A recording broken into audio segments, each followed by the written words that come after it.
Oh, that's right. Clash Royale League is back. One of those 8 people on screen right now is going to CRL World Finals, and I hit that button a half step late, but here we are. You got the squad back in business. Hello and welcome. I'm Rich Slayton. Way across from me over there, my buddy Andrew Guy, and right in the middle, 2-time CRL regional champion Joshua A.C. Sharon, and this is the first ever Clash Royale League Golden Ticket event. I know I'm pumped. I know they're pumped. We have a crazy lineup for you guys. Andrew, Yes. first, we're back. It's good to see you again, buddy. Oh, it's great to be here, man. I've missed CR. I've been watching everything. I've been keeping up with Brent Chong, and it's great to see these 8 players coming out. Big, heavy hitters, but also maybe a bit of a changing of the guard when you talk about the names that we've been looking at over the last several years, and now we're starting to see new ones pop up over and over. Hajime is a guy people we've talked about for a long time. Faust and Hugo starting to make waves here in the biggest CR competition in the world. I'm just excited to be here. Good to see you guys. Yeah, same as well. Josh, welcome back. Another season in the caster's booth. Are you ready for the action today? Yeah, I'm ready. I'm bummed that Eric isn't here. Then we could have got everybody back. But yeah, excited for everything. Want to see Morton do well today. You know, he's been the guy for the last 4 years, and I want to see it extend to 5, 6, 7, 8. So, you know, I'm just excited to see what happens. Yeah, it's going to be pretty cool. Of course, the lineup today is fantastic. And yeah, quick note, Eric not able to be here with us today, but don't you worry, Eric Benamu's still part of the team. He'll be back for future Clash Royale League events. How did we get here? What's happening right now? Well, this is one of many golden tickets, up to 8 golden tickets that will send players directly to CRL World Finals. And then, of course, the remaining golden tickets will happen at the end of our summer, starting in August. The remainder of those passes to CRL World Finals, of course. What happened for this one? Well, there were a bunch of in-game tournaments. Maybe you played. Thousands upon thousands of people competed for a shot to make it into some crazy brackets. Then we had a round-robin thing, and now we're here, and it's a double elimination bracket. Josh, let's start with you. Any favorites here? Is it the defending world champion, the consensus #1, or the fan favorite? I mean, I think it has to be Mohamed Light. I mean, really, it's just 2 guys. Everybody else is kind of in that step below. It's Mugi and Mohamed Light. Those are the 2 players to watch. I'm not going to do any crazy predictions saying, oh, Morton's going to upset, anything like that. It's simple. Those 2 are the best right now. Andrew, over to you. Same consent. Can you argue against that at all? Not really. I mean, honestly, not at all. One thing that Josh said that stood out, obviously, Morton upsetting. It would be so cool to see. I think that's really an interesting thing to kind of latch onto when you talk about today in general, different from CR seasons in the past. You can go to World Finals with a performance today. So I think the guys that have had the most experience, Mugi, Mohamed Light, Morton, those guys are going to do really well today because, yes, pressure is on, but they've been here so many times before. They've had it all on the line. That comfortability, that experience, I think, will really shine through today. It's really hard to bet against the guys that Josh is talking about, and I saw your predictions out there, some bold ones. I'd love to see our World Finals rematch. But yeah, how do you argue against Mohamed Light right now? Whether you're watching him on streams, whether you're watching him on YouTube or at Brent Chong, he's just untouchable, man. Well, you see a lot of people in chat right now saying Morton. Morton, we believe, obviously very popular. 2 different channels in Clash Royale, one in English, one in German, both with hundreds of thousands of subscribers. Of course, I would be remiss to leave out of this conversation, and this is a big one. You see the chat coming up right above us right now. Don't underestimate Lucas, guys. Yeah. Lucas has been on an absolute tear. Are we leaving Lucas unfairly out of this conversation? You know, that's a really good question, and Josh, I'll go to you right after this, but Lucas is one of those guys, he's incredibly vocal on Twitter, how he's feeling about the format, how he's feeling about his opponents, how he's feeling about basically everything, and I'll be honest, I'm here for it. I love to follow along with all of the Twitter, I don't want to say gossip, but just the Twitter interactions, and I think Lucas is a guy that's really firmly in the space as one of our biggest personalities. For some reason, over the last several months, though, it feels like he's kind of fallen from that sure #2 spot in the world, maybe into the top 5. And I'd be really excited to see Lucas secure that golden ticket and find himself back where he was mid-2021. Yeah, and I'd just like to add his phase 3, what he was able to do was pretty impressive. He only lost to Morton, and it was running these weird kind of troll decks. Nobody was really sure if he was going all out. So yes, he has been performing. Yes, he easily has a shot. I still think there's definitely levels to it, but I could easily see him, surpassing getting there. All right, here we go. Game number 1. We'll catch up with Josh, AC, Sharon a little bit later. Right now, let's kick things off right here with Faust against Hugo in the first of our quarterfinals. Remember, this is, of course, going to be the double elimination format, so no one will be out quite yet in these first matches, but as we have seen many times, Andrew, early success so critical in these double elimination tournaments. 100%, and it's great to see Hugo here changing things up. You see Faust going to Mortar, which is something that Hugo does love to run. It's always interesting when you see a guy run into some win condition that you're incredibly comfortable with. On the other side of it, Royal Giant making a big resurgence in the meta. There's an RG Skeleton King deck. I mean, you can add Skeleton King basically with any win condition right now, and it makes it better, whether it's Lava, whether it's Golem, Graveyard, Mortar, anything. But right now, Royal Giant kind of coming back into the meta. We'll see how Faust does. He has a lot of great answers for it. And of course, you're obviously a big Mortar fan, Royal Giant, and I will adjust those chats. They don't go over the deck there, folks. I just realized the sizing, so I'll bring that down just a tad, but still want to make sure we keep you guys involved in the action as we go through today's wonderful, wonderful event. And it's, it seemed like the RG Fisherman decks did kind of take a hit for a while. They weren't as popular, and they feel like they're making a bit of a comeback in the last couple of months. Yeah, it's, RG Fisherman, and also talking about the Firecracker. I absolutely love Firecracker. She can fit into so many decks. She's so pesky to deal with. You look at the responses that Hugo has right now. That Faust has right now, and getting on top of that Firecracker, he's going to have to either fireball it or send miners to it, hopefully get some chip and then send in a log. But that Firecracker, especially if they start piling up, can be so pesky. And folks, I do see some requests on the game sounds. We'll work on getting those increased as quickly as possible. If you can't tell, this is coming from home, so trying to get all the different things ironed out. By the way, you'll see some great Clash Royale. I did see someone say we might have left out Ian in that conversation. I see hopefully Ian77 from Abel Vanderbroek. So yeah, Ian's certainly a part of this conversation as well, not to mention the Lost, Hajime. Going to be a fun one here. But right now, Hugo, top of your screen, Faust at the bottom. And, it's the big question, we have some opportunities for that lightning, but it feels that lightning is basically just for mortars and maybe to stop some cannon carts. Yeah, that lightning, I think what Hugo's going to try to do is just get any additional value that he can when his RG crosses the river, and then you see Faust having to overspend defensively, which is why you're going to see Faust always try to defend with these really cheap cards, and there you go, cannon cart up high. He's got 2 cannon carts on the board. That second one that came down was to make sure that if Hugo did want to send in a lightning, it would not get tower damage and the cannon cart. So right now, Faust is doing a really good job, Rich, of just making Hugo play really uncomfortably. Final minute 30 remaining. Sudden death overtime on its way. Fishboy down for Hugo. Won't do a whole lot. 2098 to under 1,700 on both sides as Hugo starts to pick up the pace here with an RG at the bridge. And there we go. There's that negative trade we're talking about. Fireball on top of the RG and Firecracker. So maybe it ends up being even if you kind of want to call it that elixir-wise. But you see the damage coming in, 1167, just like that. Hugo back on top. And that's what Hugo needs to do. He needs to stay calm, recognize, yes, he's going to be going back and forth in damage leads, but he is the heavier hitter here. He can send those bigger uppercuts. And that's what he's going to do right now. With 1 minute left, he's going to try to build this monster push.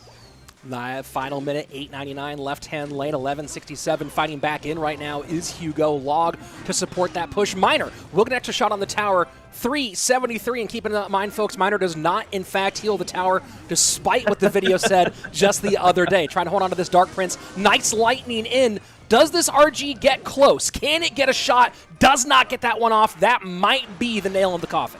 Yeah, really nice late log there from Faust. Didn't send it up high, decides to make sure nothing can get on top of his tower. And this is exactly what you want to see when you're running up in this matchup. Lightning does come in, but tower drops in between that moment. Great first win here from Faust over Hugo, our Game Stars champion. Yeah, nice win, of course, for Faust. And you know what? I came to the wrong camera there. Still ironing out some kinks here on my end, guys. Self-produced. Doesn't that look pretty darn good for self-produced? Shout out to the guys at Bren Chong for sending us the feed and putting everything together. And then, of course, shout out to Stream Deck for making it easier for me to press from scene to scene. So, game number 1. Interesting note here, lightning out for Hugo on his side. That makes things pretty interesting, of course, with the still insanely dangerous Archer Queen in the mix. Yeah, I mean, Archer Queen, Skeleton King, surprised we didn't see either of those in game number 1. You figure one of them would have popped up. They're so strong right now, but maybe these guys are just trying to feel each other out, see which one of those win conditions came off of the board or out of the hand of their opponent, and then try to take advantage of that. But both of them may be pulling from the same pool of information, going, all right, let's go back to the classics in game number 1, then let's bust out the champions in game number 2. And I think I like that, especially because Lightning, like you said, Rich, no longer in play, but Rocket has been showing up a lot as well. Yeah, we've seen a little bit of Rocket, of course. One of the other big decks in the game at the moment, of course, is AQ Pigs, and then the deck that's kind of taken over the meta, and we saw a ton of it in the earlier stages of this competition. Of course, the Skeleton King Graveyard skeleton spam madness. And that one is, I think, now it's almost become more a deck you have to plan around than the Archer Queen decks.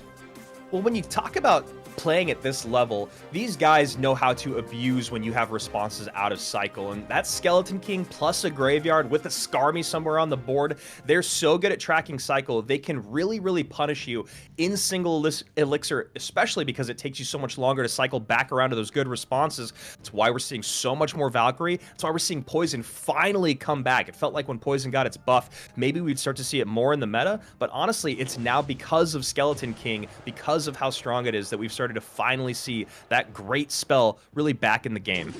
Here we go into game number 2. You can see the crowns on the right-hand side. One blue crown, meaning Faust is currently up in this best of 3. It's also dual mode. So as we were stating, you see the cards on the left-hand side cannot be reused during this match by Hugo, the RG deck, and by Faust, that Mortar Miner deck. And the Electro Dragon that's making, again, a bit of a comeback here in 2022. Oh, Rich, I know, you know me, Mortar Bait, that Electro Dragon just tears me apart, and on top of that, you talk about Electro Dragon coming back, we have started to see a little bit more Elixir Golem, not quite stinky cheese, but still not making me feel great. So top of the screen, we're seeing Miner, Lava Hound. We'll see it with this deck, what he wants to support it with. Now a Flying Machine coming out behind. Yeah, Lava Miner going to be a lot to deal with in the air for Faust, but of course, so far having the Electro Dragon, keep in mind Fireball not in, so maybe part of the math here for Faust, and looking like it's going to be Loon Freeze, and that's a pretty nasty freeze defensively on the left-hand side with the Rage Up on the right-hand side, Snowball to stop. Still, it's going to be about even here between the Flying Machine damage and a bit of a lead here for Faust. I'll be honest, Rich, that is a very, very nice freeze for defense. I thought we'd probably see that bottom left tower drop. It seemed like there was just too much on the board to deal with, but Faust doing a really good job with his timing, making sure he got all those units under there, especially that Flying Machine. And like you said, a surprising lead going to Faust after that early exchange. Electro Dragon sets up on the left-hand side into what's going to be the Lava Push. Keep in mind, no big spell typically in this deck for Faust, so the only way he deals with those air units is with competing air units, and now Poison down in the opposite direction. And we see here Faust going aggro, left-hand lane, thinking that bowler is going to be just enough pressure. We see a high tombstone here. So now Hugo getting caught between a rock and a hard place. He needs to get the tower down. He needs to defend the bowler and make sure he doesn't drop that left-hand tower. That is trouble, Rich. Yeah, that's a whole lot of trouble here. Left-hand tower down. Now, of course, Hugo, easy job getting that left-hand tower down himself. But as we go into sudden death overtime, 252 on the right-hand side. Now, we have seen crazier things against Bowler Loon Freeze, or specifically Bowler Loon Freeze. If this were GY Freeze, it would be a done deal. There's still a lot of work. Faust has to break through, and now Hugo only has to worry about one lane. And this is where that experience really comes in, Rich. Like you said, he knows what his opponent has. He knows what he needs to do. Not a lot of direct tower damage. Nice bar barrel there. That might do it, man. That was really, really great. We might see a freeze come in late. No, we do not. Good call there by Faust. Hugo needs to calm down, play these defenses very slow and not force a lava. Yeah, solid snowball on that right-hand side. Still hanging on to that 252. Electro Dragon sets up now, preparing for the next push for Faust. And all Faust has to do is not let a big push get through and do damage, right? And that's the big thing here.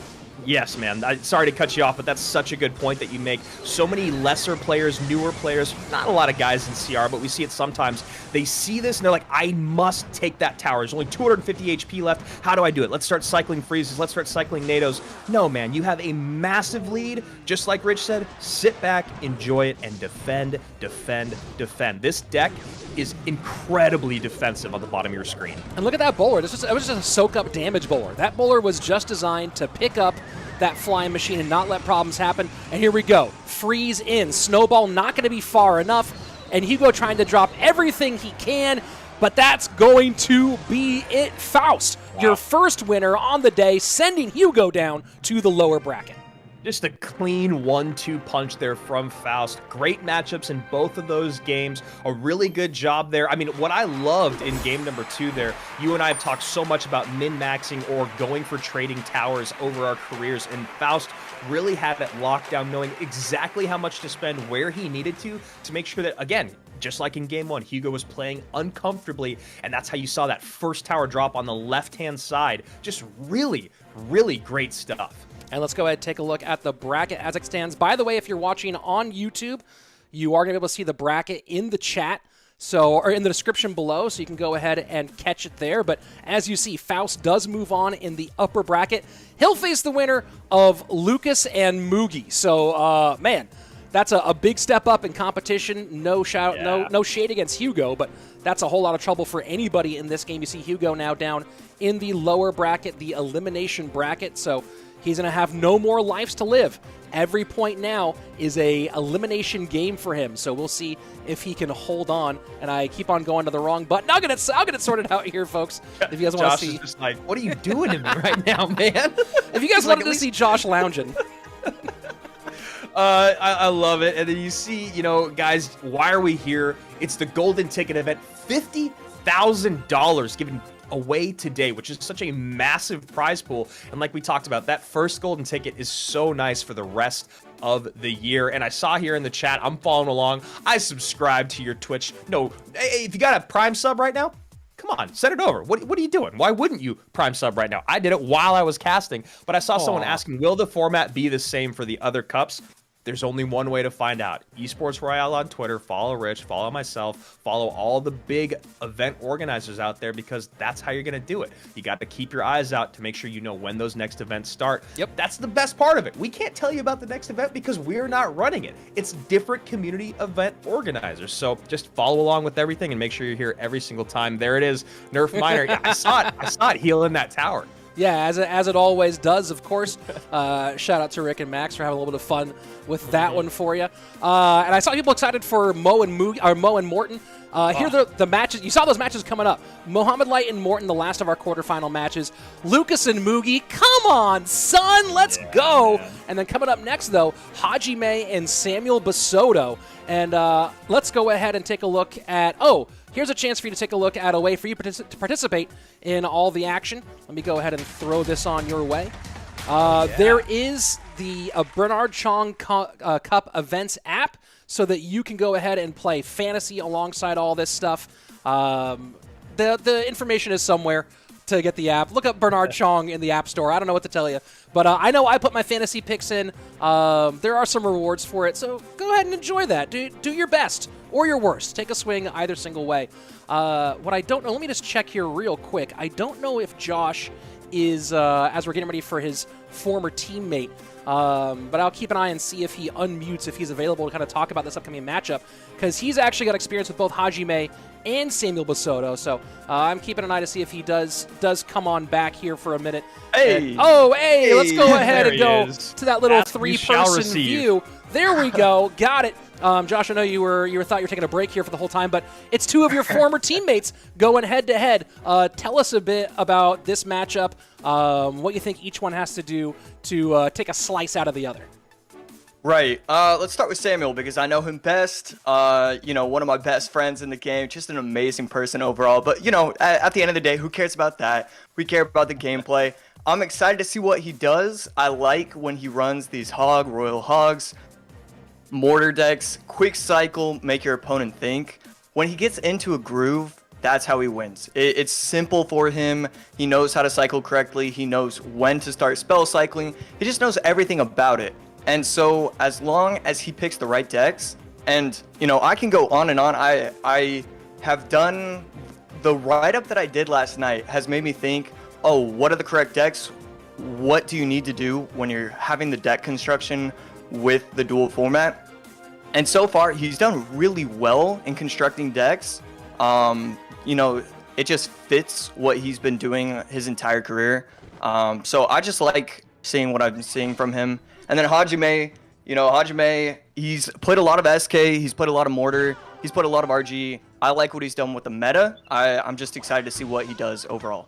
Yeah, talking about what you did with that sheet last night, first of all, thank you. There's an incredible amount of information on there. But looking at what you were just talking about with Bassotto, you know, when he beat Mugi, when he beat Faust, he really did succeed off of quick cycle in the first and second matches. You know, you look at Mortar GY, yeah, kind of fast there, but minor wall breakers, and you talk about on the other side of it, minor poison with Mortar. You know, he's a guy that is so good at cycling, and when we started the matches today, I don't think I would have picked the 4 decks that we saw. So I'm really excited to see what these guys continue to bring out, and I would love for them to just go right in their lane, like Josh was saying. I'd love to see Bassotto come out with a cycle deck that is maybe not the Hog AQ cycle deck, just because that maybe is a little bit predictable. Well, looking like Samuel might be going Skeleton King GY here in game number 1. MK Ram Rider on the other side, and of course MK Ram Rider has become the bridge spam deck du jour, as classic bridge spam has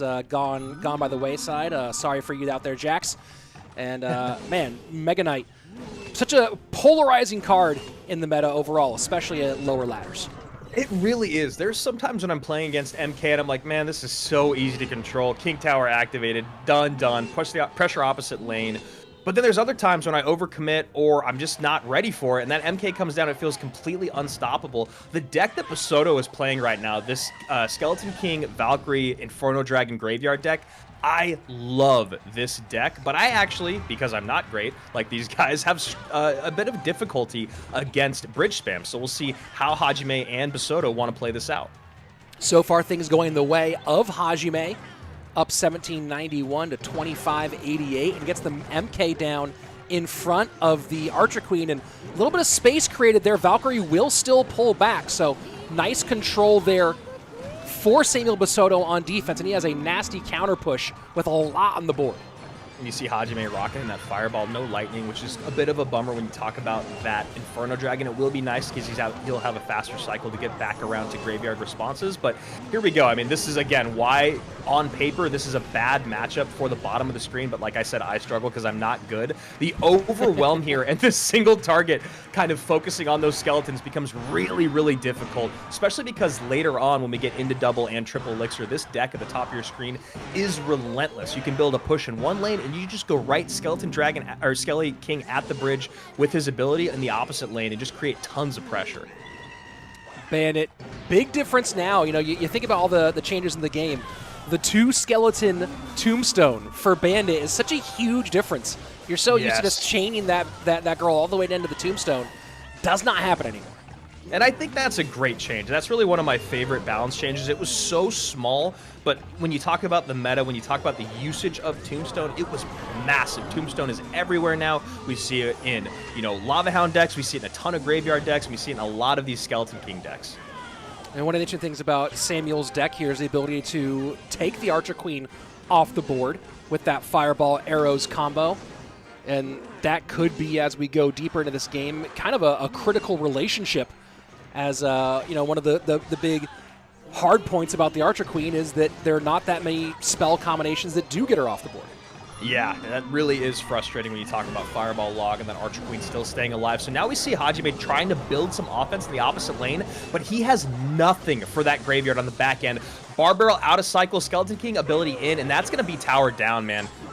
That is just a great send there by Bassotto. And, you know, I was just about to say Hajime needs to figure out a way to create offense. He kept having to use that Ram Rider defensively on the right-hand side. So you saw him go, all right, let me try something a little cheaper than the Ram Rider. Let's go Bandit to the left-hand lane behind King Tower, see what I can do. Then he sends in the Ram Rider. That's 8 elixir. Easy. Bassotto goes, cool, let me pull the trigger on this 1,000 skeleton push. Well, that's one of the things about that deck in particular, or all the Graveyard Skeleton King combination decks, is they're so good at layering their offense in a way that makes it so that whatever response you have just isn't quite there at the moment. I think I saw a little Twitter dust-up between, I think it might have been Asaf and Betfist this morning, where Betfist posted how annoyed he was. That's a great word for it. Yeah, a little tete-a-tete there on the tweets. And I think Betfist was annoyed at the spamming moment, and Asaf just pointed out, hey, I dropped Skarmy and Skeleton King because it was clear that all of your counters were out of cycle. I'm just going to go ahead and push like that. And that's one of those things that, even though in that moment that was the exact right play, from the other side of it, you're like, you dropped Skarmy and Skeleton King at the bridge? How dare you? And that's the frustrating part about this deck. Well, you know, I think what really is interesting about that conversation is the Skarmy part of it, right? Skarmy felt completely useless at the high level at CR, especially at CRL, other than as kind of like a gotcha moment, right? Gotcha, clone, or like gotcha defensively one time, but now there's a real viable way, because now you can use Skarmy on defense. Hopefully it turns into offense and gets those souls, but when you use it on defense, that just means that there is a way that they're like, all right, well, do I really want to spell that Skarmy off the board offensively, or do I want to wait and see if he turns this push into another graveyard send? So it makes you really have to think, especially in single elixir, man, what do I do about that specific card? Whereas before, it was like, Skarmy, whatever, go ahead, do whatever you want with it. It's not going to get to my tower. Well, that's, I think, one of the, the ancillary benefits overall of this change to dual mode is it maybe made a few cards that had fallen by the wayside get their shine in competitive, and then people went, hey, maybe this card has viability outside of just competitive. And I think you've seen I don't know the data, maybe someone at Stats Royale or Royale API, one of those two would maybe have the good stuff there for us. But I definitely feel like there's probably more card variability overall in gameplay since we've gotten into the dual mode era. 100%. I mean, 100%. You hit the nail on the head. And I think that's one of the things about dual mode that I love the most. You know, in the first couple seasons of CR, we would see, all right, these are the 3 decks that are the best in the meta, so we're going to see how they match up against each other. And these are the 3 best counters to those decks. Whereas now we're seeing a completely different, I mean, we've seen so many different combinations already just going into match number 2. And changing the slow mode here on the chat for YouTube folks, as we do have about 8,000 viewers. Bassotto, in game number 1, used Valkyrie. Did he not? Ooh. He used Skeleton King Valkyrie. Ooh.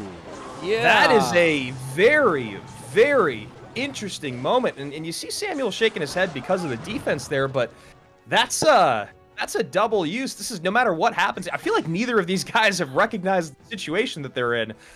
They're just kind of playing through it, whereas normally in these moments, you see one of them just kind of put their phone down. But this is a game win for Hajime, and we're going to go to game 3 with a tie. Yeah, that's definitely not the maneuver you want here. But of course, still in the first part of our double elimination bracket, he's still up 1 game. But I won't do it to Schwarzen, but if we want to call it anything, we could call it pull it to Schwarzen. No, who was the one who did it at? Was it Riker? It was Riker. Riker, I'm so sorry. Schwarzen, I'm so sorry, man. I apologize. I wouldn't do that to you. I might still say, I'm not sure, but last I checked, Schwarzen, Reichert's Twitter profile did claim that he is the only person to ever repeat a card at CRL World Finals. So he claims that one pretty heavily. What I've been watching with Schwarzen is I've been just watching that 1,000 grand challenge. He's coming, I think he's at like 990 or something like that, or 950. It's absolutely crazy. But yeah, I apologize to you guys. I promise I know who you are. But yeah, like we're talking about a minute ago, I don't think either of you guys have, I mean, maybe Bassotto, now that he's laughing, is recognizing, but I still don't think that they have, Rich. Yeah, I mean, they're still going to play it out, and from Hajime's side, play it out. Just make sure that, if you're Samuel and you realize what happened, sure, maybe go ahead and activate King Tower and wave the white flag, and Hajime will recognize it. If you're Hajime, yeah, definitely play until the whistle, absolutely.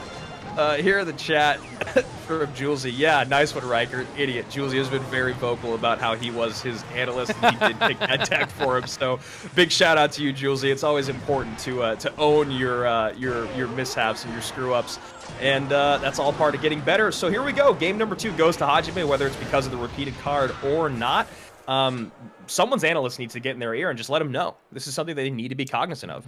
Yeah, and you got to be careful here in game number 3 as well. Those other cards that you played certainly still a part of the deck pool that you cannot use for that game number 3. So just so you know, it doesn't reset the action here. GG, well played. Game 3 on its way.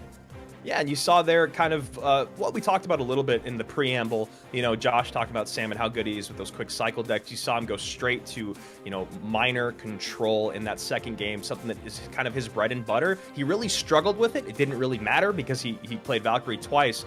But now, you know, it looks like he is going to... He started things off with what's really strong in the meta, Skeleton King, Valkyrie, Graveyard, and then he goes back to his comfort. And Graveyard back the other direction. And that's another card that saw kind of a dip for a long time. Graveyard back in full force, maybe more than in full force. Graveyard, and this has been a conversation a whole lot. Does it need a nerf? Does Graveyard need something, or is it the cards around it? Man, that is such a good question. I don't really think Graveyard needs a nerf. It might just be the Skeleton King, honestly, because I think that's really where that big difficulty comes from. You know, because you see that Skeleton King, for instance, in like Mortar cycle decks where you just take Valkyrie out and put Skeleton King in. It's the best Mortar deck right now in Grand Challenges. So I honestly think it's really more about that big guy with those souls. I think that's the problem, not just the Graveyard itself, because before Skeleton King was so powerful, GY was not popular. And I see a lot of people in the chat chiming in their ways, and so I'll ask a really important question here, and I'll start with mine. Andrew, we'll send this to the chat and to ourselves. If you were going to remove one skeleton from Graveyard, which skeleton would it be? Larry, Barry, Gary, Doot? Who goes? I'm going to go Gary. You can never get rid of Larry. I like Barry, and I don't know who Doot is, but he sounds like fun at a party. You know what? I think that I have to jump on you on that same train here. Gary, always a lot of problems. He's the one who always gets my tower in then anyway, so we're tossing Gary. That's my vote. If we're going to remove one skeleton, Gary would be the odd man out. Nerf Larry, I see. Nerf Minor. Let's see. Yeah, I see a Nerf Larry. I see a toothpaste. I don't know why that was said in the chat. Let's go ahead and jump into our gameplay. And here we go.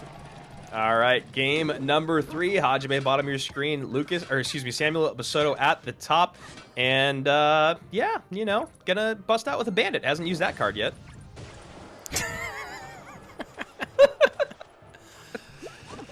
And, Epics with the very important point, Nerf toothpaste. Thank you very much. Yeah, been there, my friend. If you were going to add a skeleton to Graveyard, what would you call him? Ooh. How about Terry?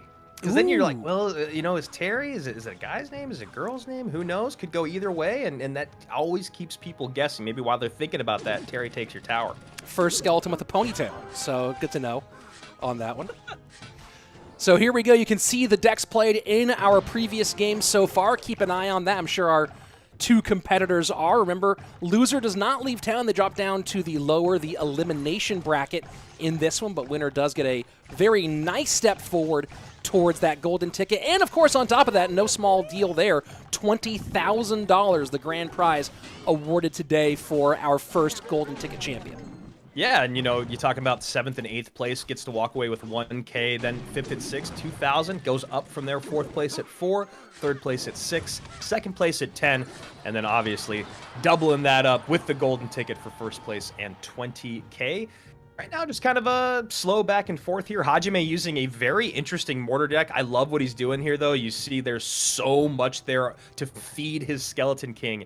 And as he gets into double elixir, that's going to be a lot of fun for him to kind of poke and prod Bassotto. You know, Minor plus Bats, Dark Goblin at the bridge, Skarmy at the bridge. These are all things that are viable pushes at the highest level. And you see big push or counter push building on that right-hand side. Bats in front of the Skeleton King. And Mortar just all defense here.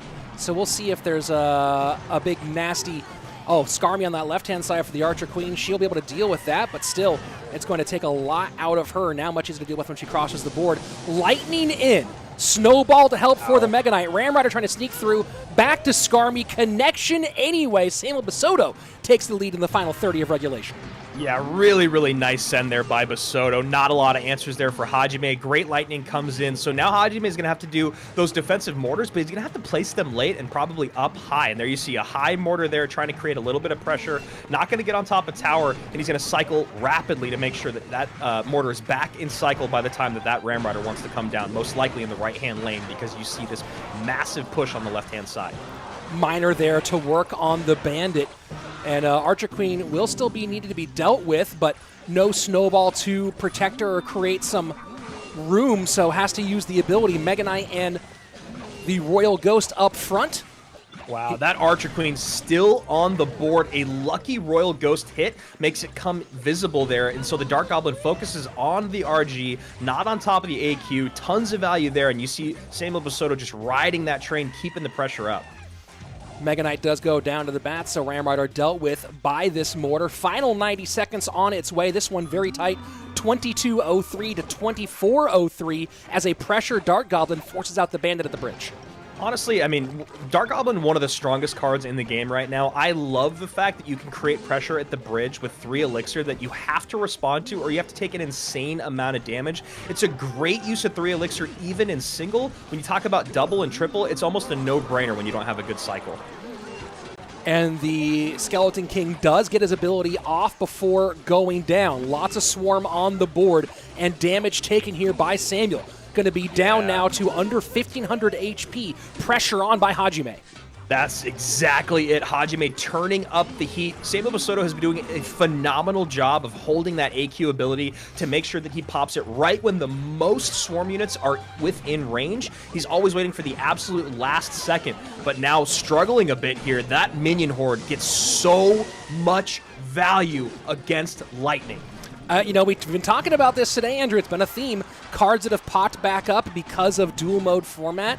Minion Horde, at one point almost laughably unusable. And now we're seeing it. We've seen it a bunch with this Mortar Miner Skeleton King combination. Well, you talk about the responses to it, right? Bassotto's best response is the Snowball and the Archer Queen. If either of those are ever out of cycle, it's an insane... The Bandit connects! The Bandit connects! That's the lead! Hajime trying to take it back! And Hajime can't do it! Samuel Bassotto holds on by 12 HP! Bandit, the MVP here in game number 3. Unbelievable! The gasp coming out from Samuel Bassotto at the same time as Urich. He could not believe it broke on through. I think, what was it, 12 HP difference there. Hajime going down to the elimination bracket. Samuel Bassotto repeats a card in game number 2 and somehow stays alive, and that is why he is one of the best in the world. What a wild finish we had on that one. If you're on Twitch, please clip that for me. You can clip on YouTube now, by the way, as well. So let's go ahead and get some clips. Looks like the clean feed has a replay. Let's go ahead and check that out. You're going to be seeing, of course, Bale and Revel Amar for the Spanish feed here. But that's how we do get our replays in. So let's go back and take a look at these final moments. And here we go. It's the final 30. And it totally looks like Hajime has this one sewn up, and then with 20 seconds left, it all goes awry. Rich, he has so many responses to the Bandit, man. He has so many responses. He just cannot get on top of it. A great snowball there to clear the path. There's the Bandit. He gets the Dark Goblin down. That Dark Goblin gets eaten alive by the MK. No elixir in hand. Nothing to cycle around. Bandit gets on tower, and my goodness, 12 HP sends Samuel on in the upper bracket and sends Hajime down to the elimination.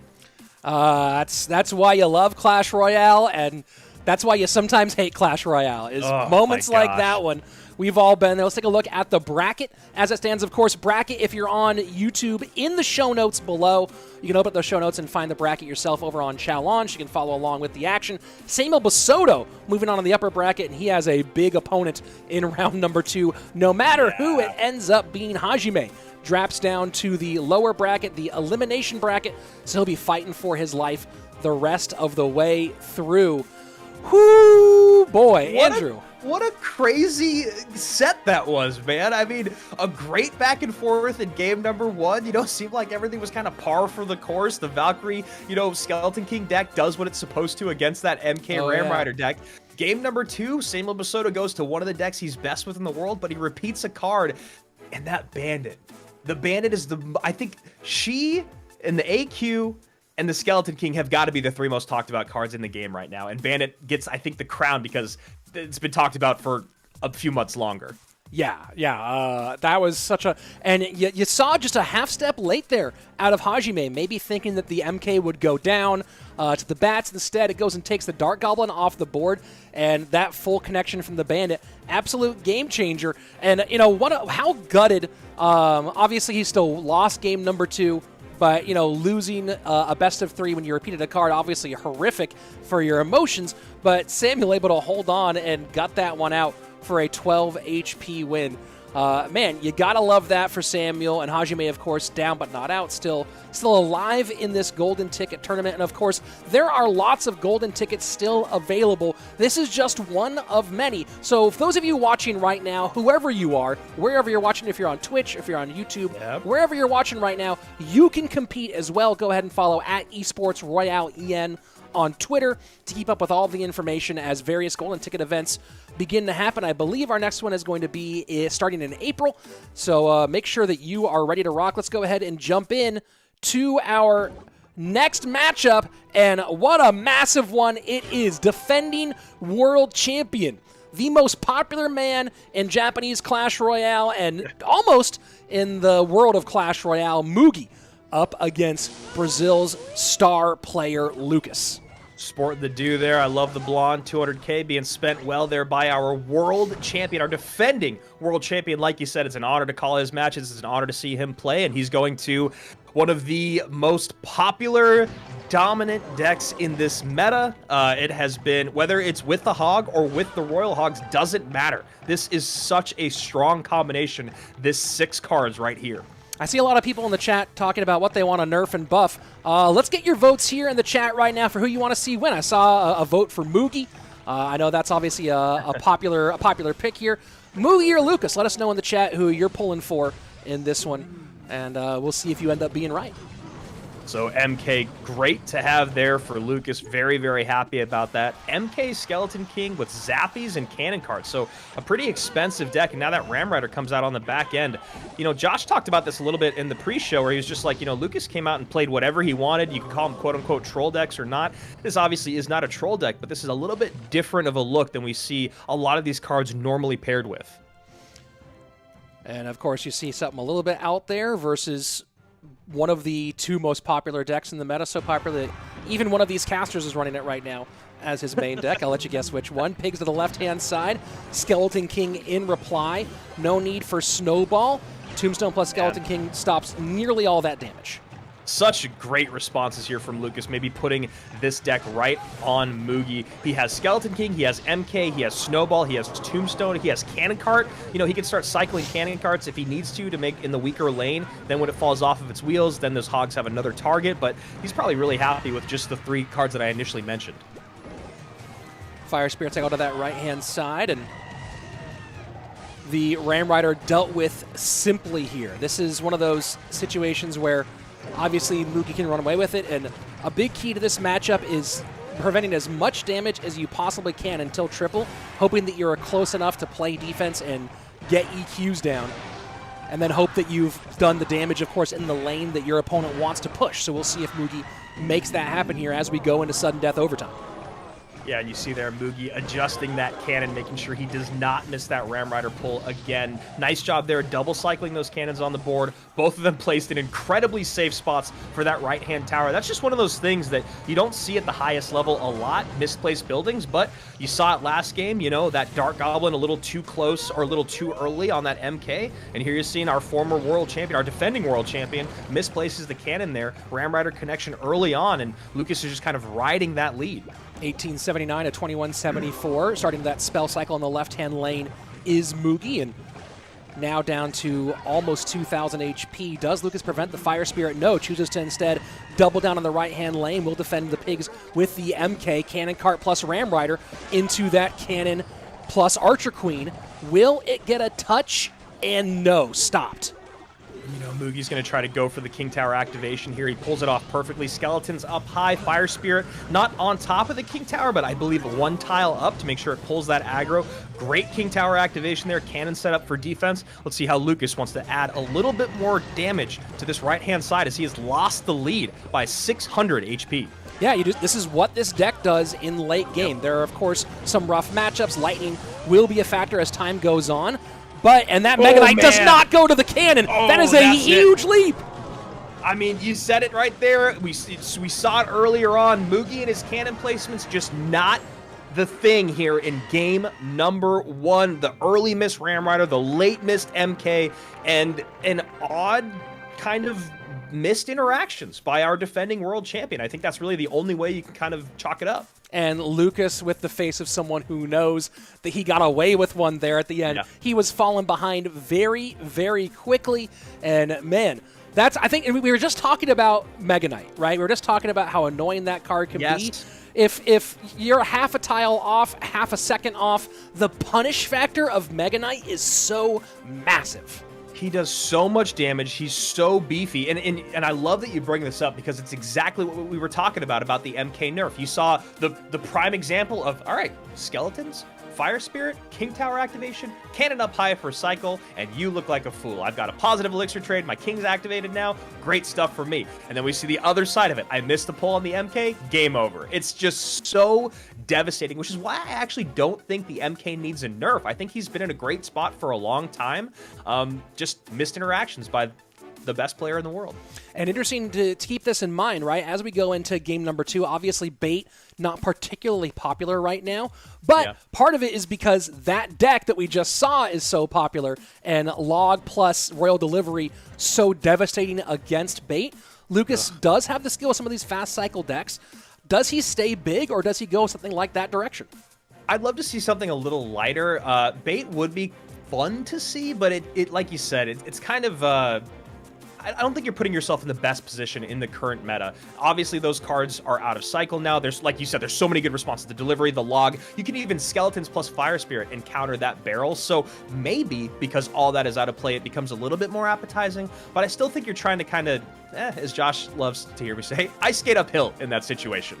Yeah, I mean, that's one of those. We've seen people go that direction, of course. We'll see Morton later, who's been someone who's one of the best bait players in the history of the game.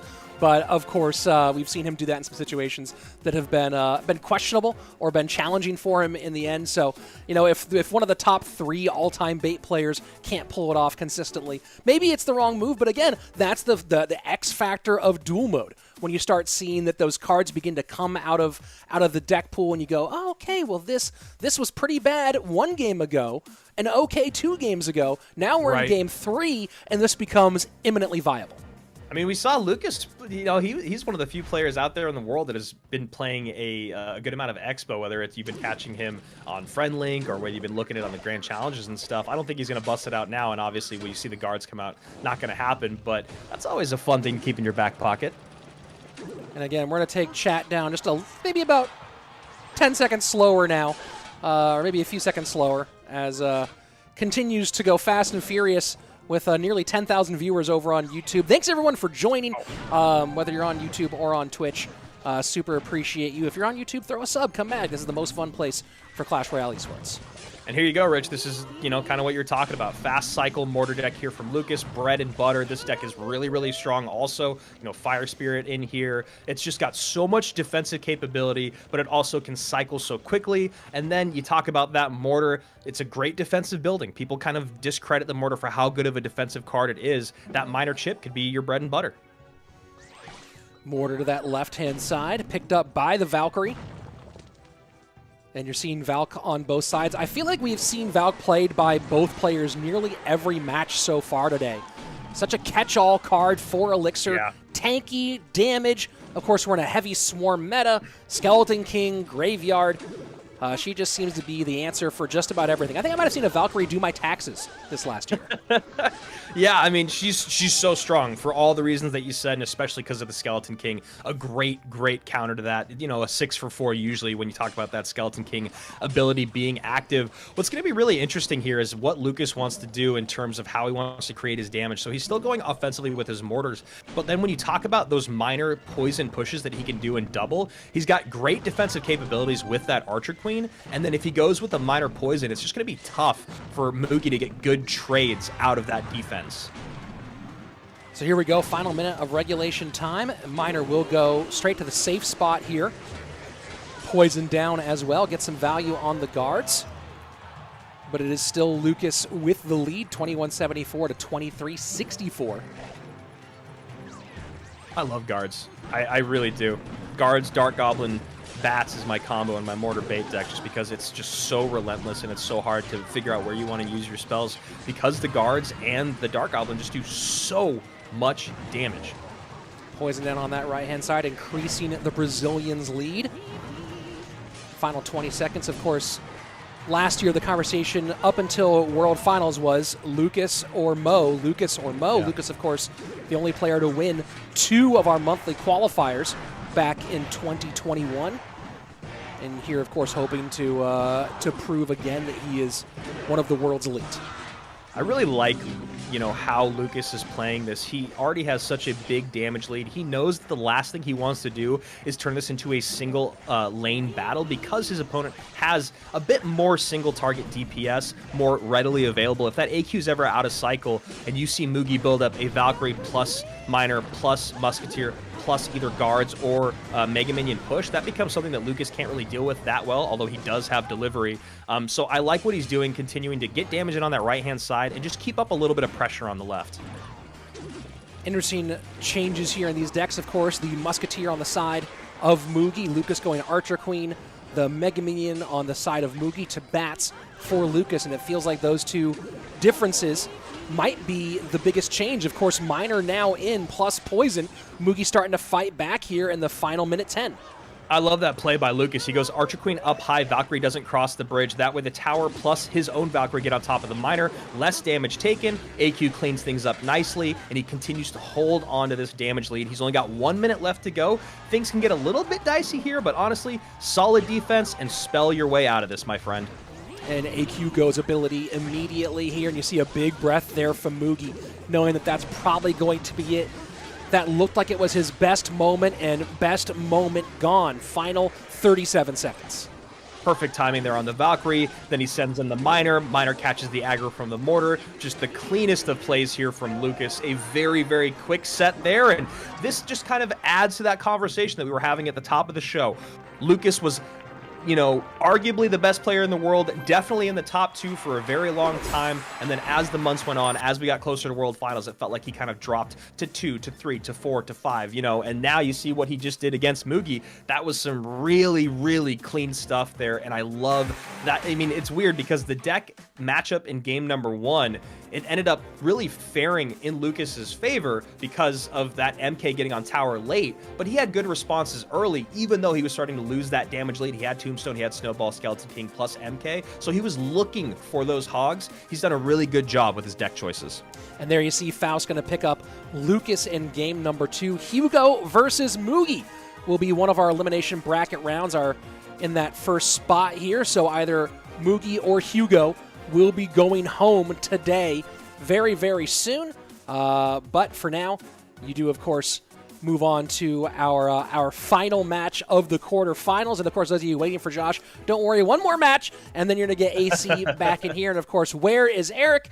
Don't worry, he'll be back for our next Golden Ticket event. But here we go, our final match of the quarters. And this is in a day that's going to be filled with massive matchups, with gargantuan matchups. This is maybe the biggest that we're guaranteed to have today. Mohamed Light against Morton, 2 of the most popular players in the world. 2 players who both have been at one time the best player in the world. Most would say Mohamed Light is right now. Morton used to be, but both of them still looking for that elusive CRL World Championship. Two of the greatest players in Clash Royale history, a changing of the guard, if you will, really, when you talk about Morton going to Mohamed Light. If we were ever going to build a Clash Royale League Mount Rushmore, both of these faces would be on it. So this is as good as it gets, man. This is a World Finals quality match, but we're getting it in month 1 here at Brenchong for our first golden ticket. And one of these two guys could easily be walking away with that ticket, with that 20K, and with a ride to World Finals. And, you know, I don't think it would surprise anyone. That's the thing. If Morton came out and took this, no one would be surprised. And on the other side of it, if Mohamed Light wins, I think that's kind of par for the course. Yeah, and you know, some people in the chat were talking a bit about maybe the inconsistent play of Mugi in the last game. Is there something to a world champion curse, right? We saw Nova win in 2018. In 2019, they were not the same team. We saw, of course, Liquid win in 2019. In 2020, not the same team. We saw Queso in 2020. Ruben was still phenomenal in 2021, but it didn't feel like he was the S+ tier Ruben, maybe the S- tier version of Ruben. Is Mugi maybe going to have that post-World Championship rust to shake off? You know, you and I have been sports fans for so long, and to be the greatest in the world, to be the Jordans, to be the Bradys, to be that level of player, it's all about getting to the top and then continuing to perform at the level that got you there. And that's one of the most difficult things to do. When you've been called and kind of crowned the best player in the world, it's hard to build that fire every morning. It's hard to practice for 7 hours a day when you're just beating everyone you play. So I think that's one of the most fascinating things about this curse of the champions that you bring up is heavy lies the crown, not just because everyone's got it, you know, everyone's going after that target on your back, but because you're just not quite as hungry, I don't think, as you were on your way up. And on the other side, of course, you have these two guys who have been at it for so long, who've been so good for so long with Morton, who you talk about a guy who's put in maybe more time than anybody. First season CRL Pro, you know, 2018 all the way to now. And he's a guy who just hasn't quite got it. And you got to wonder, at what point, is there a point when that weight becomes too much? On the other side of course, Mohamed Light still feels like the best player in the world. To get all the way to that final, that grand final of the World Championships, not get there, I'm honestly a bit surprised that he is still as fired up and as good as he is this year already. I mean, maybe that's exactly what you're talking about, though, brother, is that first place as opposed to second place, right? Who knows where Mo would be at if he did get that 200K, if he was crowned world champion. But you know him. He's got #1 on ladder over and over and over. He's winning global tournaments. He's just the best. That means he wants to be known as the best, which is the only way to do that is to be a CRL World Champion. So here we go. Morton, top of your screen. Mohamed Light, bottom of your screen. Two of the biggest names in the game. And, you know, just to go back to what you were talking about with Morton and how long he's been doing it, the guy's a machine.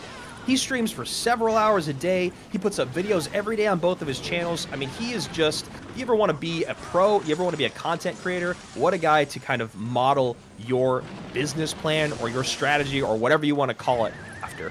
And does that King Tower activation come in? Yes, it does. How impactful is that? Not sure. But you see Mo give a little visual check to the screen here. Now, this is very important. One big change for Morton this year is he went and hired the best in the business at coaching and deck picking, Julesy as his coach. And, of course, very famously, Julesy is also does that same thing for Mohamed Light. Julesy's sitting out for now until one of these two guys are not playing against each other, sitting back and letting them do their own thing. So very curious. You see the interesting deck picks on both sides from these boys, and of course, you gotta put it right on their shoulders. Yeah, that's cool. That's honorable. I really like that. It's really hard to pick between your two players, and you know, Julesy trying to do the thing that feels the most suiting, which is, you know, let them. they're where they are for a reason. They know how to pick decks. They know how to strategize against each other. So I like that call. And you see this late Skeleton King ability being used at the bridge, and that gets the Ice Wizard out of Mohamed Light. Just that little of a push, that little HP can still turn into a spend from your opponent. Still tanking for the Inferno Dragon, though, is everything else. And look at that. Mo doing a good job of keeping the Inferno Dragon on the board a little bit longer. Going to force out something to deal with it, but Inferno Dragon will now go get on the Skeleton King with blocking still happening. So a great defensive sequence from Mo there in that left-hand lane as we go into sudden death overtime, 12-second tenths. And you see that Mo set that ice wizard up to the right-hand side. That wasn't a mistake. You know he's going to try to create something here, whether it's just, whether it's an offensive push or just making his opponent spend. So you see a ton spent there. Bar Barrel plus Tombstone plus that Baby Dragon up high, and then Mo still has enough on the board to get a great graveyard push in. Yeah, I mean, you see that lightning, but those are 3 troops that do not get taken off by lightning, and it forces out the Skeleton King. Graveyard comes out and tanks the opposite direction. That is a massive moment here for Mo. Yeah, and that feels like a really, really tough spot for Morton with 1 minute and 40 seconds left. This feels like the moment Mohamed Light goes, cool, you want to golem in the back? I'm going to take your tower right now. Or if I don't take your tower, you're not going to have the push that you need with your golem, with the support that you need. And there you go. Easy take on that right-hand side. Everyone distracted by the left. Inferno Dragon doing what it does best. Yeah, a little bit of cheek out there, and you see Mo with the patented camera check as he does get that one done. Mohamed Light takes game number 1. Of course, you gotta have love for both of these players, but with the tools in the deck for Mohamed, felt like a difficult one. And you saw Morton going a little bit unorthodox here, going Golem on his side. We've seen more of that from him lately, but the big pile of rocks does not pay off here in game number 1. Yeah, Morton was in a really, really tough spot there. He knew that he needed to get a lot more damage on the board, and really with that deck, there's only one way to do it. There's no way to do it with the Skeleton King at that point because there are so many great responses from Mo, and Mo already has the damage lead. So what does Morton do? Really the only thing he can do, which is lose the game by goleming up, because that's what you have to do, right? You have to get that golem on the board, but you're playing against someone that knows that the moment you get that down, the moment you spend that elixir, I can send a massive push to the opposite lane, and there's nothing you can do about it. You might be able to defend both, but there's no way you can support that golem push. So just really a rock in a hard place. Yeah, and you got to love that deck pick from Mo here in game number 1. The Bowler GY freeze. Isoiz really isn't anything else. Bowler's really only in Graveyard or in Loon. And of course, the freeze only in those 2 decks as well. So getting a win with that deck early on, really a great move for him. Obviously, he's been on the other side of that quite famously in his career. But a game 1 win with that deck preserves so many options as you go into games 2 and 3 for a dual mode match. Yeah, and the other side of that, not really the same story for Morton, right? I think we saw Tombstone, we saw Bar Barrel, you see Baby Dragon, you see, I think Lightning came out there, and obviously the biggest one, the most impactful one, is the Skeleton King. It feels like when you use that card, when you use the Skeleton King, you really want to be able to pick up a W. Obviously, that's not going to happen 100% of the time, but that card being as strong as it is now completely off the board, Mo doesn't even have to worry about it. And of course, not worried about Golem anymore either. So there are benefits there to go in that direction. And I do see people in chat here still pretty excited about what Mugi's doing here. It's interesting. About what Mo's doing here. It's interesting when you talk about the popularity of players because skill obviously a big part of it. But you have 2 guys in Mo and Morton who both have seen a ton of success, but it feels like they're both popular for different reasons, right? It feels like Morton, people love him because they kind of want to be his friend almost, right? He is one of the best players in the world, but he has that thing. And I think people just love Mo because he's that good. And there's very few players who play with that extra bit of swagger in this game and really back it up, and he is certainly one of them. Yeah, and and to talk about their personalities, watching their videos, watching them on stream, different personalities, but very similar in the sense that they're both incredibly calm dudes. They're both, neither of them are what you would call toxic, I think is probably the best way to describe it, at least from my opinion. And they're just really hardworking. They have such admirable work ethic that it's so hard to say anything negative about either of these guys. And no matter who comes out on top of this set, I'm going to feel the exact same as I did at the beginning of it. And you see right now Morton with a big hit here early on, but on the other side of it, Mohamed Light goes, well, you kind of forgot about my AQ. Fire Spirit going to actually tip the scales back in the favor of our golden-chaired Egyptian king, if you will. So here we go, 2 minutes and 5 seconds remaining as we move along in this matchup. And yeah, Morton never really looks at the camera. Mohamed Light, of course, I think he loves to give you guys the feel that he's there with you as we go to 1 minute 52, 51, 50. Just giving my co-cache a bit of information there. Remote production, certainly a whole lot of fun here, folks, as the Hog Rider in for Mo. And it's interesting. We're seeing the Hog AQ variation as opposed to the Royal Hogs variation. And, you know, I think I'd love to talk to AC a bit about this after this match is over.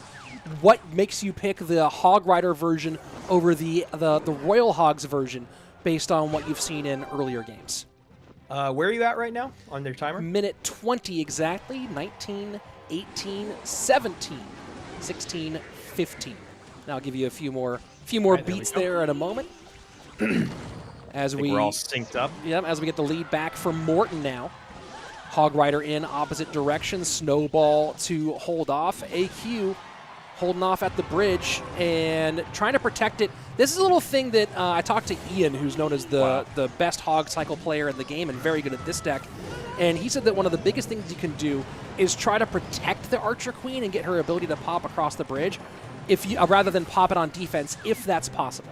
And that's exactly what we just saw. We saw a great last-second hog hit there by Mo on the tower, and then that AQ ability last second when the Zappies dropped up high, which creates a very negative elixir trade for Morton. And then you see Mo go EQ cycle plus hog in the left-hand lane, and he's just keeping up the pressure. Mohamed Light is arguably the best player in the game at turning a very, very low HP card into a big push by supporting it. Because he does such a good job with his elixir defensively, he always has some to spare on offense, and we're seeing it right now, right? Last second AQ ability pops, Mortar goes off the board, Hog doesn't get a hit because that Valkyrie has to come down, but a 5 elixir lead for Mohamed Light. And there you go, Rich, he looks right into the camera again going, did you guys see that? Huge lead, and you know, this interesting part is that Mortar had to be played low by Morton because you play it high in that situation. It's better to avoid the Earthquake, but the Archer Queen was right there to slice it, and yeah, Morton right now just caught in a really rough spot against this deck. And just what I was saying about that defense, you know, Mohamed Light doesn't even spend the skellies to make sure that Mortar doesn't get on tower. He has the interactions locked down perfectly. EQ plus Hog. Hog still gets a hit. There goes the tower. Wow. And it's very rare that you catch someone make Morton look like he's playing out of his league. And I would never say that about Morton, like, truly, that he doesn't, you know, the Mo is really out of his league, but man, when you look at that set and how quickly it went, it's just a dominant performance. Very dominant indeed. What else would you expect out of Mohamed Light? GG, well played. And that's a big win here for the former number 2, last year's number 2. Number 2 versus number 2, but only one comes out on top.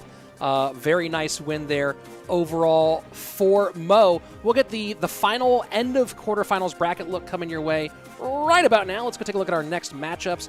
Round 2, Mo Light versus Samuel Bassotto, and Faust versus Lucas. And the winner will move on to our winner's bracket final.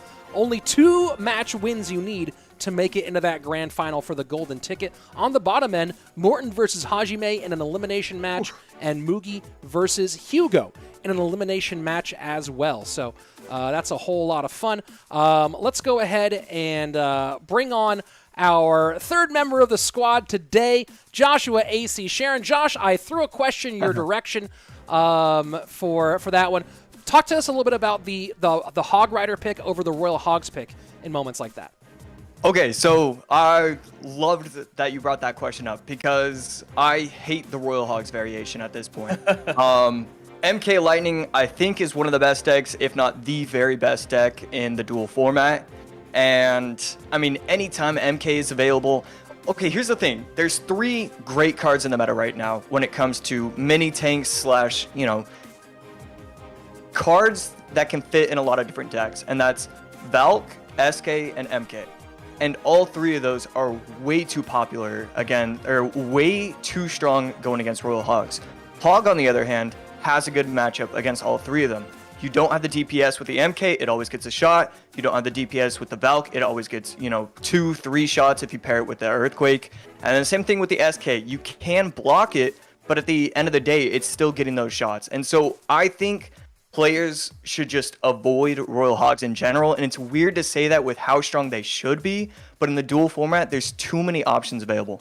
Well, and what's such a great point that you bring up about that, because of just seeing that hog deck come out is, that turned that matchup that we just saw with Morton into 100-0, right? If it's Royal Hogs, it slows that cycle down by 1 elixir, which we saw how much he struggled with keeping up with the pressure from Mohamed Light. So while Morton was in a situation with basically 100-0 matchups in both game 1 and in game 2, that hog instead of Royal Hog pick from Mohamed Light really secured that as a pretty much assured win. You saw how much he was getting those EQs out. Morton's mortars were basically useless.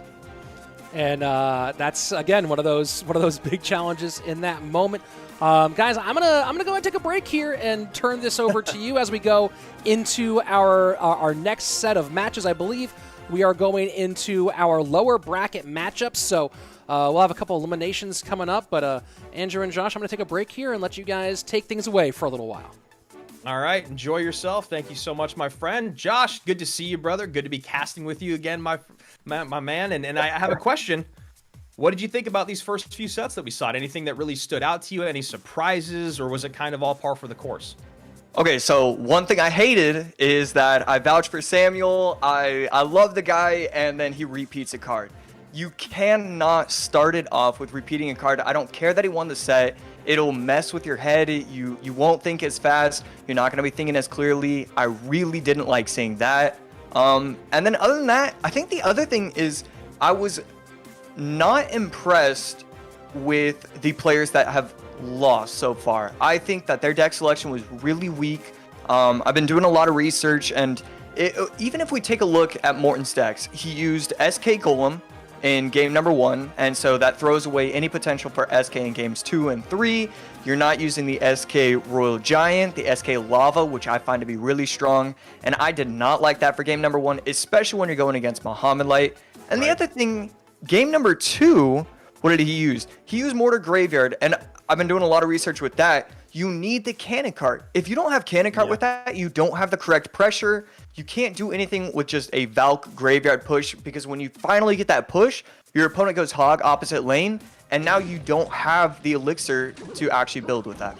And we saw that, just incredible dual lane pressure there with the Hog Rider coming out from Mohamed Light. So here we go, hopping into our next matchup here between our defending world champion Mugi and Hugo, the Frenchman, former champion of GameStars. And before we get too into this, can I get what time you're at? Yes, let me give you that to you right now. I am at 2:16, 15, 14, 13, Perfect. 12. Great. So here we go. Mortar on both sides of the board, cannon cart in both their hands, and looks like we're looking at a bit of a mirror here.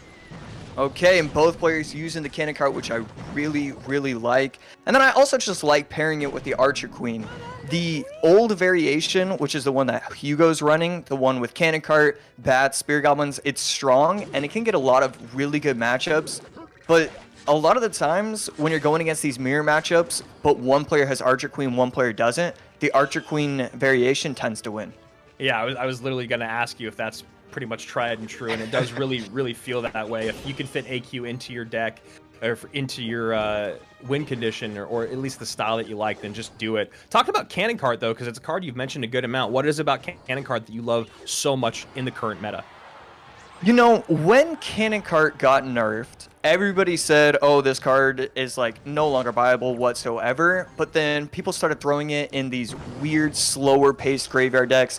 You know, the RF Splash Yard, like, let's take it slow. I'm going to wait till 22 seconds left in OT to actually make my push. Right. When those decks are properly constructed, you just have constant pressure on the board available to you. Because that Cannon Cart sneaking down the lane, and then you have the Archer Queen that's 1 health on the other lane. You have 2 cards that are just so powerful as long as they have, you know, the potential to get on tower.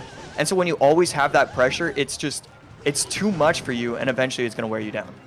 Mugi doing a good job here, taking that elixir lead that he had to try to create a lot of pressure at the bridge. Not a lot of damage out of it, as you see a little on the left-hand side, 2681 to 2173. Hugo's currently in the lead, and you know, he's a guy that loves Mortar, and going back to his comfort here after struggling in his first set. Yeah, Mugi, you know, makes a slight mistake. Spear Goblin's a little bit too high, but he's in a, yeah, I mean, the thing is, when I say the Archer Queen variation does really well, you have to take a look at the bats. The bats are just getting a lot of value every time they get placed down. The snowball just isn't going to come down in time. And when you have that minor log, minor fireball potential with, you know, 2 minutes left, OT, it's tough to stop. I don't see him having any way to just get around that. Yeah, Mugi's having a really hard time dealing with those Spear Goblins as well. The Spear Goblins have just been chipping away a ton on that left-hand side just because Hugo's happy to cycle them in the back, just figure out what's going to happen from them, and then either add to the push or just let them go and try to get a couple spears in. So we see Mortar for Mortar here, 963 to 2426. This is basically all wrapped up unless Mugi, you know, pulls a miracle out, but it feels like, you know, Hugo's going to happily sit back, defend with that Mortar. And, you know, one of the things, Josh, that I actually learned from you when talking about playing Mortar is, look, if they don't have a big spell or if they haven't shown one and we're getting into deep into double and triple, use that Mortar defensively. Why not? And it's super interesting. One really cool thing that I like that Hugo's doing, he's doing a Mortar same lane. He's not worried about a fireball getting on top of tower and Mortar, because what is that? That's a 4-for-4 trade, and the Mortar will stay alive. It'll still stay on the board for another 10, 15 seconds. And at that point, you still have the cannon cart, you still have so many options available to you. So he's allowing any potential spell damage onto the tower and Mortar. A tough start here for Mugi, starting his run here at the Brenchong Grand Finals, looking for that golden ticket, 0-3. Josh, do you think it's interactions? I heard you mention something early on about Mugi missing something, and obviously you were following along with the set we saw beforehand where, you know, he misses the cannon twice. What do you think's going on? Well, I think it's just, I don't want to say lack of preparation, but it's weird to see the decks that he's chosen. He's chosen Royal Hogs EQ, the meta version, but it was meta, you know, a month ago, and it was meta for ladder, not necessarily dual format. Right. And then in game number 2, he used the Minor Musketeer Mega Minion Poison deck. And I'm just never a huge fan of that. It's too slow going against the Archer Queen. It's just a weird deck overall. I really have not liked what I've seen so far of his deck choices. Yeah, that deck was really odd. It's the one that you were just talking about with the Mega Minion there. It just didn't seem like there was a place for those cards, or it felt like there was like overlapping responsibilities, which mean it left something out on the board or something out on the field that wasn't covered. And now looking at this as the second set for Mugi, this is an elimination game. These next 2 games are elimination games. Obviously, you're going to walk away with a little bit of cash and a little bit of clout, but you know that's not what our former defending world champion wants. He wants to be able to get that golden ticket and secure his spot in World Finals. But right now, he's 1 game away, an 0-3 start on his day from being eliminated from this run in Brenchong. Yeah, I really wanted to see him make that crazy run. You know, if I think it was like 8 casters were chosen. Who do you think is going to be able to win it all? 6 people said that it was going to be Mohamed Light. 2 people said that it was going to be Mugi. In fact, Rich said no doubt that it was going to be Mohamed Light, which I found hilarious. And he found hilarious too, because he was saying that that's a little bit risky to say. But yeah, you know, Mugi just has not performed well. And then even in game number 1 of the last set, he was missing cannons all over the place. I'm surprised. I know, missing those buildings back-to-back in one game is just really surprising. So here we go, hopping into game number 2 here. Mugi, with his back up against the wall, decides to go quick and fast with those wall breakers. So wall breakers, Magic Archer, probably going to see a NATO in there. We see guards come out. And then Hugo on the other side of it. He didn't use the AQ in that near mirror matchup in game number 1. Decides to bust it out in game number 2. There's a Wallbreakers, Ghost Bandit, Magic Archer deck that I've loved seeing so far. And it potentially could be in use right here. It looks like the Dark Prince variation it tends to not be that version. But I have really liked seeing these Magic Archer NATO decks, you know, form back into the meta. It's been really nice to see. Yeah, Magic Archer plus NATO, one of those things that you kind of were always looking out for when you were playing, and then you kind of didn't have to think about for a few months. Now, very firmly back into the competitive and ladder meta, whether it's in this deck or just classic wall breakers with minor Valkyrie. Valkyrie, you know, obviously not going to be in game number 2 here, so he replaces it with that Dark Prince. Might be pretty similar otherwise across the board. You see guards coming in for what can usually be Spear Goblins as well, I think. Right. So far, solid defense overall. A lot of pressure, but not a lot of damage. Fire Spirit finally going to get a little bit more damage onto the tower. And here we go, drill plus wall breakers. This is where the pressure gets crazy. Double elixir especially is going to start to get wild. Yeah, it's this drill deck. I mean, drill on both sides of it, but the one on the bottom of the screen here from Hugo, I've had a lot of fun with. You know, that drill coming in, you can go bandit at the bridge, drop a drill on the back end with a royal ghost in there, and then you get the goblins tanking for your royal ghost. There's just so many different ways that you can build your offensive pushes, and there's also really, really cheap ways to just get some good chip damage in. One thing that I'm really liking in this game is that both players are using Tesla. And in Phase 3, a lot of players kind of tried messing around with Bomb Tower and with not a lot of success. And so the fact that both of them are using Tesla, that's going to be really, really great construction on both of their ends. Yeah, we saw Tesla kind of fall out of the meta there for a minute, getting replaced by Tombstone, Cannon, like you were talking about. The biggest one was Bomb Tower. Why do you think it is that people were like, you know what, Bomb Tower just isn't the way, we got to go back to Tesla? Ever since it got that one major nerf where it no longer did, you know, the bomb death damage, it really just fell off, like, entirely. It just doesn't have the DPS. The splash is okay, but there's better options because, you know, that splash is super powerful when you're going against Royal Hogs, but every deck is set up with at least a Dark Prince, at least a Ghost plus Fire Spirits, so you don't really need that Bomb Tower anymore. Aggressive NATO there from Mugi to try to get more damage on tower. Royal Ghost gets pulled away, but Tesla plus Skeletons help out. 1487 to 2020 are the tower health right now, with Mugi in the lead by about 500 and some change. Yeah, playing really well. Is forced into one lane, though, and so that's where Hugo has the advantage. He can go any way he wants to, but it might not matter. Skelly's gonna come down. Beautiful NATO back. He's getting so aggressive with that, and that could hurt him because he doesn't have a lot of elixir left. He just needs some solid defenses here. So let's see if Hugo can turn that overspend, if you want to call it that, into anything. No, Mugi defends perfectly with a little bit on the board, so it feels like they're even in elixir. And this feels pretty sewn up for our defending world champion. Still, a lot can happen with these decks on both sides of the board. A ton of damage can come pouring in. Oh, and that bandit doesn't go to the wall breaker. It goes to the Dark Prince. Dark Prince gets tanked for by the Bandit. Bandit on the tower now. Archer Queen at the bridge. 89 HP left on the tower. Fireball comes in. Those aggressive NATOs, man. Yeah, you know, it doesn't matter what's coming down the field against him. He just wants to get those offensive NATOs because he knows just how valuable they are. And so he does get that down in time. And yeah, I mean, just solid defense, solid offense.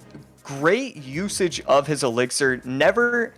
always making me worry, but never actually in a bad position.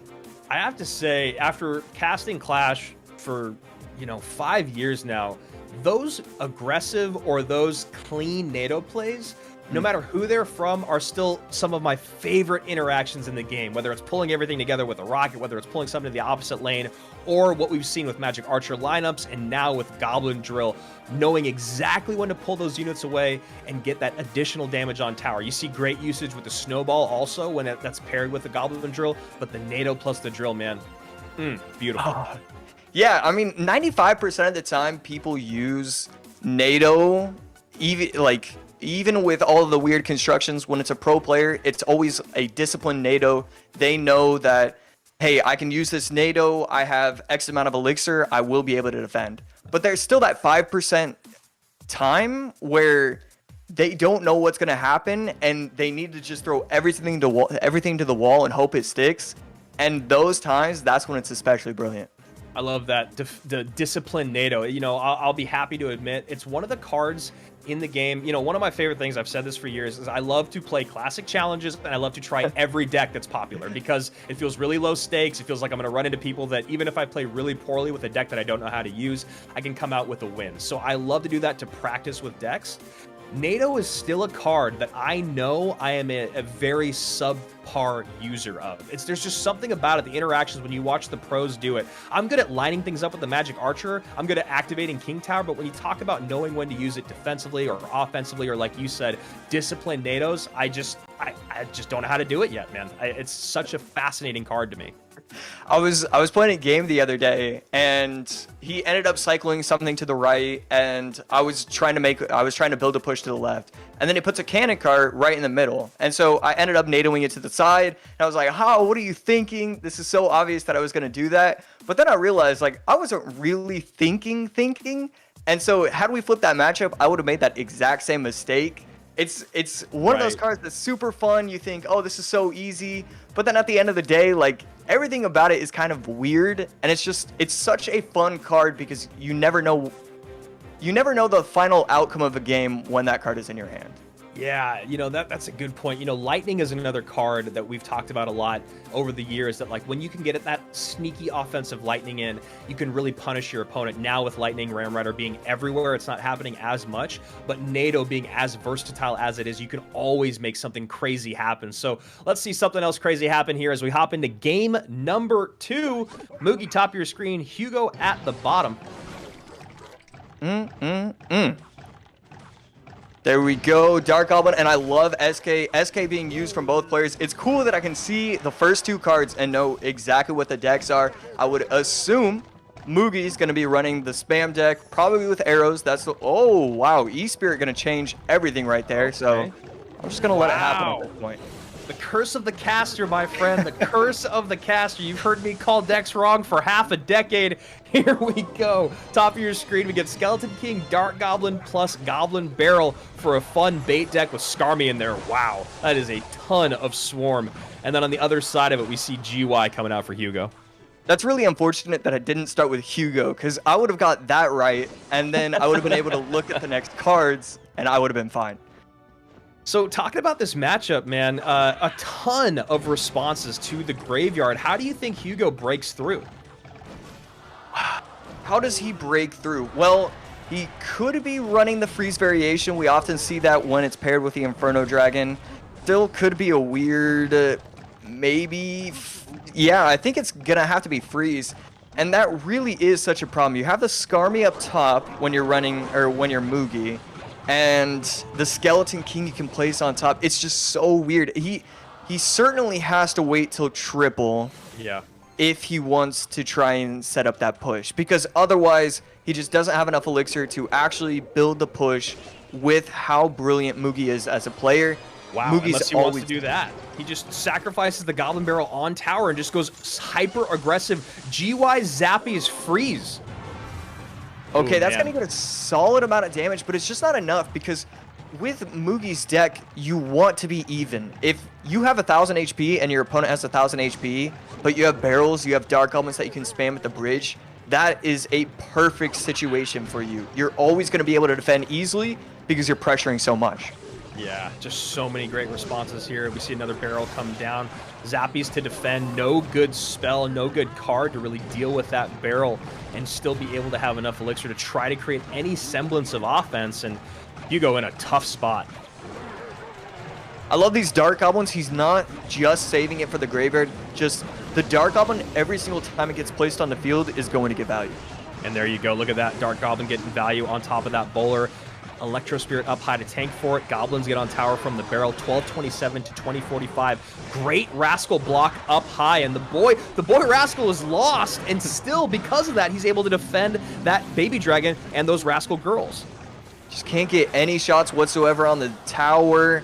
Maybe he's going to force out another thing on the left. No, we just see the Zappies, but right here, oh, the miss NATO, and it's done. Yeah, I mean, you see that on the left-hand side. Dark Goblin behind a couple Rascal girls, and then the Miss NATO there with the Overwhelm on the right, and that's exactly what that deck is going to do. So much Swarm. When you see that much Swarm and you're playing a graveyard deck, it just feels like it's impossible to break on through. So Mugi walks away with the W. He stays alive, and Hugo is going to be eliminated from the Bren Chong Cup. Great run for him. A big name in the space, I think, over the last couple of years. He's really building kind of that traction, that momentum that you want to become one of the CR greats. Right. Oh, man. What a set that was. I was impressed overall with a lot of Hugo's gameplay. That final game, I think he made a lot of simple mistakes. I mean, just simple macro mistakes. You have the Baby Dragon, you know your opponent's going to block at the bridge with Rascals. You can't build that graveyard push. You know it's not going to work out. There's a lot of positives that he can take away from this, and, you know, definitely has a few things that he needs to work on. And that's why I love having you up in the booth, man. There's so many things that you talk about, whether it's just having, you know, knowing what we're going up against when you see the first two cards, even if you were a little off on one of them, it's still okay. But then the other thing that you're talking about is, like, when you play at this level, you just have to know. You have to know that that Baby Dragon graveyard push is not going to work. This isn't 6K, 7K ladder. This is the top of the world. And if you know that's in cycle, which it was, and I'm sure Hugo did know that, you can't try to do stuff that crazy. Even early on, when he went with the Zappies, aggressive graveyard push, and the freeze, completely ignored the Goblin Barrel, even that felt like something that was like, you know, that'd probably work against me. I don't think it's going to work against Mugi. Right. Yeah, it just sets it. Yeah, it set him up way too easily.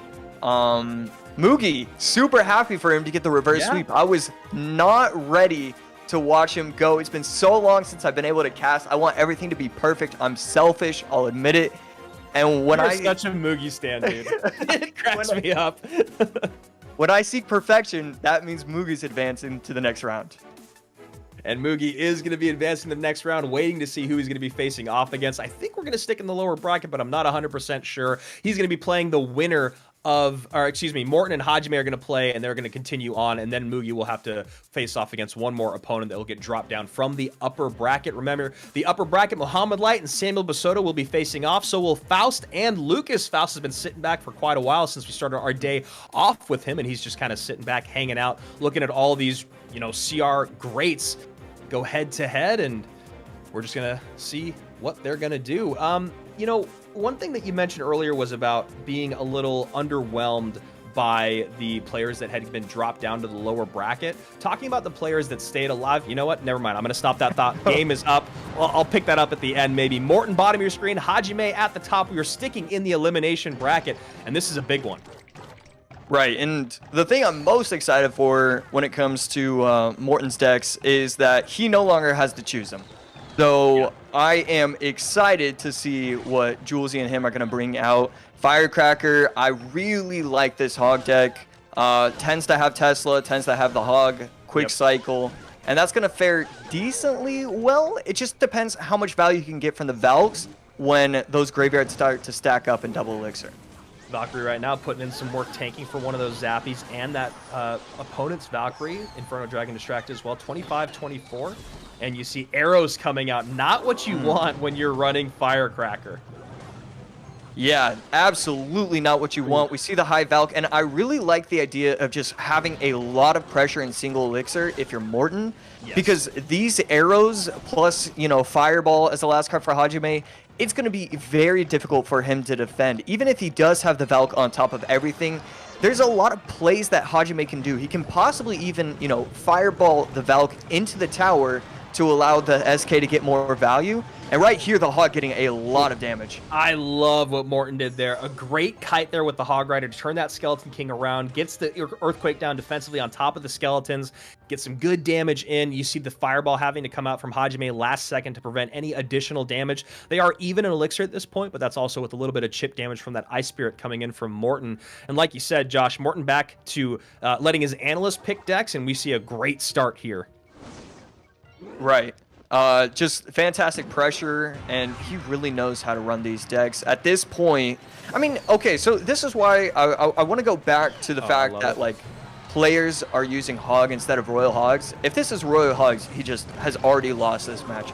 He can't break through.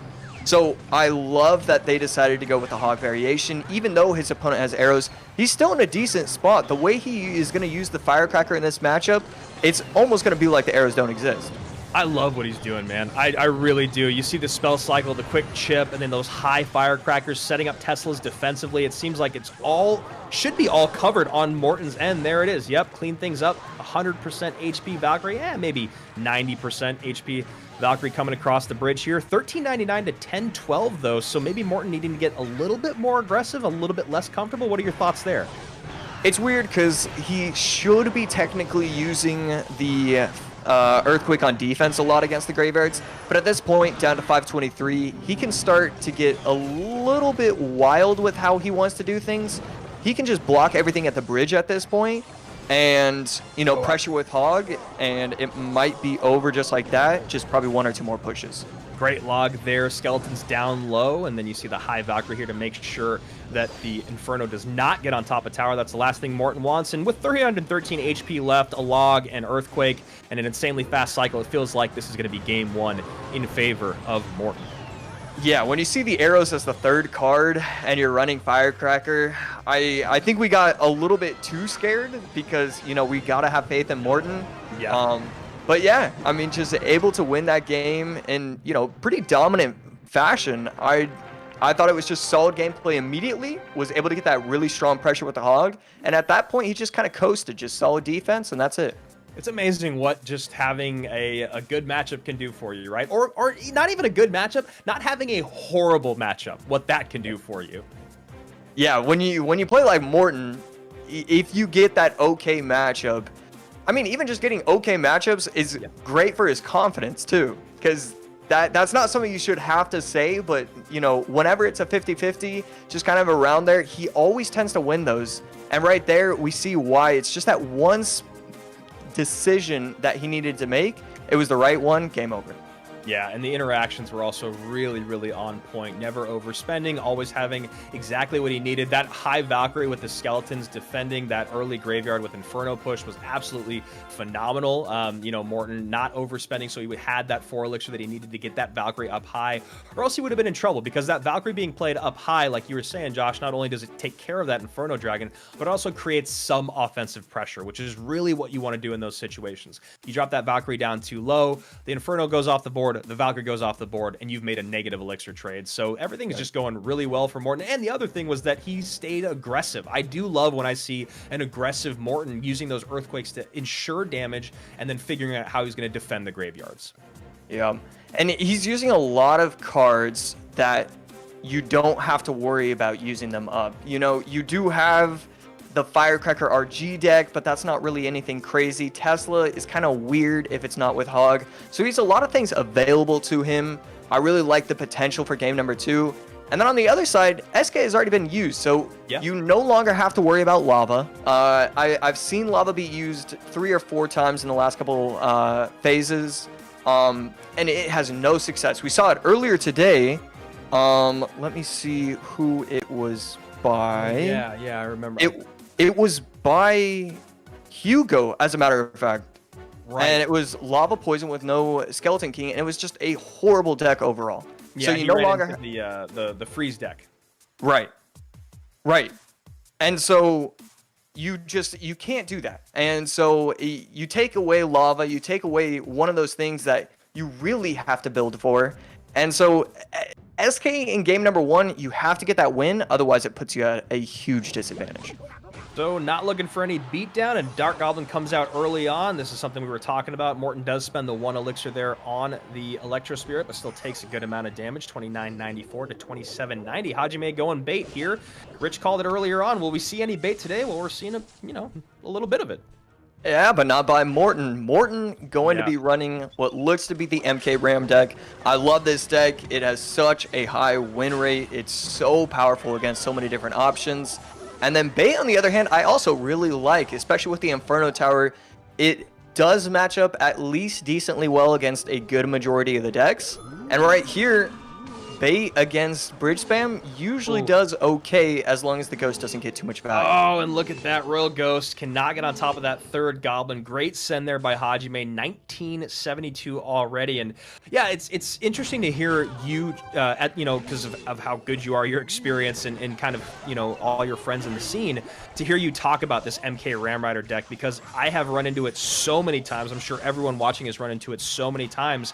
And it's one of those decks, like you said, it's so strong. Even when I have decent matchups against it, it's still almost a coin toss depending on how good my opponent is. Right. There's just so much available to you, and a lot of these players are so strong at adapting, where once you figure out the matchup, you say, okay, I need to wait till triple, okay, I need to get a ghost up, and then I can MK after, because it forces out the Knight, and then he doesn't really have the correct responses. Because he has Knight and delivery, though, it has an interesting twist. If it's Knight and log, then, you know, okay, I put ghost on one lane, Archer Queen on the other, and MK another place, and then it's weird. But if you have the Knight for one lane, and then you have the delivery for the other, and then the Inferno Tower for defense, you don't have that breakthrough ability. And so I really like the way it's set up with delivery instead of log for Hajime.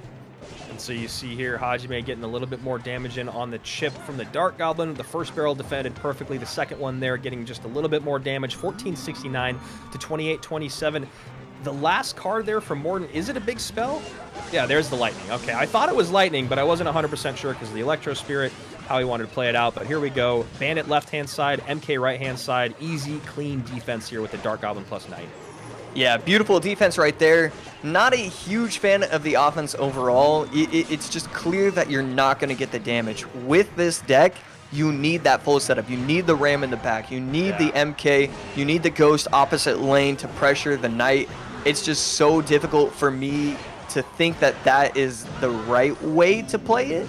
And right here, nice little King Tower activation. You know, you've said this twice now, Josh. I think once was with Hugo. I think it was with the Hugo in his most recent set, and then right here with Morton, where you're like, you've got to just wait till triple elixir. Neither of them have done what you're saying. Obviously, you're not in their ears. They're talking to their analysts or coaches, but that's a fascinating thing to point out because it's always easier to say when you're up here at the desk as opposed to playing. But really, you've called it out twice in a row now where guys are just getting a little bit too aggressive before we're in triple elixir, and they're just getting punished for it. They have no responses. Right. I mean, it's so easy. The way I always talk about it is I have a bird's eye view when I'm casting. So it's super easy for me to tell cycle, elixir, all that, especially elixir. That one I'm getting really good at. And so it's super easy for me to say these kind of things. But at the end of the day, these players should know that. They should be able to walk into a matchup and like, let's pretend this is a multiple choice test. Like, they should be getting 95% at least. And a lot of the time in competitions, we're seeing players get 60% when it comes to how to play specific matchups, just because I think it comes from discipline, but it could just come from nerves. Man, it looked like Morton finally had put together a good offense there. He had the MK up high. The Inferno Tower was out of range of the Ram Rider, but still clean defense there from Hajime. Hajime getting a little bit overwhelmed here, though, Josh. Right. That's a lot to deal with. That's it. That feels like it's it. Goodness. Oh my goodness, this is exactly what I was talking about. Hajime just needs to get a little bit of damage in and another rocket. Can he do it? Perfect snowball. There's the Bandit plus the Electro Spirit. Oh my goodness. Wow, triple elixir, and it's just over. He finally gets the push. Inferno Tower can't do it. Morton cheesing because he's so excited he gets that come from behind win. Wow. You love that. You see, you know, Rich was talking about it earlier. Morton is not a guy that you get a lot of swagger on the camera, usually just a quick acknowledgement or whatever, but cheesing because, my goodness, that MK Ram Rider deck did all the things that we were talking about. You know, we were harping on Morton a little bit for getting too aggressive earlier on, and it really, I mean, he needed like a touch of damage on that tower, and then the rocket was locked, loaded, ready to go for Hajime, and oh my goodness. There's a replay coming up here. We'll see if we'll hop over to it, but that was some beautiful, beautiful stuff from the German.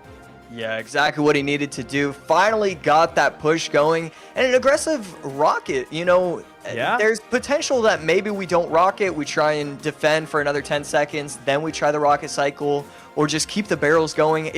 I don't know why he chose to switch it up, because that just wasn't required of him.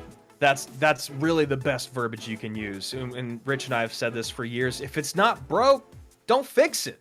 It's working. Your defense is working absolutely fine. Your offensive pressure is enough. You have a massive lead. There's no reason to change things up. There's no reason to get that aggressive with the rocket. And I felt Morton could feel Hajime starting to tilt. And Morton started to defend these barrels so perfectly. He started to feel that gap narrowing. And just beautiful stuff with him with those setups on those Goblin Barrel defenses. So, I was kind of trying to take a look at the matchup and figure out why I didn't like the rocket the way I didn't like it. Yeah. Because not only did it feel like it was just kind of like a misstep, but it felt like he was just throwing away the game. And so the conclusion that I came to is because he has delivery instead of log. You don't have that extra chip damage with it, but also the delivery is set up just for defense. You only have to worry about that. You're up 1500 HP. You need the defense before you can snowball into offense. And when that Ram Rider was going down the field and he got like a really nice snowball on top of the E-Spirit plus Dark Goblin, I think it could have been just Dark Goblin, but it was game over just like that because he didn't have that reset with the log. And great game for Morton, or it just, I don't know. I don't know the decision making right there. Yeah, I mean, that's one of the things that we were talking about in one, I think it was maybe the first set of the day, where it was like, you have such a massive lead, you know what the matchup is, all you need to do is sit back and do what you've been doing, defend, chip where you can. That rocket coming in was just really surprising, even from me. You know, it's just like, why? You don't need that damage. And then what you're talking about specifically with the Royal Delivery works great against a lot of cards in the game, but Bandit, Royal Ghost, MK, Ram Rider all coming across the bridge at the same time, yeah, that's a ton of value out of your delivery, but you're not really going to get any of those units within a HP that is going to take them anywhere other than to your tower, right? You need just a little bit more offensive damage on those units crossing the bridge, and that delivery is just not going to do it. Yeah. Yep, you need the fireball in addition to that. You can't pair that with the rocket in the way that he was going. And just like that, overwhelm, and it's over. So there we go. Looking at our bracket, it's not up on screen here, but just kind of talking you guys through it. Morton 2-0's Hajime. He goes on and waits for the loser of Faust versus Lucas. And then Mugi sitting back and waiting for the loser of our next matchup, which is going to be Mohamed Light against Samuel Bassotto. And this is a fun one to talk about. I don't know if Rich wants to get on this or not, but I obviously want to talk to you because, you know, we all know how you feel about Samuel, but we also all know how kind of all of us feel about Mohamed Light. What do you think we need to see here in this set? Obviously, hopefully, no repeated Valkyries. Right, let's start with that. No repeated cards. That's going to be important. I think you just want to tend to use strong dual format decks. Other than that one misstep, overall, Bassotto's games have been really nice. I was taking a look at his earlier games. He had one game where it was like P.E.K.K.A. Graveyard Exy against one of the players in game number 3. It's clear that he knows the format well, and he can adjust to build the correct decks. So I would like to see him maybe mess around in, game 2 if he gets a game 1 victory. And then Mohamed Light, on the other hand, he just needs to play his game. There's nothing cute about what he needs to do. He just needs to put himself in positions to even just have okay matchups in order to win.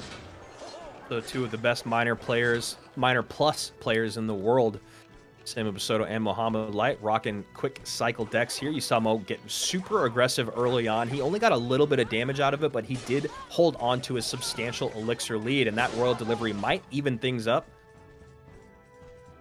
Solid defense right there. Bassotto in a decent position. It's going to be interesting to see which spells each player has. One player could have Earthquake, one player could have Fireball, one player could have, or both players could have Earthquake.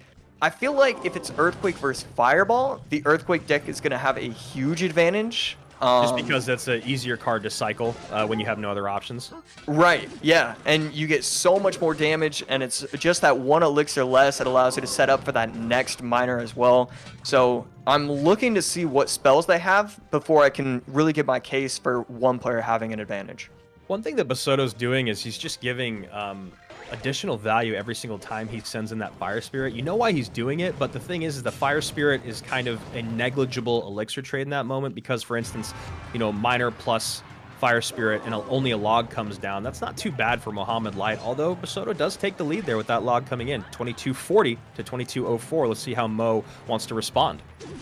So Mo really needs to be careful. How is he going to want to use his bats right there? Bats are going to get a little bit of value forcing out the delivery, but it's really, can you bats plus log on defense or bats plus guards or something like that? Just the bats need to be getting value and just be cycled in the back, as we see right there, pretty much every time they get on the field, because you're always getting a lot of value when they're down.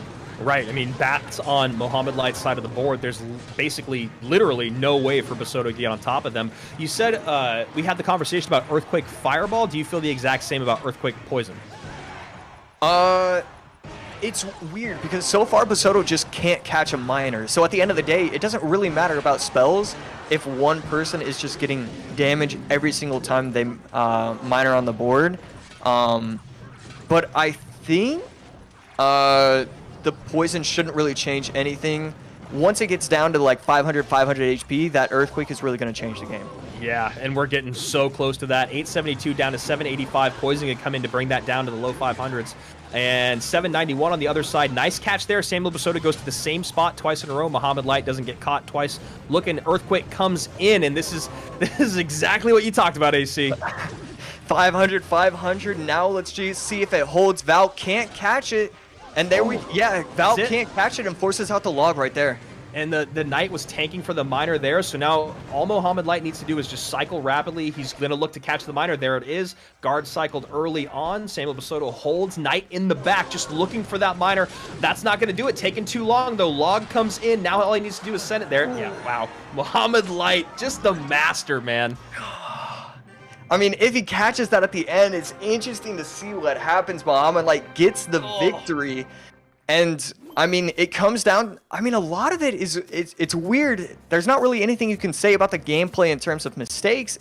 He couldn't catch miners, and Bassotto played it correctly by cycling bats in the back. It's as simple as that. Yeah, I mean, really, you could try to pick and choose moments that happened, or even like the fire spirit thing I was talking about. It's all negligible. The only thing that really matters is exactly what you said.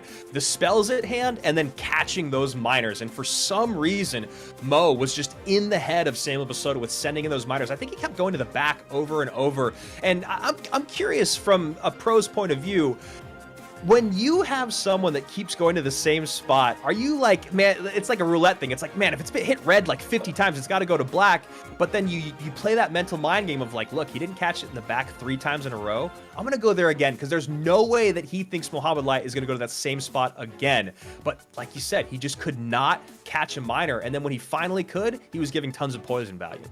Right. That's like my favorite thing to think about for the last like 5 years, because this is good. This has been a discussion point for so long. What are you supposed to do when your opponent goes 3 times in a row to the same spot? I'm so glad that this is a conversation that you have had. Please continue. It gets me giddy thinking about it, because it's just like you don't want to be that guy who just can't catch it, and it's 6 times in a row, and then finally you go for it, and then it's like, dude, come on, like 7th time, that's not possible. Obviously, he's switching it up. So once you get to 3, then you say, it doesn't matter where you put it, as long as it's not the same location, I'm blocking that. But other than that, it's just kind of a toss-up. It's just, you kind of got to feel for your opponent. It's those mind games. He knows that I know that I know that he knows. Yes. And you just gotta randomly pick a spot.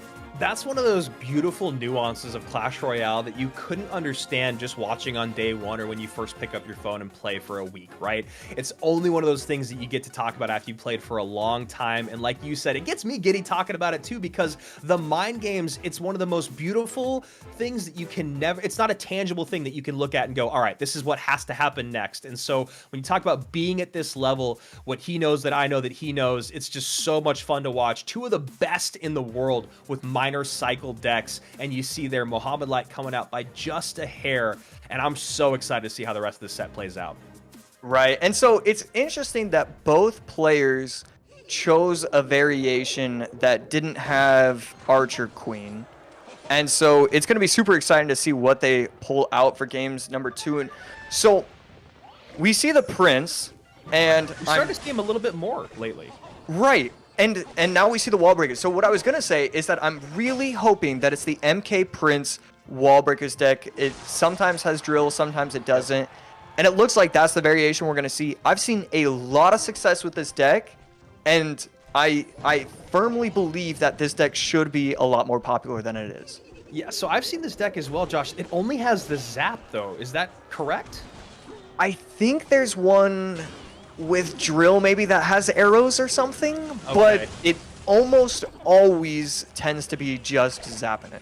And that's always really interesting to me too, because it feels like there's always been a big spell and always been a small spell, or at least one big spell in a deck. And, you know, that just goes to show, you know, at this level, what you can do with just a zap when you have to pick and choose your moments. Mohamed Light there got a little aggressive with dropping those minions up high, looking to catch the Inferno Tower. Doesn't happen for him. So, you know, Samuel gets a great trade. Arrows come out. Nice call there, Josh. And a double connection from Mo Light. That is a devastating blow. So, I'm really glad you were talking, because I was going to say something along the lines of, oh, we haven't seen arrows, his opponents use barrel. It's clear at this point, no arrows in hand. But arrows I like that you said it anyway, though, so people would still get to hear the thought process. That's right, because I want people to know how I think. It's, you know, maybe an ego thing, I guess. But yeah, what a brilliant arrows right there. Catches the E-Spirit, catches the Princess, catches every single thing that you need to catch. And yeah, it just puts him in such a solid position. And I like this because now he can cycle MKs in the left lane, and then really his entire thing is to try and get aggressive on the right. Just by, I just love how this is set up for him as double elixir happen at the start. It's incredible what one card can do to a matchup. It truly is. And those arrows coming out from Mohamed Light feels like it's just swung that pendulum so heavily in his favor, which is, you know, not really a guy that needs a ton of help. As you can see, he pours a bunch more damage in on that right-hand side, 1276 to 1732. Bassotto definitely still in this. Yeah, he's definitely still in this, and so far he really hasn't made any major mistakes. Wall breakers in the back. I like how he cycled that, but that's going to be a lot of damage from the barrel. And the way the Inferno Tower plus Princess is set up, that defends it perfectly. And oh, nice high guards there. And yeah, I do love that deep barrel. Right, this is a nice little switcheroo, and now Bassotto has a good advantage at this point. Yeah, Arrow's going to have to come out. No, he goes MK instead. 963, good clean defense there. I'm assuming that last card from Bassotto is going to be a rocket. Mohamed Light definitely thinking about that and what that means in terms of how much tower damage he really has to spare. So the problem when you use this variation, the drill plus arrows plus zap, you don't have that guaranteed damage that you need with this deck. I like the minor variation more, where minor is just thrown into there, and I think it's usually instead of the drill, because at this point in time, he's always going to have guards for Prince that he can place all over the board, so he can never predict it with arrows, and then he's always just going to have the knight for the drill. And so, especially when arrows are out of cycle, it's just so easy for him to defend. Oh! Oh, wow. Okay, so the MK misses the barrel, but then still gets the swing in time. But that allows the Princess to connect twice. That's going to do it. We're going to game number 3, and what a great set this has been. Yeah, exactly how you need to play it. Gave up a lot of damage, but he started to really figure out how the game was supposed to be played. Yeah. And I really think that this variation, this MK Prince deck, it needs that minor. If you don't have minor, I think it takes away way too much. You need that pressure. Otherwise, the Princess is roam free because, you know, this was something that kind of changed how Clash Royale was played. When bait became popular, it was how do you play the bait versus bait mirror matchup? And it was you need to defend Goblin Barrels without using your log because Princess is the most valuable card in the deck. And so the fact that he never had the opportunity to take out the Princess, it was pretty much game over once he was in a solid cycle.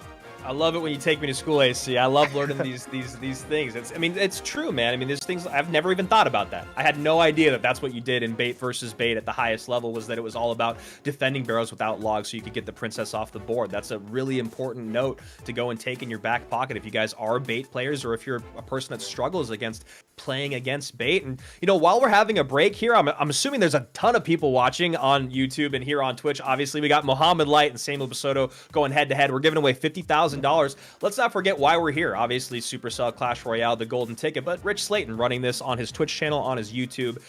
Much love to him. He's the guy that's still operating the cameras and the scenes, even though he's not on camera. So, hey, what's up, brother? With his dun glasses, I believe he called them earlier. Yeah, so guys, give him a follow here on Twitch. If you have a sub, a Prime sub, doesn't cost you anything. Sub up there, and of course, subscribe to him on YouTube. He's getting so close to that 100K. He's making leaps and bounds, so go give him a little bit of love. He's been a part of the scene for half a decade, so, you know, he's the best guy to be doing it. back to what's at hand. Mohamed Light, Samuel Bassotto, Josh, with all the cards that have been played, I know it's kind of a lot of information to process. What do you want to see in game number 3, man? Let's see. What do I want to see? I'm going to take a look at game number 2 again, just so I get that. I want to see SK.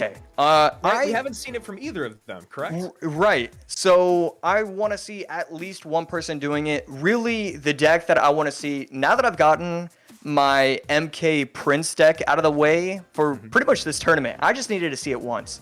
I want to see that Lava SK Arrows deck. I think that's one of the strongest decks in the game right now. You know, and I've lost to that deck a lot. It's a really tough. I figured out how to kind of match up against Lava Miner, Lava Loon, obviously with my Mortar deck. And a big part of it was, and I honestly was a big part of, again, talking to you and talking to other guys. It was like, all right, if they lava up in the back, you just go something strong on the ground opposite lane. Usually I'll just go a Naked Valkyrie, and it pulls a lot of elixir out of them. But now running into this Lava SK deck, I've struggled a lot because when you can't really just cycle that Valkyrie carelessly anymore, and that's the best tank that you have. So Bassotto could be doing that, although Tombstone shows up in a lot of places right now. Right, but that does mean we should see the SK there. So especially when archers are cycled, it tends to usually be graveyard SK. It would be interesting to see if he's going to be, and we see the arrows, so it's likely like a fireball. It still could be the freeze. But I like this, especially with the cannon cart coming out. Cannon cart in the back, and just going to do a quick check-in here. 205, 204, 203. Great. So here we go. Cannon cart going down the right-hand lane. Valkyrie there to meet it, and it does look like Mo is probably going to go to Hog, correct? Yeah, it should be the Hog deck. We saw the Firecracker deck have success when going against the Arrows deck, but oh, this is a cannon cart on tower. Oh, man. And that is all because of the aggressive Skeleton King opposite lane, right? You get distracted by it because he demands so much attention. So Skeleton King comes out left-hand side. Mo plays a high Valkyrie there, and he forgets about that cannon cart. Cannon cart doesn't lock onto the Val because it's pushed one tile to the right, and he gets a ton of damage. Hog gets a hit 2507 to 2143. Interesting start here in game number 3. This version, because you have Tombstone, you don't have the easy defense against Hog. So even though he's up HP, it still makes me wonder, hey, do we try and go same lane? How do we want to approach this matchup? So it'll be really interesting to see what he does in double elixir, because if he's not careful, at the end of the day, these Hogs are going to come fast and at your tower, and you're not going to be able to build the right pushes. Yeah, and you saw how much Bassotto had to spend there, and like you said, that Firecracker also makes it really tough to build those pushes from the back, right? Like, do I go same lane? Do I start them from the back? But then when you start them from the back, that Firecracker gets a ton of value. So interesting position for Mohamed Light to be in. As of right now, he is in the lead with that Hog Rider hit. And there we go, just a lot of pressure. Arrows out of cycle, so this Firecracker is going to get so much value. And right here, I like this. He's going to go Mega Minion Graveyard at the bridge, and that's going to be pretty difficult. Might get a shot, but it does force out a lot of HP, elixir on defense, and gets a lot of damage. Wow. Those Larrys piling up late, 1307 to 1921. No Earthquake in cycle, so Hog Rider comes in. Cannon Cart plus Archer's not going to prevent a hit, so 1603 to 1307. Would have been nice to see Samuel Bassotto try to, make that Hog not hit, but then he's going to overspend, and then he has no chance of creating any offense, so tough spot. Right, and Valk on top goes in with the Hog, but with Tombstone plus Archers, we do see it come down. No shots whatsoever. And the Crown Tower, with those two skeletons... Oh my goodness. It's getting eaten alive. Oh my, and Mohamed Light knows that Samuel Bassotto's starting to cycle his way through this. He just needs to get another Fireball and arrows down. Tombstone maybe going to come down low here. No, he just goes Mega Minion up high. Great snowball there from Mohamed Light. Samuel Bassotto playing this close to the chest, but not going to be enough. Arrows in, just waiting for that 4 elixir to get that Fireball down. And what a great showing by the Brazilian. Samuel Bassotto repeats a card in his second game of the day, but then he beats Mohamed Light in his second set of the day. So not too bad if you ask me. There's nothing more that I love when a player switches up their defense in the final play. He could have done Tombstone, but that leads the 0.3% possibility of him using Earthquake and then him getting a prediction snowball and the archers going into the Earthquake and just something weird happening. So what does he do? He's at 1500 HP, Mega Minion. It's going to get 3 shots, but that's fine. We just need arrows. We need Fireball. I love that he did that. Yeah, I'm so happy that you broke that down too, because those final moments, it was exactly what I was thinking, man. It's like, man, is he going to try to defend this the exact same way? Is he going to change it up? Because you know Mohamed Light has to send everything, because he knows in just a second, arrows are going to come out and Fireball's going to come out. When you're in that situation, you got to sell it all, sell the house, go for it. And Bassotto changes things up, and that's recognizing all the units on the board, knowing how much damage they do at the competition level. Mega Minion comes out, like you said, 3 hits come in, totally fine. Let's lock this up. Let's continue moving on. So Samuel Bassotto up in the top of the winners bracket final, going to be facing off against his countryman Lucas or Faust here, who is, you know, not really a newcomer on the scene, but when you talk about this level of competitive, definitely a newcomer. And then at the bottom, Mohamed Light versus Mugi, a rematch of World Finals. And I don't think I've ever been more jealous about not being able to call an elimination bracket match. Yeah, I mean, that is going to be an incredible game to watch. I mean, just in this previous set, we saw some of the cleanest gameplay overall that I've seen in a very long time. So I'm extremely excited to see a Mohamed Light versus Mugi, and a Mugi that, even though he struggled in set number 1, he really performed pretty well in set number 2. So I'm just very happy to see what happens in pretty much every game that's slotted in the upcoming games. And I think the evidence of what we're talking about kind of supports the conversation that we were having, which is, you know, when you're at the very top of the top, it's hard to stay hungry, right? It's hard to have that fire beneath your butt to keep you on top of the game, to make those crazy plays. But then we see Mugi, defending world champion, back up against the wall, and he comes out in that second set, that elimination set, and that's the guy that we know, that's the guy that we love, that's the guy that we all cheer for, you more than some others, but you know, so it's exciting to see him back in fighting form. Right, and you know, it's a little known fact, the reason why Immortals and SSG never actually won everything is because we wanted to remain hungry every single season. I love it. So even though it looked like we had some tough losses, at the end of the day, it was always setting ourselves up for the future.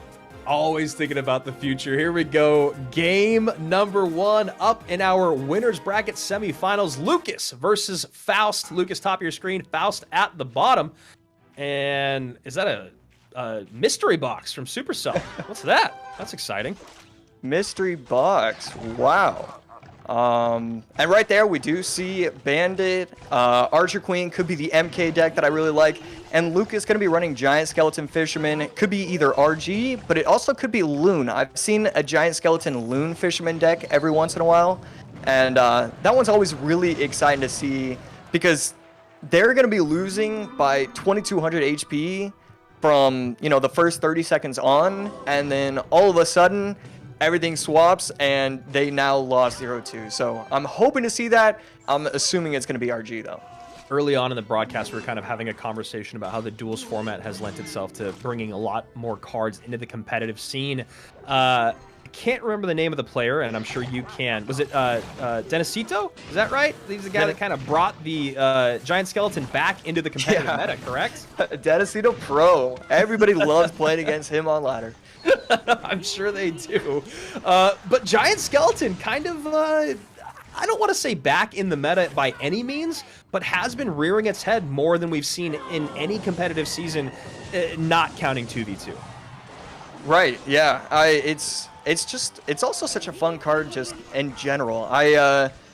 It's brilliant whenever it's in the meta. It really is unfortunate that it got that nerf to its death damage, because it took away a lot of its potential for decks, and it only fits in 1 or 2 decks now instead of the 6 decks that it used to. But it's actually kind of okay at the same time, because when you lose when a Giant Skeleton gets onto your tower twice, like Javi did, I think, against us, like, that is the most demoralizing way to lose in the history of Clash Royale possibilities. So I think that and rocket cycling for me, but I 100% agree, dude. That Giant Skeleton getting on the tower just feels like, what did I do wrong? Because I definitely did something horribly wrong. So Giant Skeleton running into the MK and this deck once again sounds like your favorite competitive deck in the meta currently, and it's doing really well. Yeah, death damage of the bomb, even though it did get nerfed, still strong right there.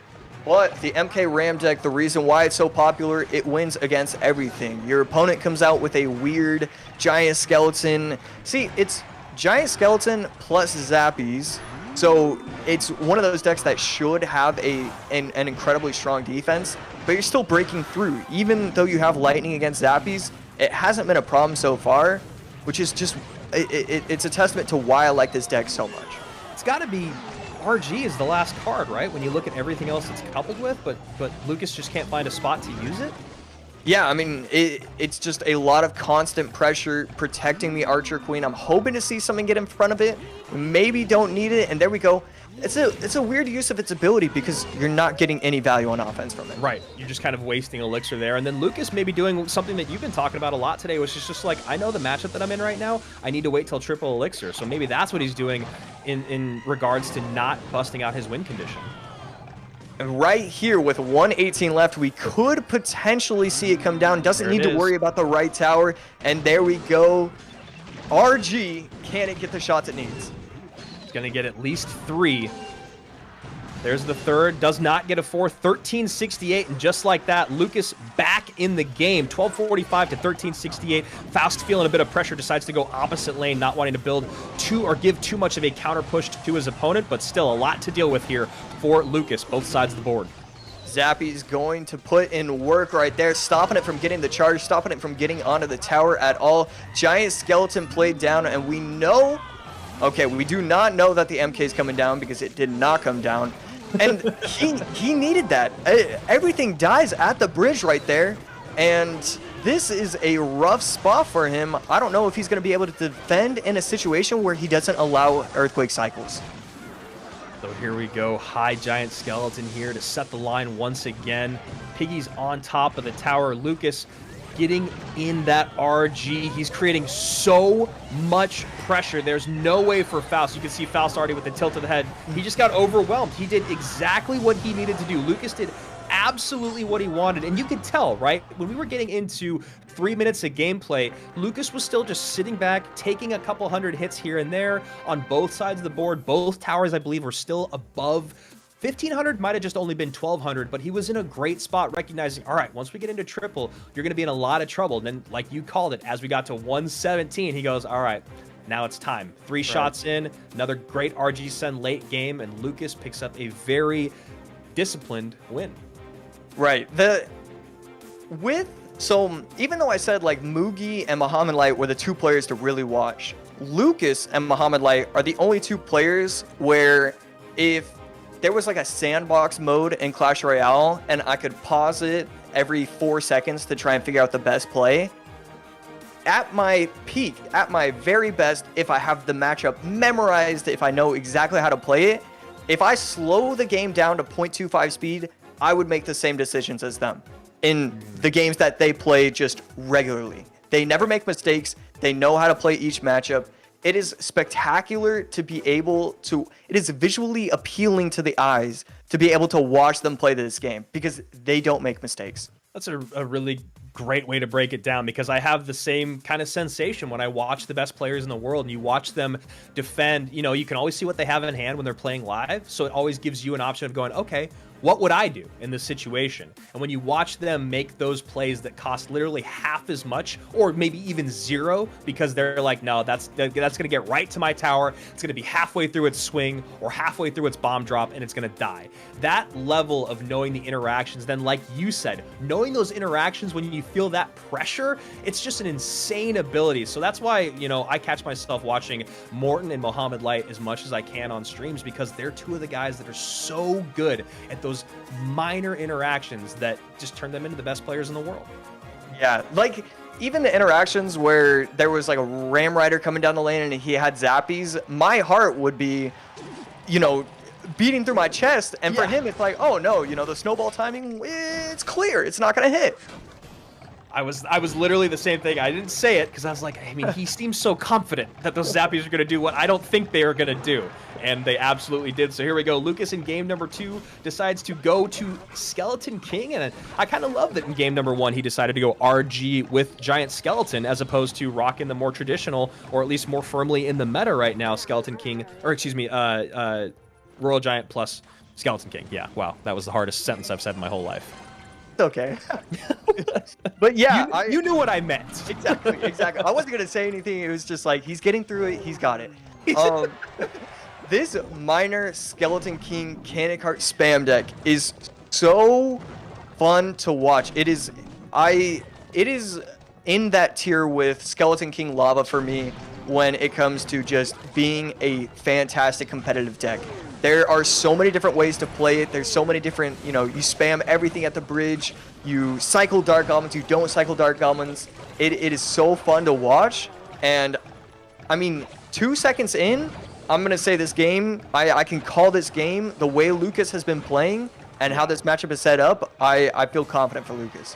I couldn't agree more. And I look at the responses that Lucas has to the Graveyard, which Faust is going to be rocking. This Bowler deck is actually one that Morton made a video on not too long ago, using the Bowler instead of the Valkyrie, obviously making it a little bit slower, but because of so much Ram Rider, because of so much Hog, so much Piggies, it has been a good, viable option. But you see right there, Cannon Cart breaks through, breaks down, gets on tower, 1680 remains, and you can see Faust already shaking his head. You do not want to take that much damage with Graveyard this early on against this cheap of a deck. And the miner plays perfectly, so that way he knows he's gonna Skeleton King same lane in and low. So what does he do? He miners even lower, so that way the Skeleton King walks behind the Crown Tower. Just everything that you could possibly discuss, he's making the perfect plays. And just going to do a quick count here. 30? Yes. 29? Great. We saw a little bit of lag pop up there on stream. I'm sure you guys have all experienced that before while playing.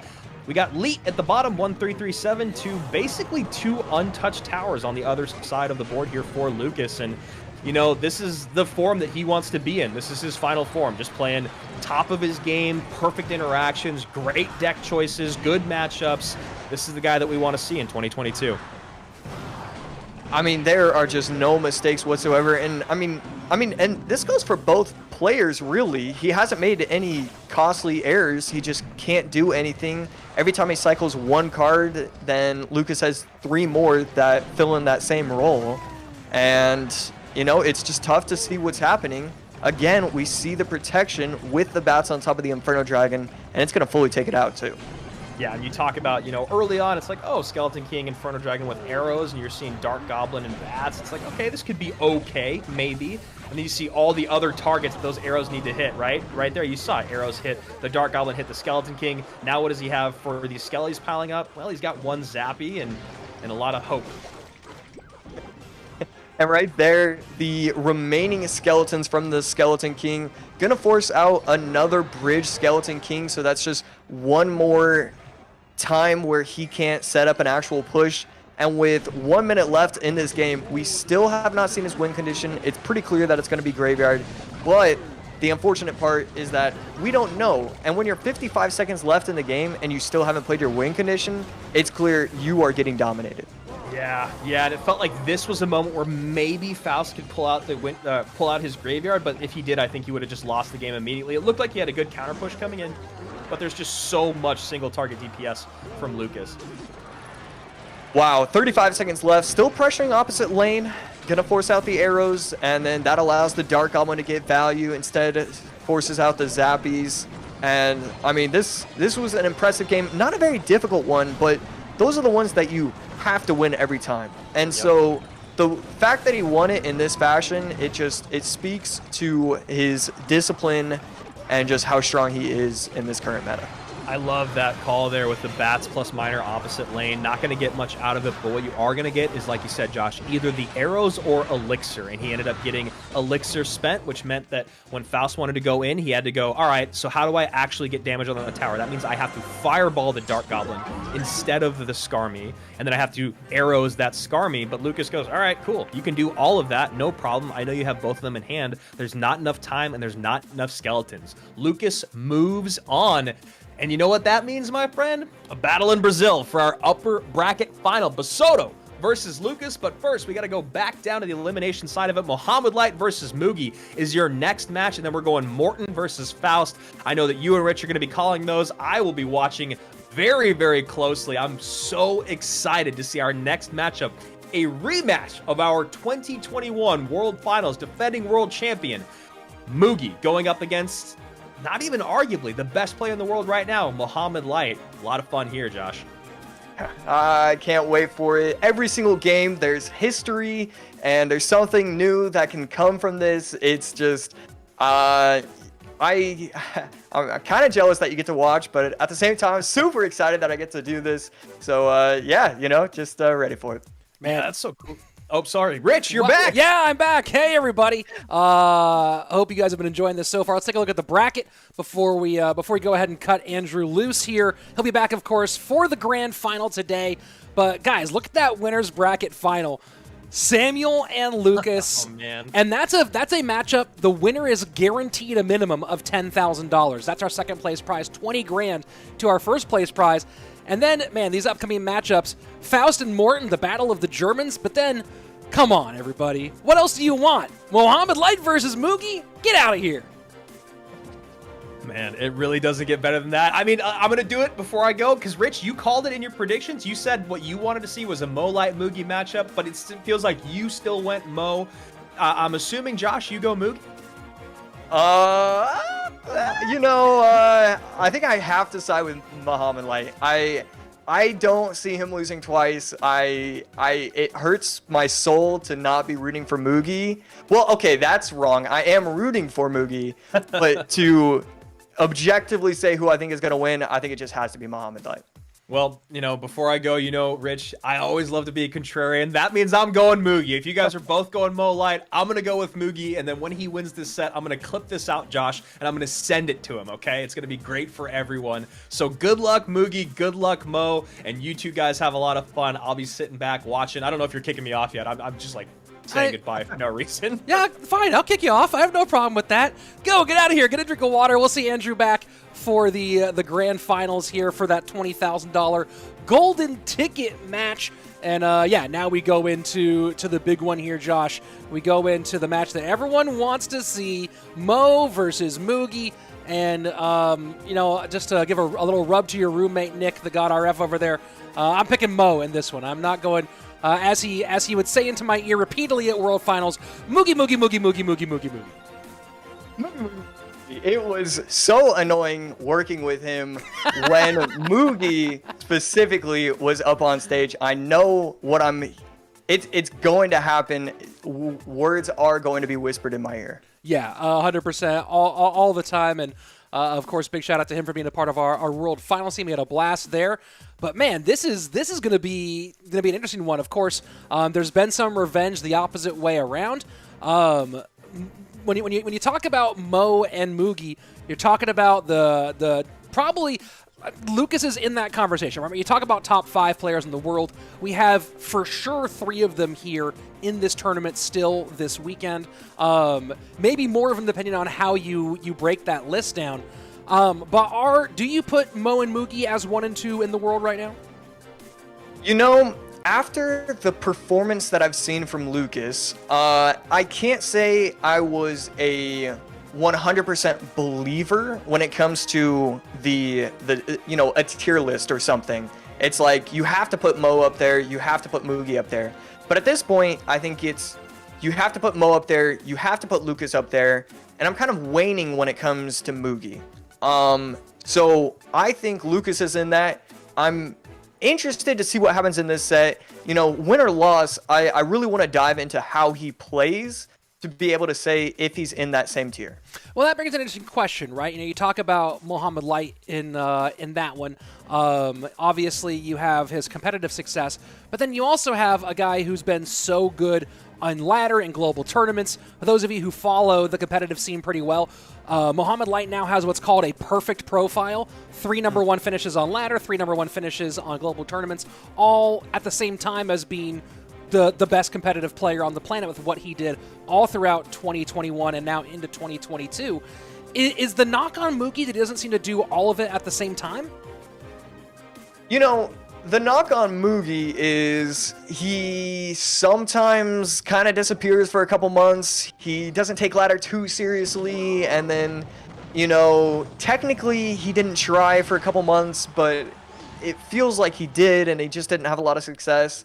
But at the end of the day, he always brings it when it comes to these kind of competitions, and like late stage brackets, late stage, everything's on the line. This is where he does his best. And it's not even comparatively to like his opponents are making mistakes. It just feels like he's playing his best as the pressure ramps up. And an interesting choice here out of Mo, going a fairly, despite the Electro Spear had a classic version of log bait here with the Inferno Tower. I'm wondering if he was thinking that Mugi might go a little off meta here or a little heavy in game number 1, as some of the players have done. Seems like he got caught out here. Yeah, the Archer Queen plus Hog is going to it's going to be very difficult to defend.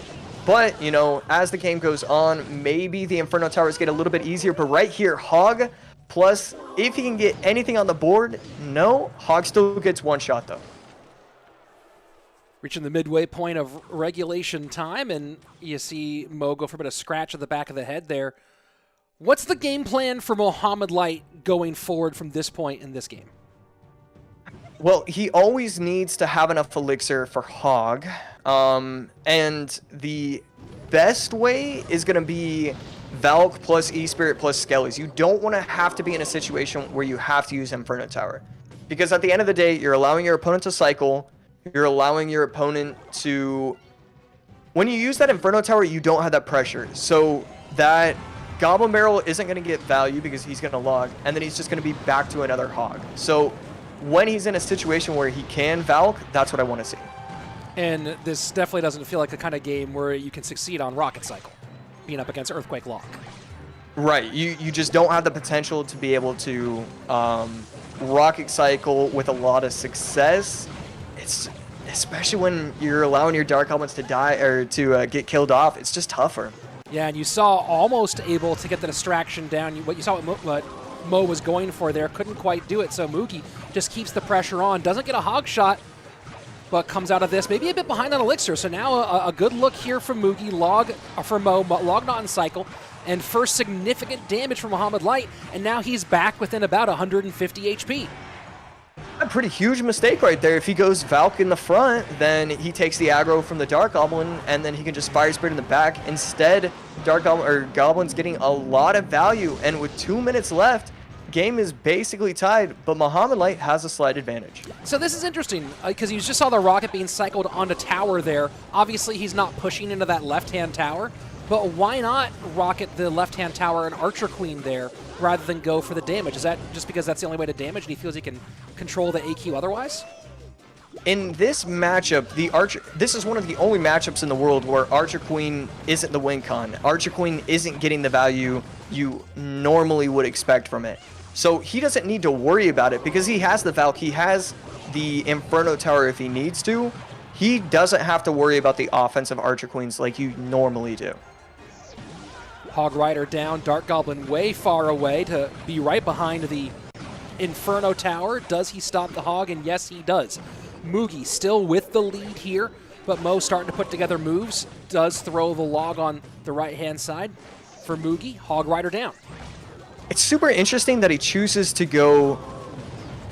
Does not get the shot. It's super interesting that he chose to go with the Goblin Barrel. I would have expected him to kind of just stop going in on offense when it came to that way and start trying to rocket cycle early. I wasn't a huge fan that he was going in with the offensive Goblin Barrels. And does the log work? It does, but Hog immediately opposite lane. So now Mohamed Light having to defend both lanes here. One shot in for Mugi. Good opportunities on both sides. 337 to the left, 415 to the right, and Mo just goes full send. Does it work? 527. Can he get around faster than this next Earthquake? Rocket should come down soon. Needs to cycle to the log as well. We're going to see the Rocket and log not getting there. Mugi going to take game number 1. And yeah, it's interesting that he chooses bait for game number 1, especially like a quick cycle can struggle to a lot of decks. Well, you gotta wonder if maybe that Inferno Tower was a look back at, hey, last time we were here, you threw the Bowler Loon freeze. Let me get a little something in there that can at least take the Loon down. Right. And, you know, we saw Morton going Golem in first game. We've seen some of that, but it's been a faster meta tonight overall. Not as many heavy decks as maybe you expect in other stages of the game. Right, and I think a lot of that is with Skeleton King available, you don't want to be in cycles where you don't have enough elixir. And so you can just, I mean, if it's both players have 4 elixir, but one player has a Skeleton King, you know your opponent's going to go Cannon Cart Bridge opposite lane. You got to, make a lot of tough choices. So I think that's why we're seeing so much spam and so many quick cycle decks, especially, with the swap to Hog instead of Royal Hogs. There's a lot of plays that are now being made with deck choices that, 2 weeks ago we wouldn't be seeing. Log, Dart Goblin, and Valk all out on the side of Mohamed Light. Is this a good opportunity for Mugi to look at that Skeleton King graveyard deck? I am always a believer in the Skeleton King graveyard deck. I just think it's so strong. There's the potential for, the Skeleton King freeze deck. That's one that I've seen have varied success so far, but we haven't seen it today. So I would like to see that in game number 2. Well, we'll see, of course, what they have here in just a moment. We're always waiting for the game to go, and as soon as it does, you'll have game action here. And while we're waiting for our next game, hi, I'm Rich Slayton. Of course, joining me is Joshua A.C. Sharon. You saw Andrew Guy earlier. Welcome to my YouTube channel where we're doing this stage of CRL today. If you haven't yet, if you're watching on YouTube, subscribe. If you're watching on Twitch, go ahead and throw a follow. But it's great to have you here. Clash Royale esports stuff all the time here on this channel, whether it's CRL related, outside tournament related, random BO3s and BO5s, some guides from top tier pros, little tips and tricks, all that stuff right here. So if you haven't yet, go ahead and hit that sub button. It would be super cool. You can come right back anytime for more stuff like this, including more of Mohamed Light versus Mugi. Let's go. Game number 2. That was very nice. I agree with all of the things that you said right there. Oh, thank you. So here we go. Mortar Cannon Cart for Mugi, and Mo going with the bowler. So feels a lot like GY out of Mo instead. Yeah, and I'm hoping is going to be that freeze variation. It only works when you have the bowler, so I'm getting more and more excited as the seconds go on. And then on the other side, I really like this Cannon Cart deck. I'm going to say it time and time again. Anytime you have Cannon Cart with a mortar, with spam, that is a good, well-constructed deck. And Zappy's come down to work on both the miner and pick up the bats on the top end. So early damage here, a little bit of chip courtesy of the defending world champion. And Mohamed Light, of course, down 2 at the moment, so needs to win 2 in a row to stay alive in the tournament. Who would have thought this was a elimination match we would have seen rather than one on the upper side of the bracket? Right, not me. Not me. Yeah, I can't say that I would have seen that. Mohamed Light going to, I think I've seen this version before, and it might have arrows instead of a big spell. So it'll be cool if we see that from him. Mugi not doing anything too. Oh, wow. A huge missed arrows, and the way this deck is constructed for Mugi, that could be game if he protects this mortar. And there goes the bowler working on the left-hand side. Mortar out of the way, and bowler now making its way towards the tower. Can he get some damage on? So far, Mugi pitching a shutout as we go into double. I'm really shocked that he chose to not save it. That feels... You're not going to get any damage whatsoever from mortar at this point in the game. So it's really interesting that he chose that. It makes me think that he knows this matchup incredibly well and understands he just needs to defend and then get one push going. Skeleton King with the cannon cart in front, mortar down, big push for Mugi on the left-hand lane. And Miner goes to the front here. And what was the purpose, the intent of that Miner out of Mugi there? It looks like he was trying to predict the bowler, but I don't understand why he would feel like that's the correct play. I would have liked to see him just play that behind the bowler, because you know he's going to play it off to the side. I don't know why he chose to play it as high as he did. Maybe it was to get the zappies, actually. Mortar high and Tombstone in response, and nice timing, does get a distraction by the skeletons, so Tombstone playing double duty here, both a little bit of defense and a little bit of distraction. Dark Goblin now in the middle. Arrows take care of business for Mohamed Light. Minute 45 left, and Mo with the lead in game 2. The snowball for Bats, arrows for Dark Goblin, is putting Mugi in such a difficult position when he's trying to set up the correct bushes. I really like how this deck choice is set up, and it's one of the only times that I've seen the Mega Minion get a lot of value in these recent tournaments. It's so strong when those two cards are taken out. He's always in an uncomfortable position defending it. More damage on that left-hand line. Minute 12 remaining. Triple Elixir almost here. As Mo sets up Bowler on the left-hand lane, gets some chip on that right-hand side as well. And now it's Mugi switching lanes. Does have more damage on that side. Not having much success playing same lane right now as Mohamed Light. There we go. We do see the offensive arrows. This is the push that he was hoping to set up, but that is 2 bowlers on the board. We have a Tombstone. We have the arrows taking out the Dark Goblin. He is in a prime position to just kind of wait out the next minute. He has so much going down that Mugi's going to be on his back leg for possibly the rest of this game. Final 30 seconds. 1674 to 1950. Bowler playing defense on the right-hand side, and the Tombstone in the back predicts the Miner by about a mile, so Miner not going to get much here for Mugi at all. And now Mohamed Light putting pressure on the left-hand side. Graveyard down, Skeleton King tanking arrows for that Skarmy. This should be a whole lot of damage here, and it forces out the defensive Skeleton King, and that should be a GG well played. Looks like we're going to game number 3. Yeah, beautifully played. So slow, calm, collected the entire game. I mean, that snowball arrows synergy in that matchup was just so beautiful to watch. He never had an opportunity to take out a defensive Mega Minion, and time again, it got a lot of value. A lot of value indeed, and you know, a lot of people I saw in the chat were calling game number 2 as going to be a rough spot there for Mohamed Light. Instead, it turned around and he got the win. What do you think was the key here for Mo taking this game number 2?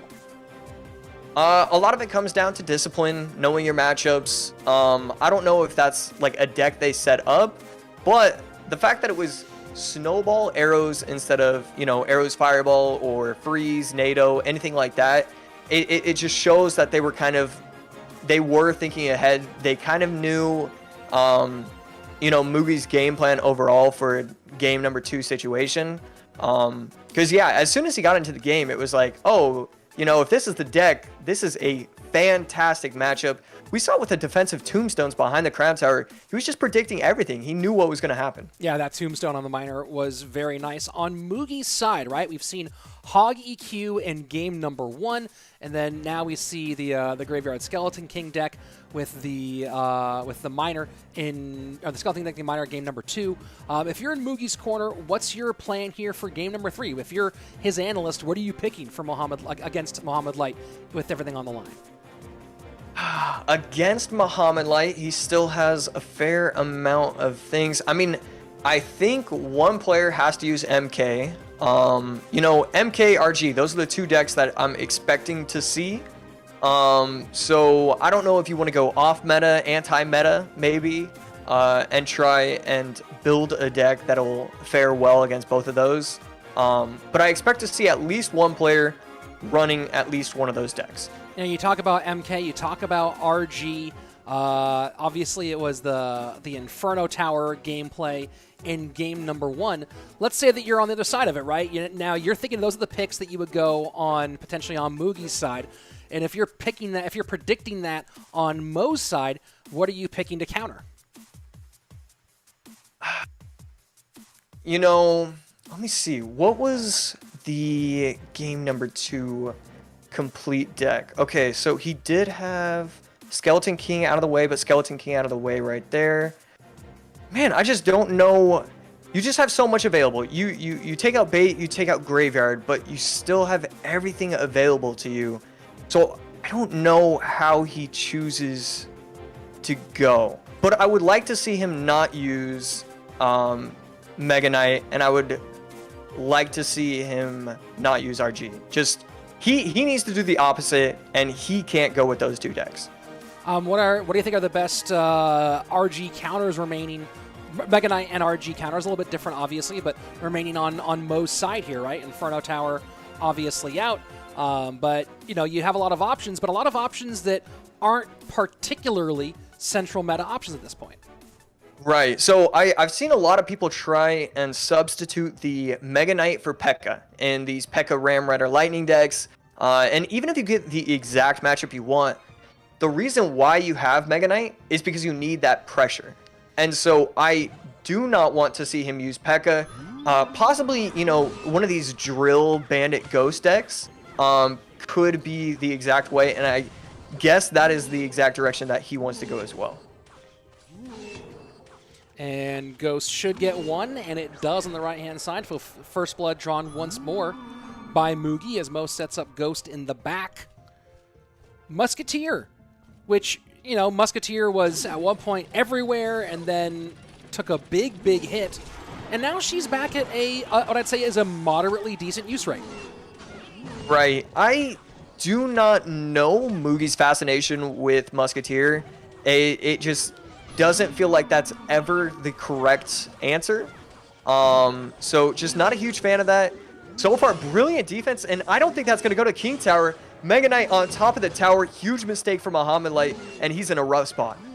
Yeah, and that's a big chunk here, 1450, and that's what we talked about. You start trying to do a Mega Knight King Tower activation, and maybe you have a half step less elixir, or the first card wasn't quite where you wanted it, and we see the results there, 1450. Big hit early as we are approaching double elixir time. And knowing your opponent has lightning, that's going to make it all the more difficult to get those correct defenses. Your opponent can cycle MK in the back because he still has Ghost available to him. So the Ghost is still going to be able to take out the drill, the wall breakers with ease.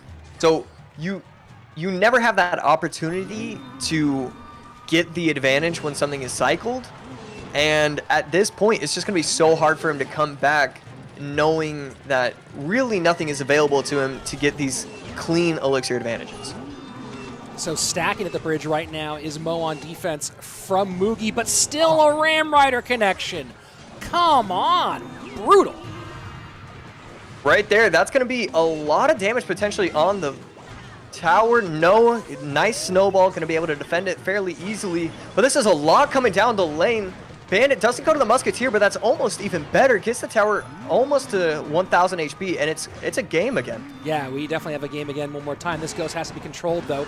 Bandit high to turn the Ghost around. Musketeer will go down to the Royal Ghost of Mohamed Light. Mugi setting up MK in the back as we go to sudden death. What looked like absolute tragedy for Mohamed Light has turned back into a competitive matchup. Who's going to come out on top? The defending world champion or the man who views him as his nemesis? There we go, Musketeer up top, going to be able to help out, but the Archer Queen up top by Mohamed Light is going to be able to take everything out. Really good spot. Drill going to be cycled on the left. I like that he's not, he's not married to the right side. He knows how to play the matchup, but the Ghost, with the MK jumping, he's going to need more in order to stop that MK. Yeah, Ghost a half step late there, but still, damage in both lanes, and now back into that right-hand lane. You're going to eat these Ghost shots. Does he eat a Bandit shot as well? No, goes Bandit high. Now dual lane options here for Mugi. Mohamed Light behind by 10. Bandit connects with the dash in the left-hand lane, but a lot in both sides. How does Mohamed Light defend against this? Go's going to be able to take out the Musketeer. The fact that he has Musketeer instead of Archer Queen. Archer Queen can go invisible. Musketeer cannot. Has to defend this. I don't know if he's going to be able to. Musketeer going down the left. Bandit plus Ghost plus Musketeer. Oh. So much on the board. Tesla not in time. And that was such a brilliant sequence overall by Mohamed Light to keep that one alive. But Mugi in the end, pressuring, realizing his opponent was on the ropes, and getting the job done. GG, well played. For now, the rivalry continues to move towards Mugi, who will stay alive and move on in this tournament. Mohamed Light has to reset and prepare himself for our next shot at a Clash Royale League World Finals golden ticket. The Ghost and Bandit pairing in that deck, it's so powerful. You have one coming down one lane, you have another coming down another lane, and then, you have the Lightnings, you have the Ram Riders, but it's those two cards together. You only have one Knight, you only have one Valk. You always have those small troops that get completely destroyed by the Ghost, by the Mega Knight. It's so tough to defend it all, and just like that, Mohamed Light knocked out of the tournament. And there you go, Mugi moving on, where he will await the winner of our next match. Another elimination fight coming up next. German versus German. It's going to be Morton, one of the all-time greats in the game, and of course, Germany's #1 player, up against Faust, who for a long time looked like he was going to be the future of competitive CR in Germany. Kind of fell off the map for a bit, but now making a run back at being a very, very competitive part of this. And of course, one more look at the upper bracket as well. They will all have to fight their way through, and then definitely, if you want to win this golden ticket, you have to beat both those guys there, same Bassotto and Lucas. One of them will be in the grand final. One of them will be in the lower bracket final. So no matter what, it's one of those. You have to do both of those two guys, which, man, I don't care who you are. I don't care if you're Mugi. I don't care if you're Morton. I don't care if you're Professor X. Going through those two guys is going to be difficult.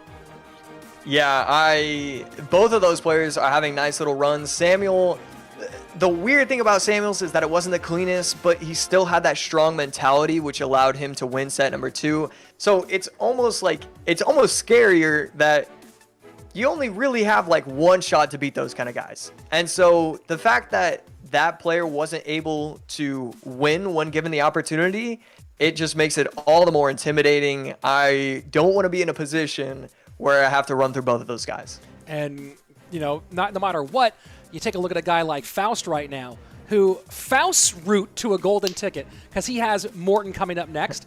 If Faust wants to get a golden ticket, here's what he has to do. He has to beat Morton. He has to beat, I think, Mugi. But I need to look. Oh, he has to beat Mugi. Then he has to beat both Sam and Lucas. And then he has to beat one of those two guys twice in a grand final. So, I mean, that'll be a tough route for Morton or Mugi. Morton would have that same route minus himself, and Mugi would have a bit shorter. But Faust right now, he's about to have to go through 4 absolute legends, one of them 2 times, to have a shot at a free trip to World Finals. Right. So, it is a free trip. It's, there's the argument that, it is a free trip, and then there's the argument that it's just not worth it.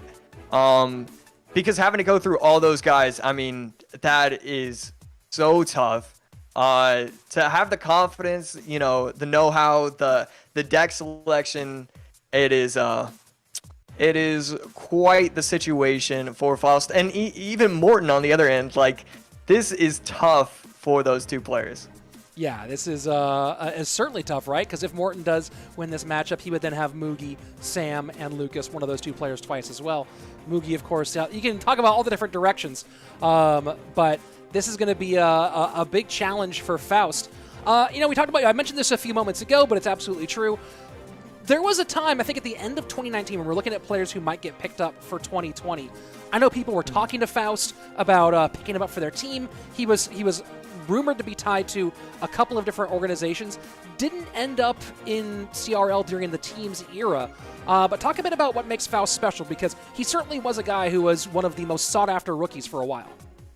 Right. I mean, it was his... I think the deck was like the Ice Golem Loon deck, which set him apart from every other player. It set him apart from other pro players, because his dominance with that deck didn't matter if you knew what it was. Every single interaction was placed perfectly against Icebo. Icebo's easy. Like, if you're talking to Faust, he's like, Icebo's easy. You cycle Ice Golem this way, prediction Barbaro, prediction Musketeer. His thought process was unique, and he's just he hasn't kept up with it entirely, but he still has that thought process. He still has that skill, that raw skill potentially, to be able to do some damage in these kind of competitions. Well, here we go. Faust against Morton, of course. You have to imagine these two know each other fairly well, being countrymen, and I'm sure Faust has been wanting to chase that greatness for quite a while. Here's a big-time chance. And, of course, the winner here not only moves on, but puts themselves in the top 4. Right now, all the 5 remaining players have won at least $2,000. A win here for Faust not only puts him one step closer to that golden ticket, but does double his money up to $4K. So this is a $2,000, maybe more, match of Clash Royale. Yeah, no, that's quite a bit. That's a lot of stress on you. But at the end of the day, you know, some of these players, most of these players, all of these players are going for it all. So who even cares about the 2,000? We want 20, we want 50, we want 100,000. Right here we have Hog EQ. We're gonna see a lot of pressure. Firecracker plus Valk. It's gonna be strong defenses, and then Morton gonna be running Miner, Earthquake, Cycle with bats. It's going to depend, how can he use those bats? How can he utilize the strength of them in order to win this game? And Faust just, you see the look on his face right now. How the heck did that happen? I guess Fire Spirit not available. I was about to say, why the heck does Morton keep going to Miner Cycle in big competitive moments? It's let him down so many times, and then you see that happen, and there you go. He answered it for me. Yeah, it's those bats. They're so scary good if you don't get the right targeting from the Firecracker. If you get a prediction log on top of the Fire Spirit, game's over just like that. We see it right there. 560 HP for Faust. He just can't do anything at this point.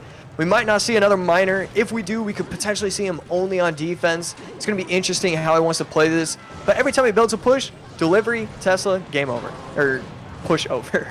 Oh, and there you go. Some nice little bats there to clean that one up.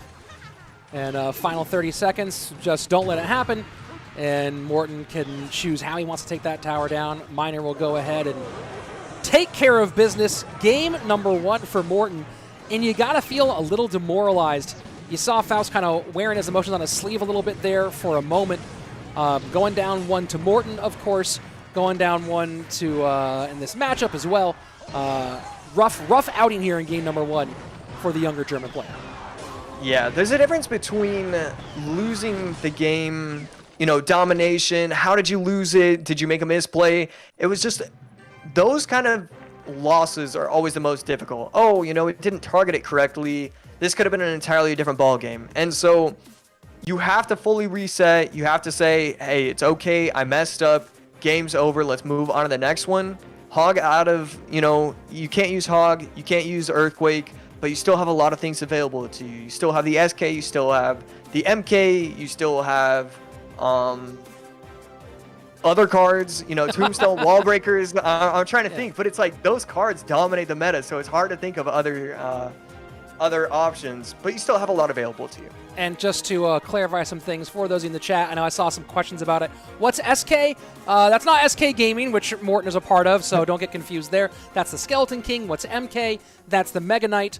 There's a whole lot of abbreviations that you might throw. What's the RG? Actually, it's the Royal Giant, even though Andrew will throw that on the Royal Ghost every once in a while. I hate when he does that. On the same, as long as they're not on the same deck, it's not that confusing.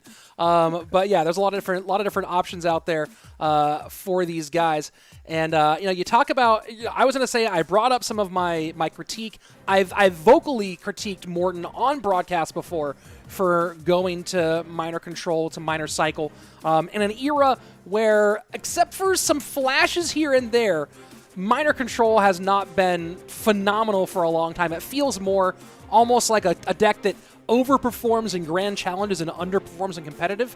Tell me a bit about your thoughts about this overall archetype right now, because maybe I'm being a bit too critical towards it. Well, let's see. When it comes to Miner Control with Poison, I think that's one of the weakest decks. But the positive for it is that it allows a situation where you can have Archer Queen plus Mortar plus Miner plus Poison. So you can add on to you know, you can add other cards to make it a strong deck, but it's still definitely not the best option. I like these minor earthquake decks because you have the potential to still defend pretty easily, especially with the Ghost Bandit deck being really popular right now. So you can get good matchups with it, and a lot of times before, you were never getting good matchups, you were just getting, you know, 50-50s, and that's tough to play at the best of your abilities when you're going against these other incredible players. Just gonna go ahead and give Andrew his justice there one more time on screen, saying, "You say Royal Ghost fast, and heat a moment, Josh." So Andrew trying to fight back a little bit, but obviously we all have a good time together. Here we go, game number 2, and Faust here with Minor Archer Queen Bats. And Morton with the Fish Boy, which usually means just Royal Giant. Yeah, we often see it with the paired with the Fireball right there. Faust's going to be running Minor plus Knight, probably because there's no Valk to be used. We often see the Knight be the second card, but, you know, Morton used it in game number 1. Just depends on how you feel about certain cards. Dark Prince. Oh, the Queen does not quite go quickly enough, so Faust takes that right on the head. And you can see he's just maybe a little bit off-center at the moment. As we go past the midway point of regulation time, it is the lead, though, for Faust after a bit of chip damage. Goes in with a little bit of pressure, has to protect the Firecracker, and does force out 4 Elixir.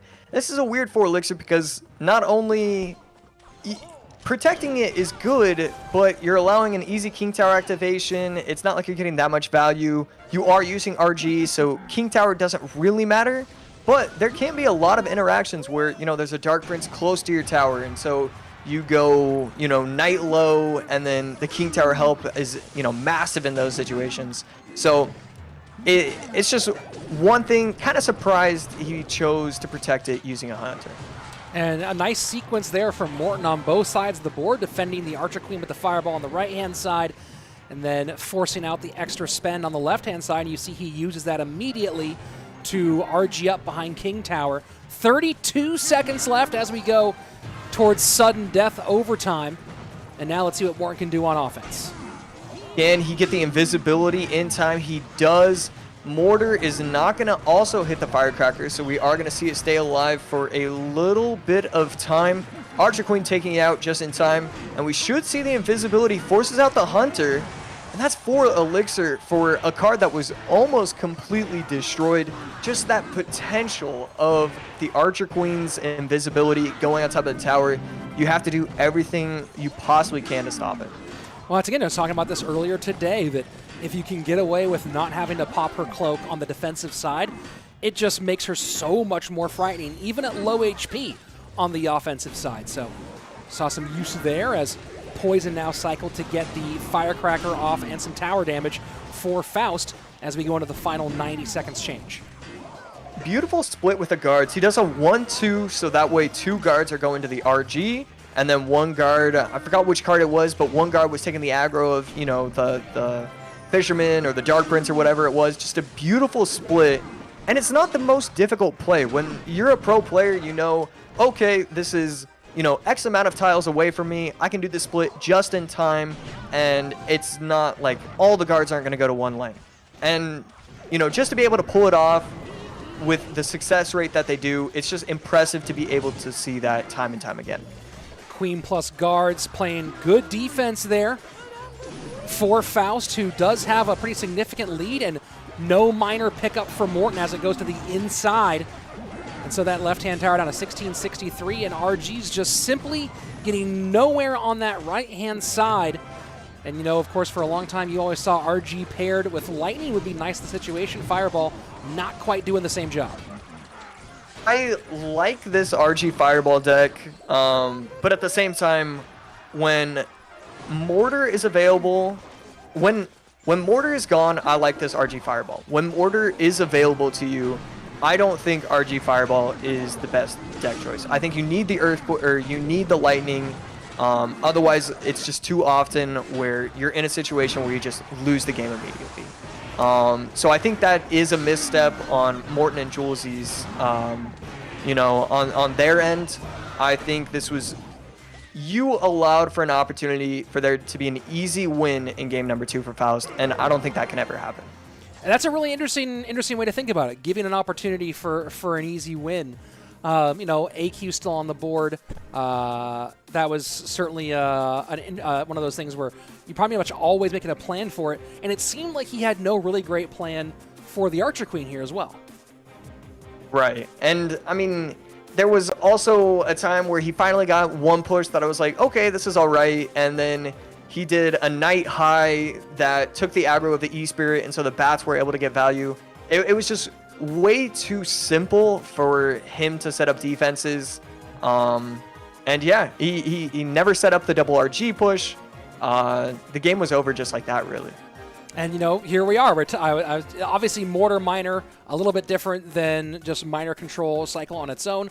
But Mortar here not really used as a pressure card. Mortar used primarily on defense, but Miner has now twice in a row, shocking to everybody, not healed a tower. So pretty big win for Miner at the moment. As we go here into game number 3, you've been by the side of younger players taking on what you might say are the big boys taking on the top tier talent. If you're coaching Faust right now, what are you saying to him in a timeout, in a huddle before he goes in? You know, I'm not really too worried about him. Anybody that is strong with control decks is usually going to be okay. I think he played a really solid game. I liked his discipline. You know, you talked about it. No offensive mortars. Hey, you know, RG Fireball, that's my matchup. I'm just going to play it slow. That's all I need to do. So really, I just want to set him up with as strong a deck as possible. And I would like to see him go to something that he's used to. I'm not really worried about Morton because he's so strong with his decks that it's not really easy to predict where he's going. But you know he's not going to try anything too cute. He's not going to try anything tricky. He just wants to play solid decks. So I feel like you're in a situation where you can go anti-meta, but you don't have to go completely off meta. You can kind of stick to what you expect from Morton. So EQ out for Morton after game number 1. Fireball out here in game number 2. I kind of feel that there's two directions, right? There's either the graveyard direction here with Poison still available, with Freeze still available, or the MK Ram Rider direction. Do you have a thought on, as we jump in, quick prediction, does he go one of those two or totally different? And I think we got our answer. I think we do. Looks like both players are probably going the graveyard route. Could be wrong, but can't remember the last time that I was wrong. So it's never happened, yeah, as far as I know. Yeah, no, as far as I know as well. As far as the people know, you know, that's what happens when you're me. You don't make mistakes. Interesting, aggressive NATO here. Coming out still in a pretty nice spot. You know, getting out, like I said, aggressive NATO. I don't think he freezes. The Valk picks up, and, you know, some aggressive play, then some disciplined play by Faust in the opening moments. Okay, there we go. Faust could be running the Lumberloon. We saw him run it in set number 1. Morton could be going graveyard. It definitely looks like he's going the Mortar. Oh, it could be the Mortar Graveyard Poison. And so I would not be shocked to see those be the last two cards. I like that Faust runs this deck. I think it's so strong. There's so many opportunities. You cycle Zappies one time incorrectly. Boom, you know you get to go Lumberloon opposite at the bridge. I like this as his game number 3 deck. And there you go. Loon in front of the Inferno Dragon. Mortar played high to pull the balloon. And does the Loon go down, or is a freezing to come in? Snowball to make sure that push turns into nothing extra. And a nice NATO from Faust to prevent a devastating cannon cart connection. So far, kind of just went into double elixir. Both players kind of just waiting each other out. Faust, you are heading into double, but he did recognize that he was up a lot of elixir. It's kind of weird to cycle the bowler because it can put you in some precarious situations. Right there, Valk swapped opposite lane. That's going to allow for a free Inferno Dragon on top of it. That's an interesting situation for him to allow the Inferno Dragon to get that much value. And Zappies, though, do get into the conversation. And now, is there a freeze opportunity for Faust? Has to play defense, I think. So not going to get one off on that other side. And again, bowler set up on that left-hand lane now for Faust. Low Lumberjack going to force out the Valk. And again, we see the Inferno Dragon in response to the Valk. Are we going to see the high Zappies? It looks like it's still going to be a little bit too low, so you don't have to worry about that. Just waiting for the one opportunity where you get to go all in at the bridge. I like these defensive. It's a weird poison because you're kind of predicting the loon, but you're also kind of just forcing your opponent to not be able to loon. It's not even necessarily you think he is. You just want it to be one less push where you actually have to worry about it. And correct me if I'm wrong, the newer, at this point, not quite as newer, but an unsupported balloon can be fully countered by a poison at this stage, correct? Has that changed? Actually, I'm not sure. I'm not sure how it works out with, any of the new mechanics. Although this is a huge push right here, should allow him to set up the next loon, and there we go, we do see it. But this mortar, because of the way that the loon is set up, it's nowhere near as strong. The Inferno Dragon was necessary for it to help out, and we see a beautiful freeze going to get one shot on tower. One shot does get in, and we saw that mortar didn't actually connect for Morton, so the high mortar doesn't really do its job on defense and doesn't get that little extra value on offense. 1,800 damage to 2388, and here we go. Graveyard finally down, Valk up high. Should bring the bowler that direction, I believe, and now Snowball trying to make some room, and just like that, Morton back in a huge lead as we go in the triple. That is a massive push. It all comes down to, can you block it at the bridge? If you can't, you are in for a world of hurt. Valk plus Graveyard, triple elixir. This is one of those times where you get to say, oh, no skill, but if it's Morton, then you say, oh, congrats, that was a great play. And right there, Morton makes the right play, makes the right choice. At this point, when you're running Mortar, you don't have to block at the bridge. You can allow the Lumberjack to cross. You have so much defense at this spot. I don't see him getting past, especially when interactions like that happen, and it's going to go to the cannon. That snowball all the way around. Everything about that whole sequence was great for Morton, and now Faust does not have enough time to try to break through for that final GY. Made it look dangerous, did Faust, but the experience wins out. Morton stays alive, doubles his money up to $4,000, and we will see another massive all-star matchup between Morton and Mugi in our elimination bracket. Morton, Mugi, Lucas Samuel. That's pretty beautiful. If we were doing some March Madness brackets, a lot of them are going to be busted, but a lot of them are still going to be there. These are the four players, in addition to Mohamed Light as well. These are the guys you want to see when everything's on the line. It's beautiful that these are the guys still here. Yeah, man, that's so much fun. I mean, look at those top four. I have to look at what the rankings were from last year. Those guys were all top 10 ranking by the end of the year last year. I don't remember exactly where they shook out. I think Morton might have been like 6 or 8 or something. I think Samuel was maybe number 5. Lucas, Mo, Mugi, all the way up there. Obviously, it was Mo and Lucas at the top 2. So yeah, we definitely have an all-star lineup. So here we go. The lower bracket final, the loser leaves town final, will be Morton versus Mugi. The winner will guarantee themselves $6,000 and move on to take on the lower bracket champion. And of course, Samo Bassotto and Lucas. The winner here is guaranteed $10,000. Will be in the grand final playing for 20 and a golden ticket. And the loser there will go down and play the winner of Morton versus Mugi. So every single matchup from this point forward is absolute pure insanity. If you are a fan of competitive Clash Royale, there is not a moment of the next few matches that you want to miss, so make sure you don't go anywhere. And of course, if you're here, subscribe to my channel while you're here, because we do a lot of fun stuff like this. Big name matchups, big time matchups, and of course, very cool guests like my buddy AC over here. Josh, you have your former teammate in this overall in this bracket. You have a lot of friends of yours overall in this bracket. Obviously, two of the guys still have a life to live. At this point, let's try to see if we can come up with like a power ranking of who has the best to hardest chance of being our first golden ticket winner. So I think you have to start with Lucas. At the end of the day, he's a 2-time winner. That comes into play.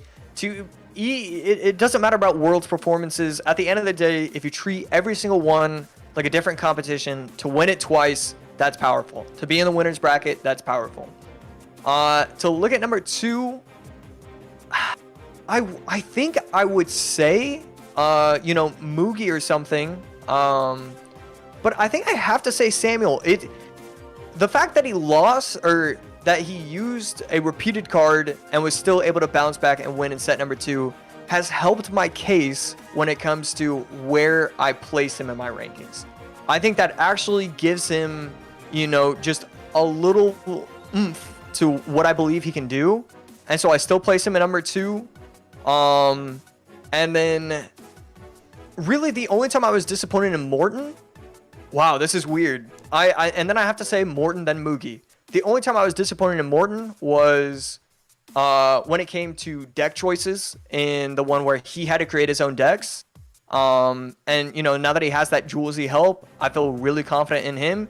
And then Mugi, he's had varied success, struggled at the beginning, then dominated at the end. It's such a toss-up, but I think I have to give the edge to Morton for number 3. And you heard it right there. Josh just has to find a new apartment because his roommate's going to be furious that he picked Mugi as the lowest of those rankings. That's been an interesting part, right? I think you're going to have to divide this, obviously, into 2 groups, right? I think that you put Lucas and Samuel on one side because either of them could just be one win away from a championship, right? Like whoever wins this one is guaranteed that spot, and it's so hard to discount that because for Morton and for Mugi, both of them have to win not just 3 times but 4 times, right? They have to beat each other. They have to beat the loser of the winner's bracket and then beat the winner's bracket champion 2 times, right? So you have to divide it up by that immediately. But I think you have it pretty much right. Lucas, Samuel, Mugi, Morton gets really, really hard. And if there's one thing about today, if you took me out of today, and how many times am I ever going to pick against Morton? But if you took me out of today and the way performances have been, I probably would have picked Mugi here. Morton's deck picks obviously have been up and down over time, and luck has not often gone in Morton's favor. But today it feels like there's just some sort of mojo behind Morton. The luck is there. The bad situations getting flipped on their head. Those have been big ones for him overall. And then Mugi, we've had some uncharacteristically, I don't know if you call it risky or play that just isn't quite as tight as you expect on the micro side for Mugi. And that's a place where you don't usually expect him to have difficulties. We've seen the micro be a bit difficult for him today. That's a bit of a surprise for me, and that makes me a little bit more concerned about his chances. Absolutely. And right here, Morton versus Mugi. And then the other thing that, we didn't really discuss is when you are in these, elimination brackets, you're giving away a lot of information. And when it is such a small in diversity kind of deck, meta, giving away any kind of information is powerful, and having to go those extra games can, just lose you games right away because they're just giving off too much information. And what a fascinating situation. It's Mugi going Golem, Morton going Bait with Inferno Tower. So a lot of interesting things going both directions. Of course, that Lightning playing a big role in this early push. And at the moment, lead still for Morton, but Mugi took a big chunk back.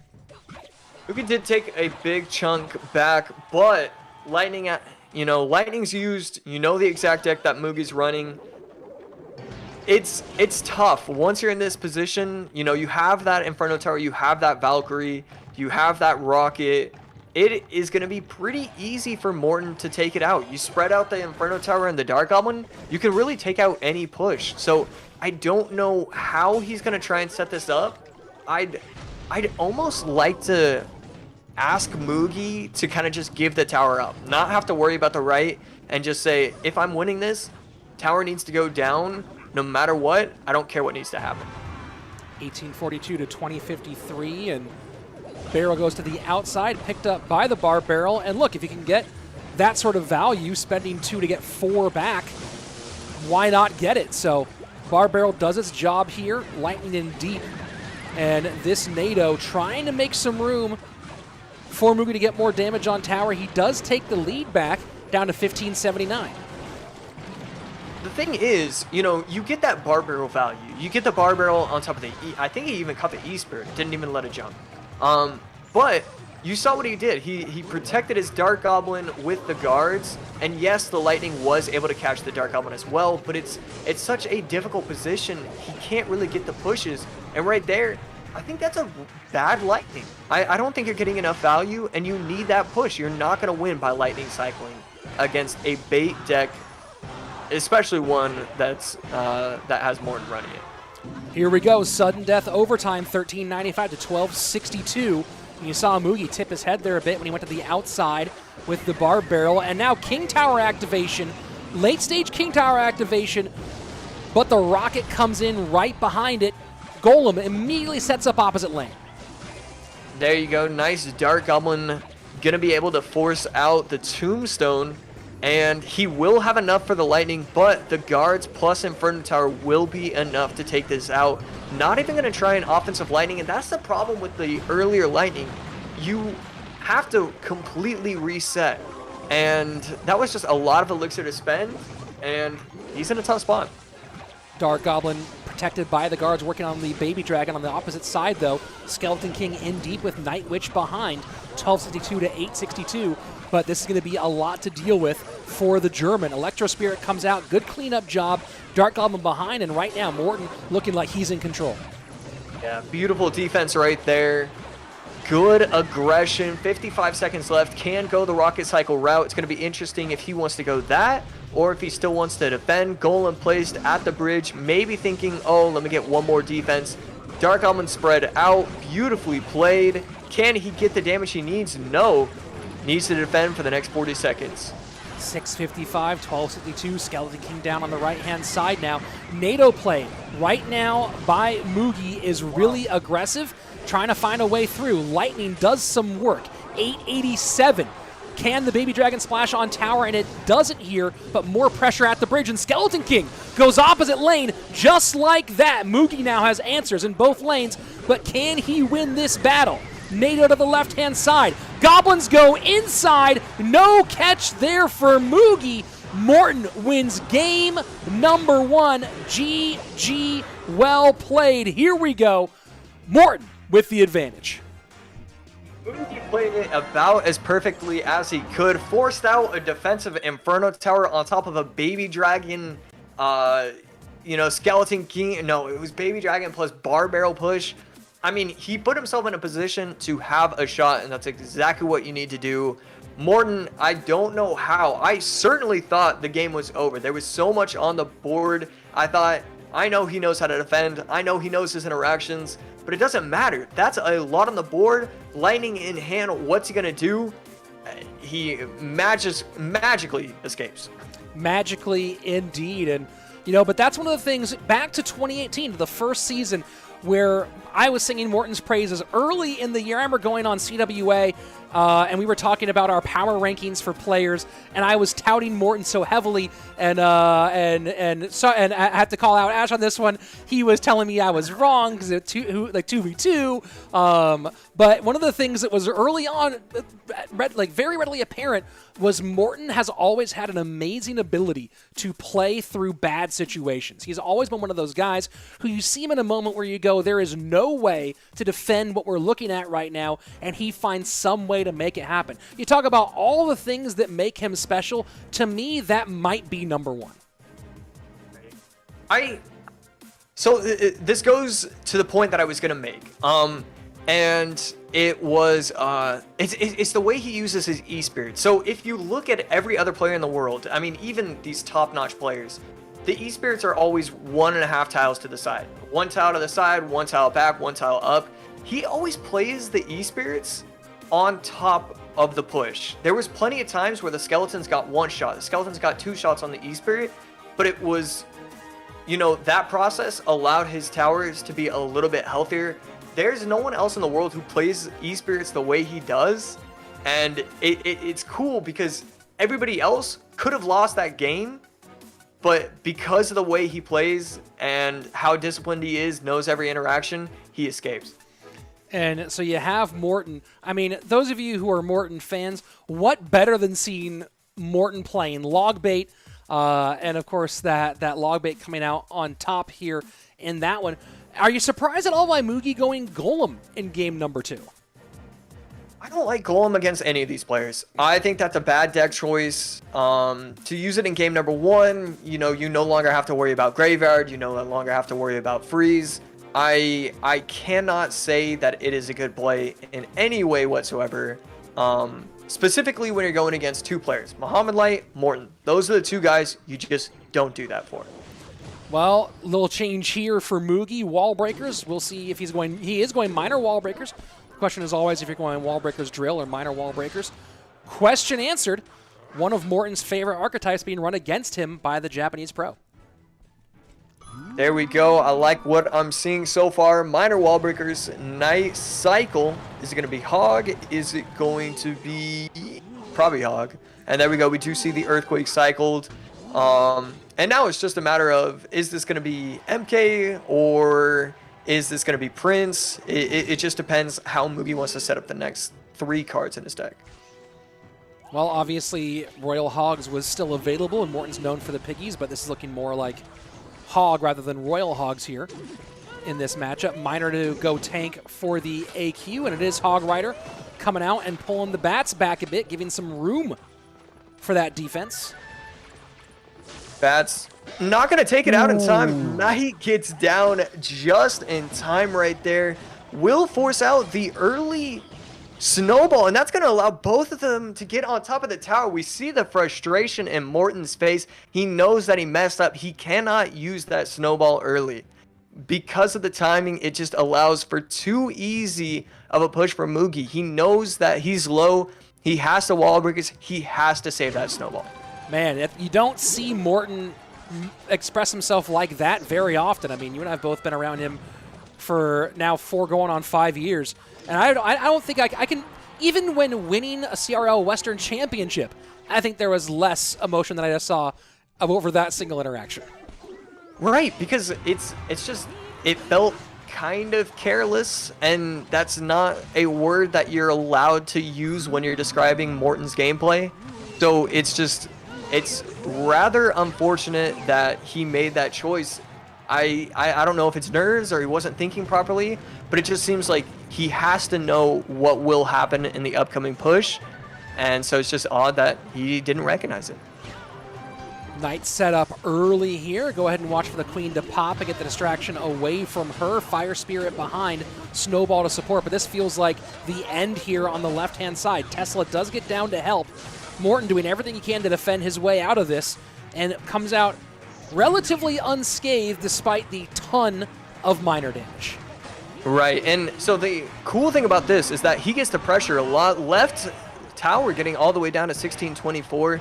He doesn't have to worry about, you know, split lane pressure. He can defend pretty easily. You know, we go the Hog, we go the Skellies, and, you know, you can take that out. I actually would have liked to see that Tesla potentially be played maybe a tile or 2 lower, because then you get to use it on top of the minor. But right here, solid defense, does mess up the Skellies though. Minute 43 remaining, 484 on the bottom left-hand side for Morton. Mugi putting on good pressure. This time the Tesla, a direct pickup on the back here, so the prediction zap going for the Skeletons doesn't do anything. Minor to the right-hand side to force out a response. Archer Queen, does she pop invisibility? And she does. Can she connect here? Defensive wall breakers from Mugi. Okay, no prediction zap. Hog gonna go in on the right lane. Left tower is down to 11-16 for Mugi, so you do have to look at that. Fire Spirit played on top, 194 HP. Archer Queen gonna be able to put in a lot of work. Needs to get aggressive here. We do see the Archer Queen be played, but 59 seconds left. Still a little bit away. When you only have Zap, it's not game over. Low Tesla here to hopefully play a little bit of extra defense against the miner from Morton, but Mugi looking at a good spot here. Very early Knight to the back, Skeletons up high, Snowball to help. Tesla does pick up the wall breakers. A lot on the board right now, though. Bats, Prince, Royal Ghost. Mugi trying to span this left-hand side best he can. Miner should be back in cycle. Does the pressure come in soon? 30 seconds left. Mega Knight against the Hog Rider. So the thing to look at right now, if Mugi goes in with an offensive miner, okay, he was going to have to predict it. So at this point, 20 seconds left, I think he's kind of okay with just defending. No, gonna go in with a miner. Zap should come down. Game should be over. It was interesting that he didn't try and be aggressive with Snowball out of cycle, because game could have been over like that. But Mugi plays it slow, 15 seconds left. That's when he wants to finish it. Yeah, I mean, that was the you saw sort of the mind games there at the end with the Tesla picking up the miner, and you saw Morton, we're talking about defending in tough situations, making the best of a bad one in those moments. But so many choices have to be made there, right? We saw early on the pressure where there was the Prince and you had the wall breakers behind, and where does the Snowball go? The Zap play out of Mugi was really, really nice here, and you saw that coup de grace at the end to get the finish. Right. He played it really well, and I feel like it might have been Mugi who played it earlier. There was a Mega Knight Prince variation where it was arrows and drill instead of, just a Zap miner. And you just couldn't finish off the tower, and that's the reason why that player had lost earlier. Right there, we see why the miner is so valuable. If you're always forced to spend at least 5 elixir, Snowball plus Knight, Snowball plus Zap, or plus Skellies plus Fire Spirit, you never get those right pushes going. And so he was always on his back heel, couldn't set up for good offense, and then eventually wore him down.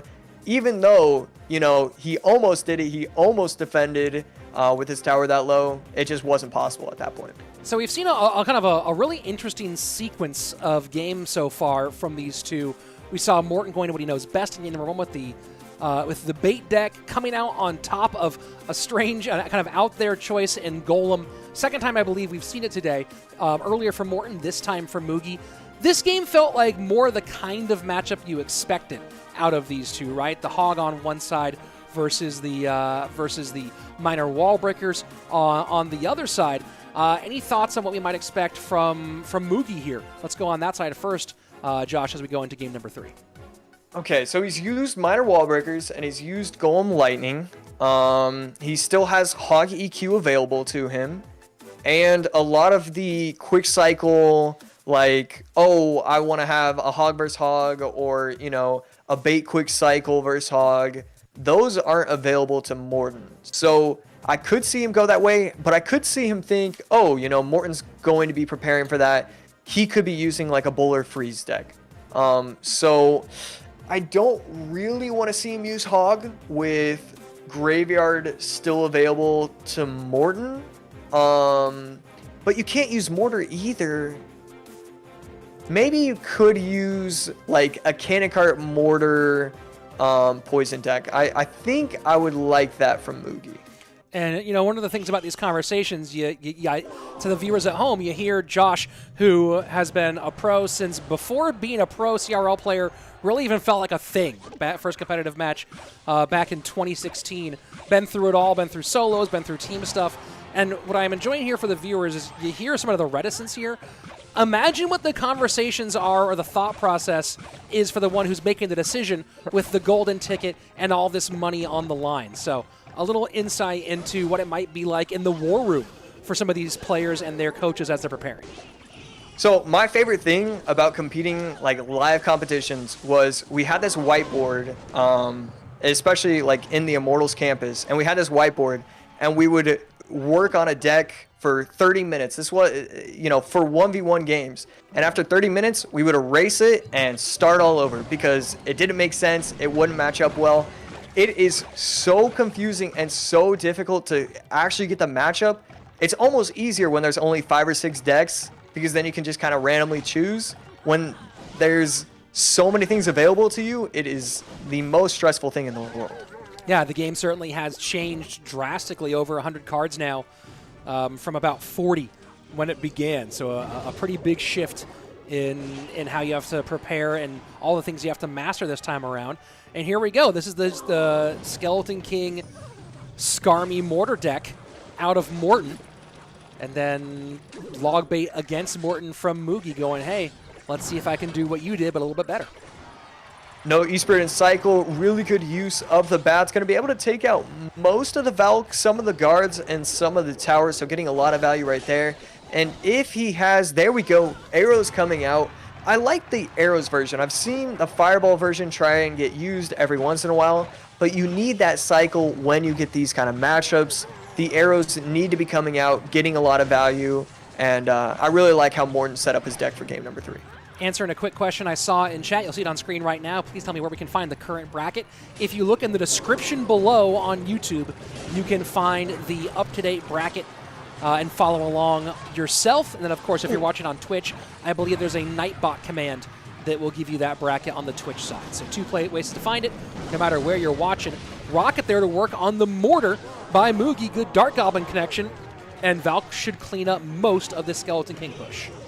Really shocked to see him use the ability right there. It wasn't ever going to get value. It's wasted 2 elixir. I think that's probably the one mistake he's made so far. Mugi, on the other hand, made a few mistakes.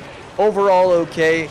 Nice Skarmy, going to get a lot of value here, but he needs to do something. Otherwise, this Valk guards push will be scary. And there you go. Oof. I feel like that went about as well as it could have for Morton. That's the best way to put it. Well, especially once that log came in on the Skarmy. That looked dicey for a second, but we're talking about it. Tough defenses. You know, I guess maybe the question is, what can Morton do to not put himself in those tough defenses position that he's so well known for?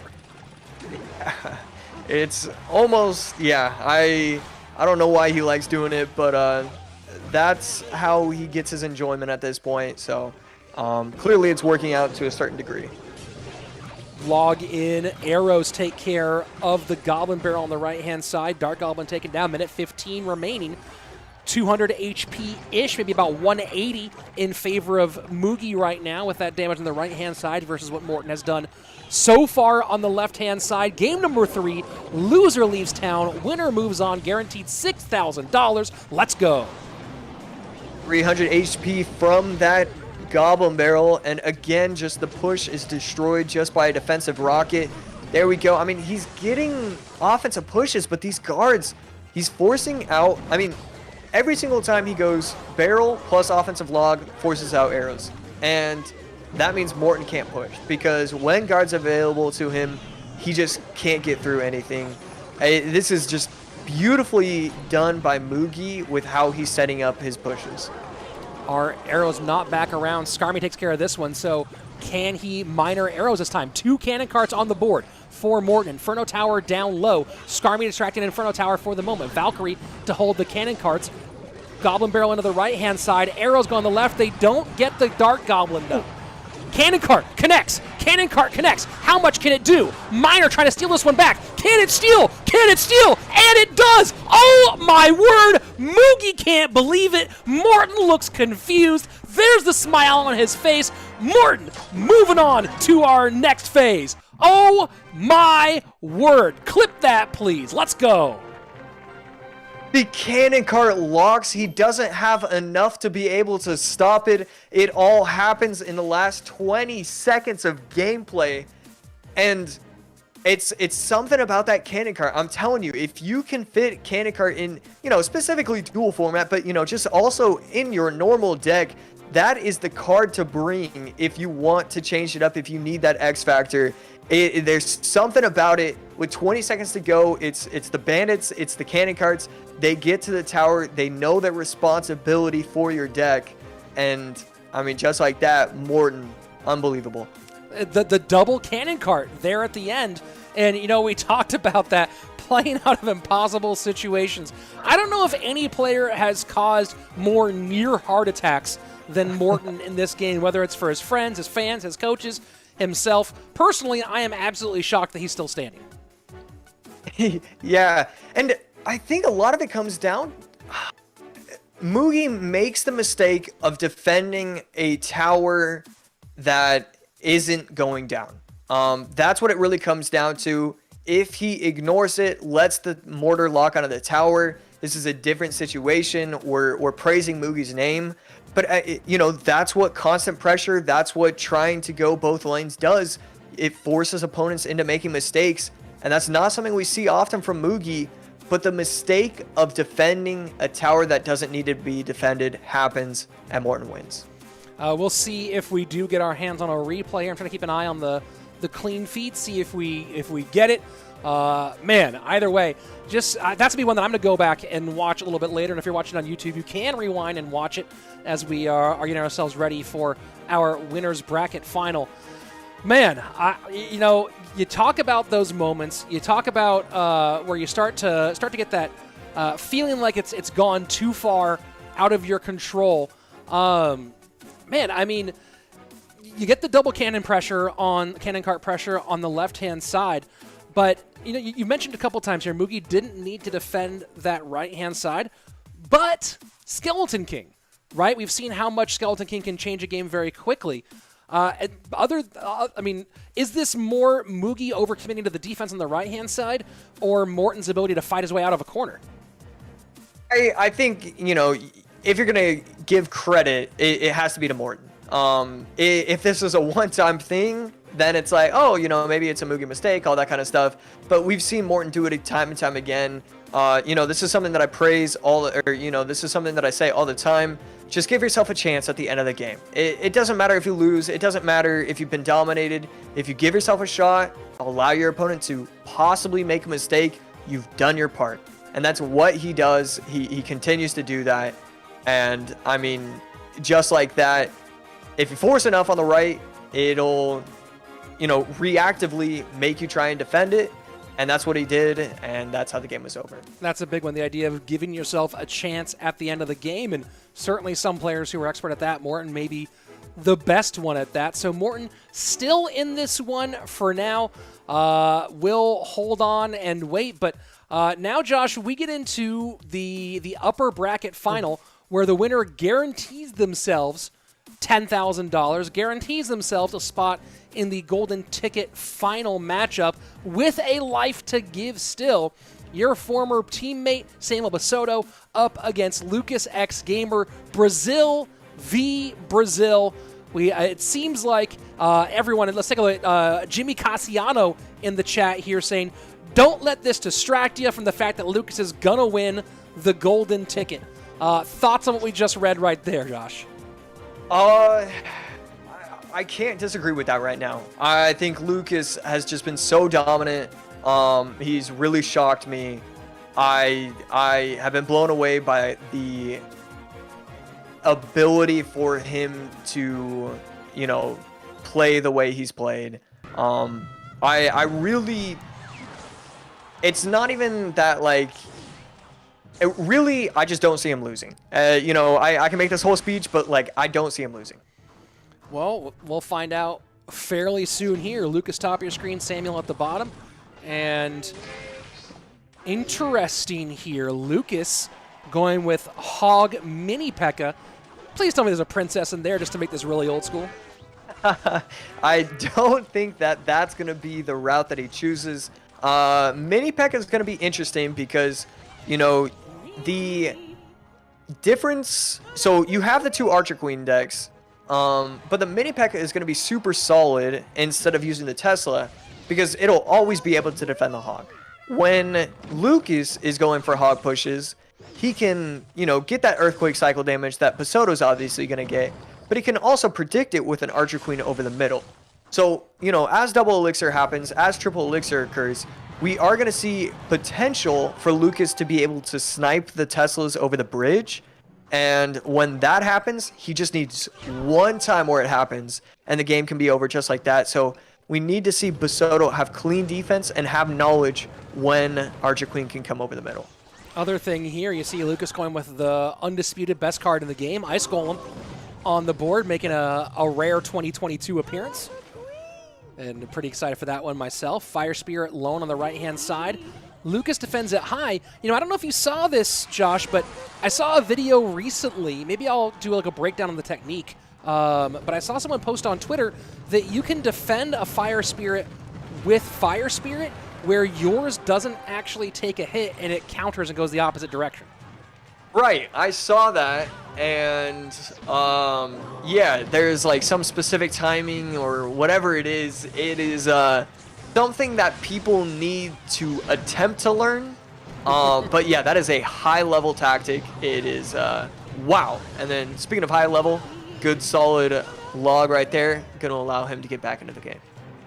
Yeah, you know, I'll go ahead. I'm going to try to learn that one since I do play a lot of Fire Spirit decks, and I'll make a little guide to it you guys can find here on the channel. If you haven't subbed yet, there's a reason to get a guide on how to do that Fire Spirit move. It'll be coming sometime in the next couple weeks. Right there, I was so ready to start calling out, oh, good game, it's over, this is why, da-da-da-da-da. If that mini P.E.K.K.A. doesn't get the swing off at that exact, you know, millisecond in time, it was going to retarget onto the Valkyrie and game's over just like that. Mini P.E.K.K.A. understanding its priorities, knowing what it needs to do, is able to get it down just in time. And right there, we have the Archer Queen alive, can snipe the Tesla. Is it going to happen in time? No, sir. This is going to be a game, 145 left, 1930 to 21-19. The Archer Queen fights here at the bridge are so interesting. The Ice Golem protection, the Skeleton's protection, who cloaks when, what goes where. I mean, this is high level. You know, Archer Queen's been much maligned as being a little overpowered, and maybe people will flame me for saying a little in this case. But you know, you want to see a high level AQ battle. You're watching it right now. I like this Archer Queen placement right there, and I actually like the high Teslas from Bassotto. This allows him to be able to use it on offense in a way where Lucas can't block the Valks at the bridge. And so, you know, that's something to watch out for sure. Mini P.E.K.K.A. not allowing it to get a shot. These players just never mess up with Mini P.E.K.K.A. timings, even with the distractions of the log and the distractions of the Earthquake. There's just no mistakes from these players. And now we are in flat-out EQ cycle range. Ice Golem played inside. Valk now in front of the Archer Queen. Log gets decent value here for Lucas, but keep an eye out right now. Samuel is ahead. Lucas is the one who's trying to play catch-up in the final third. Yeah, it's just how do you want to cycle it? Do you want to, you know, avoid placing Archer Queens on the board? Which is such a weird thing to be able to say, and I like this. He gets the setup, 20 seconds left, and now he can try and go in on offense. Exactly what he needs to do. Cycle another Hog. Hog is in. Force your opponent to have to defend. Be on the back heels. Can the Hog get a shot? No, sir. 481, 337. Here we go. Final 5 seconds. Log in. EQs both directions. And that's going to be Lucas taking game number 1 by a little under 60 HP. You see the grabs the chest. Someone get this dude an aspirin and make sure that we don't have any heart palpitations like the ones we're feeling here in the caster's booth. Unbelievable. From the beginning of the game, I was saying, oh, you know, the difference in the game is, you know, someone has Mini P.E.K.K.A., someone has Tesla. But as the game went on, the more I watched it, the more I realized the difference was the guards versus the skellies. The logs, the earthquakes, always coming off the skellies, not allowing them to get value. But the guards always staying up, always staying available, where if he tries to get that last second push, they can stay alive and take it out. Just brilliance right there to use that specific matchup. Guards getting so much value. Such an interesting exchange there in the middle of the board as we got closer to the end of the game, or the second half of the game. You saw the Archer Queen down to work on the Tesla, the Ice Golem out to protect the Archer Queen, the Cloak, then the Skeleton's out for the Archer Queen, and it looked like it was dead in the water for Lucas as he was behind on the cycle. But that last sequence where you saw the continued protection of the Archer Queen right at the bridge. You saw the Ice Golem down. As soon as the Ice Golem went down, the Hog came down, forced out so much expenditure from Samuel. It felt like Samuel was playing an almost perfect game there, and then Lucas went and did more perfect, if there's any way to put it like that. Right. Yeah, I mean, I don't know. I'm going to watch this game again because I need to see what happened, what clicked, why did the game end the way it did. One thing I noticed was, the Tesla placements were a little iffy sometimes. Sometimes it was placed at the bridge and off to the side. Sometimes it was placed within earthquake damage. I know he played the skeletons in the earthquake radius of the Tesla. So there was just a few things, and then eventually it kind of snowballed, and Lucas was able to overwhelm in the final 20 seconds. It's interesting to say overwhelm, and then he wins by spell cycling. But that's how it was. He won by spell cycling because of the overwhelm. And that was just an odd way to win it. And it was really enjoyable to watch, crazy enough. Well, here we go. Jumping into game number 2. Lucas with the 1-game advantage. You got to wonder who's feeling it more. Is it Lucas, who was, you saw obviously was kind of clutching his chest there, breathing heavy, or Samuel, who's probably found that ending sequence pretty frustrating? Absolutely. Lucas going to be running Miner Fireball. Bassotto going to be running Bandit Ram Rider. And the fact that he has Magic Archer means it's going to be, a more control, not necessarily Lightning. I've seen a Lightning MK Magic Archer deck, but I think it lost. So it'll be interesting to see if that's the route they go. We see the Lightning come down. It could very well be that deck. How much does this deck choice from Samuel, not to mention, of course, having to play defense. Oh, what a Lightning out of Samuel there to force out so much extra elixir and just quite not get the shot on that tower. What a nice Lightning from Samuel. I was going to say, what kind of pressure does this put on Lucas? Not just having to save mortar for the Ram Rider, but then also, you try to line up a mortar for a shot, and you got that Magic Archer there as well. I don't think the Magic Archer gets as much value as people would expect in these kind of decks. It's too often where your push... It's the reason why Ice Wizard doesn't synergize well with certain decks. It doesn't get the damage you need, and so sometimes your pushes die, and it allows the troops to be able to survive and take out the Magic Archer. I think that there are better options than the Magic Archer in this. And so I would have liked to see... But, I mean, we see it because Archer Queen isn't available. So there's a reason to the madness of using Magic Archer. But I will say I'm not a huge fan of using Magic Archer in your deck. And you saw the super defensive miner there played by Lucas to set up against that bridge spam deck. More of a high-tier maneuver. You don't see it played much by players outside of the skill range. Miner again to protect the mortar here. So the defensive miners playing a key role so far here on Lucas's side of the board. Snowball does let that Ram Rider connect, and Royal Ghost goes right past the cannon cart. Man, getting so much damage right there. And I mean, at this point, I don't know. I mean, at this point, the Magic Archer is going to be used as a brilliant defensive troop because it can always, just stay in the middle, kind of take out both lanes. When you're not using the Magic Archer as a form of offense, it really succeeds a lot in this deck. It's only when you're having to use it as an offensive potential kind of thing. So now that it's in this spot, I feel really good. I would feel really good if I'm Sammy.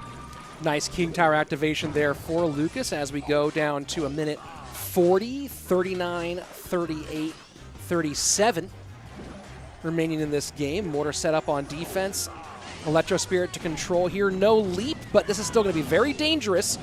Gotta hope for Lucas that cannon cart goes back down, and it does. But once again, Royal Ghost escapes, and this is all bad news for Lucas. That bandit will always get to the tower if you are Bassotto. Takes game number 2, dominant fashion. Yeah, he just couldn't do anything. He had too many squishy troops.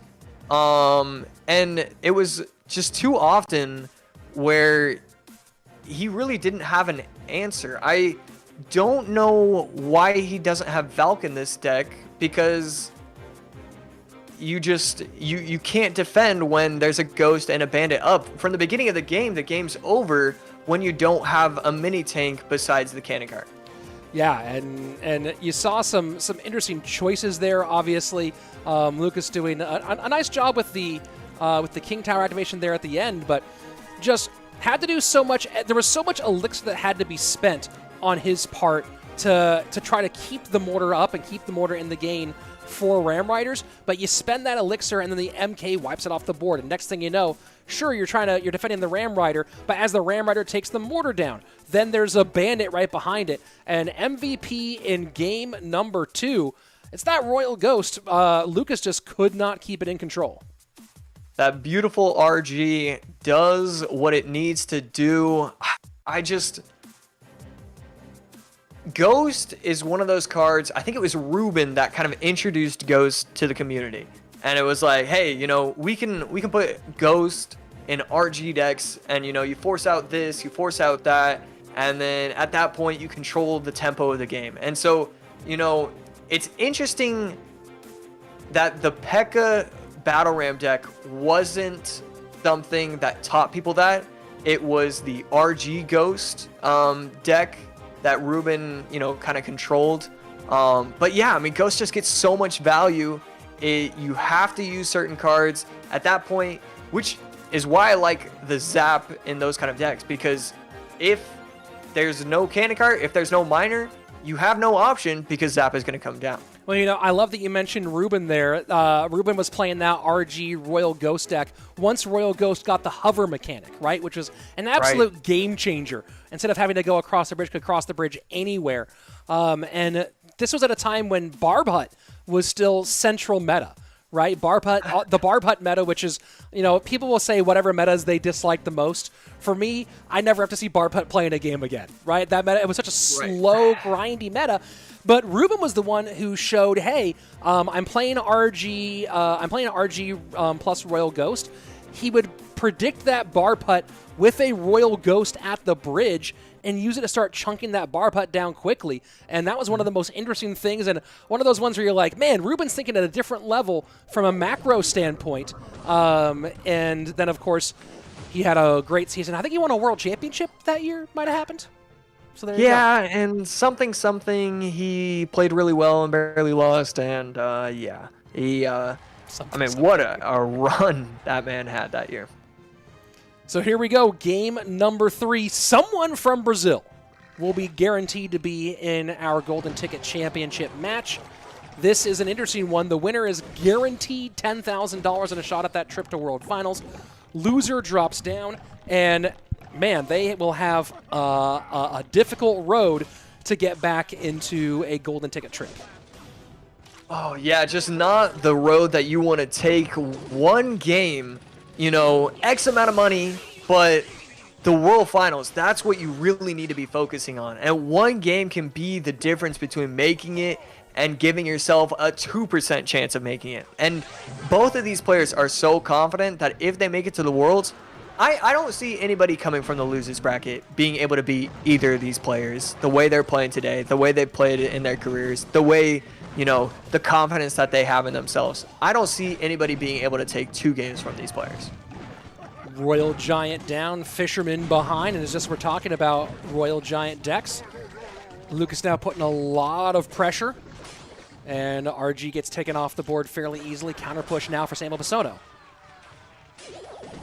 So it's going to be interesting to see with the last 2 cards. You know, one card obviously going to be a spell, but the other card, I want to see if it's Tombstone or if it's another ground unit. I would have to assume that it's another air targeting unit, but I don't know. I really don't know.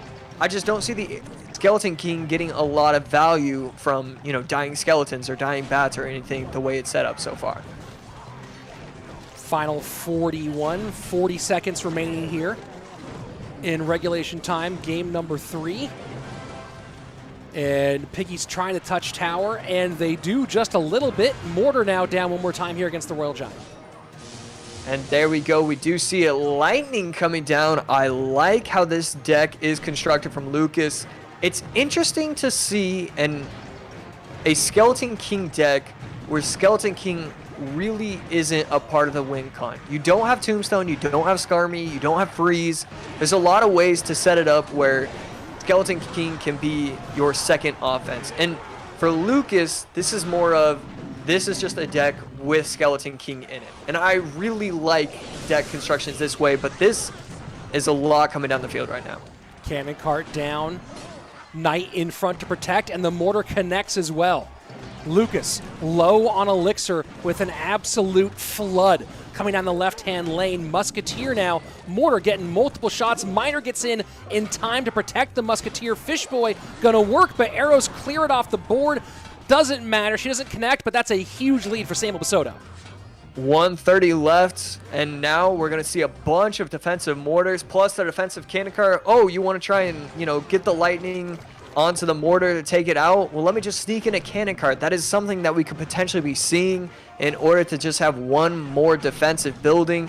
He should be able to get another RG up if he wants to with triple elixir happening. And there we go, we do see it. But I just cannot see him getting past this. He is defending too well. He has such a good matchup. And, just simple defenses. Arrows coming down. But here we go, RG on the board. Can get his tower down to 1698. It definitely is a good game at this point. Final 45 seconds left. Here we go. Skeleton King, Mother Witch in front. And now just pouring it on at the bridge. He might even ignore this minor damage and trying to get the damage on tower. And looks like he is. Lightning gets in. 33 seconds left. 1381. That's a full minor ignored, but will it pay off? No second Royal Giant down at the bridge. Arrows clean things up. The gamble looking like it is not going to pay dividends for Lucas. That is unreal defense from Bassotto. I was going to say, oh, wow, that is so aggressive. I don't know if he can be affording that. Going in with a minor that way, that cannot be the play. I am glad that I was wrong in that situation because that was brilliant defense, and it was simple defense. He just used arrows, he just used cannon cart, he just used this, and wow, what a win for Bassotto in game number 3. Oh, absolutely massive there for Samuel Bassotto, who is guaranteed 10K. He will be in the golden ticket matchup. Lucas has to regroup and drop back down to the elimination bracket, where he is going to have a lot of work to get done to get back and take this golden ticket away from Samuel Bassotto. Yeah, that is just not a situation you want to be in. Crazy enough, you want to be in the winner's bracket going into the finals. Bassotto has played so well, put himself in the right position, and I mean, that is very few people are going to be saying at the beginning of today, saying, oh, Bassotto is the guy to move on. And obviously it's not chalked up, game's not over. You don't celebrate until the clock hits 0. But just to be in this position has to feel awesome with how he's played, how he set up his decks. And yeah, this is outstanding to see from, one of my closest friends in the community. And Lucas, also you see there, now has to regroup and immediately come back for a shot to play against Morton for that championship look. So a quick turnaround here for Lucas in kind of a difficult position. And, of course, to come and help talk me through and you through that matchup, it's going to be our boy Andrew Guy. Andrew, welcome back on to the broadcast. Man. Let me go ahead and show you guys this this bracket here as Samuel in the golden spot for the golden ticket. Andrew, you had to sit back. I mean, I don't know. Did you have to sit back and watch, or did you get to sit back and watch the craziness we just saw? I could not sit back for almost all 4 of those matches. Incredible stuff. The poise. My God, it's unbelievable. If you want to go back to the set between Morton and Mugi, you talk about a guy being able to play through anything, all the adversity that's thrown at him in the world. We saw it against Mini Minner at World Finals. We saw it again here with Mugi, turning things around. Brilliant stuff. And you go back to this battle in Brazil, my God, you look at those micro interactions, and it is just like Clash Royale beauty. I am so excited for these next matches, but guys, I just don't know how you beat the guy at the top of the bracket, whether it was Lucas or Samuel, either one of them coming into our grand finals. It seems like they're untouchable. I mean, especially with the way Samuel started his day today. Yeah, it's going to be a tough one. And Josh, we're going to cut you loose in a minute here for this lower bracket finals, and then you'll have all three of us back for this grand final. But before I get you out of here, let's get your thoughts on our upcoming matchup. Lucas has to regroup, come back on against Morton. Thoughts on what he has to do here, and do you have a pick in Morton versus Lucas? I'm gonna say it's, just right off the bat, I think it's gonna be Lucas. I think a lot of it comes down to Dex, what you've shown. I think that's super important to be, showing as little as possible. Even though he lost the last game, I liked the deck choice that he ran. RG Lightning, Skeleton King, but you don't use Skeleton King as like one of the win conditions. I think that's really creative, and it didn't work.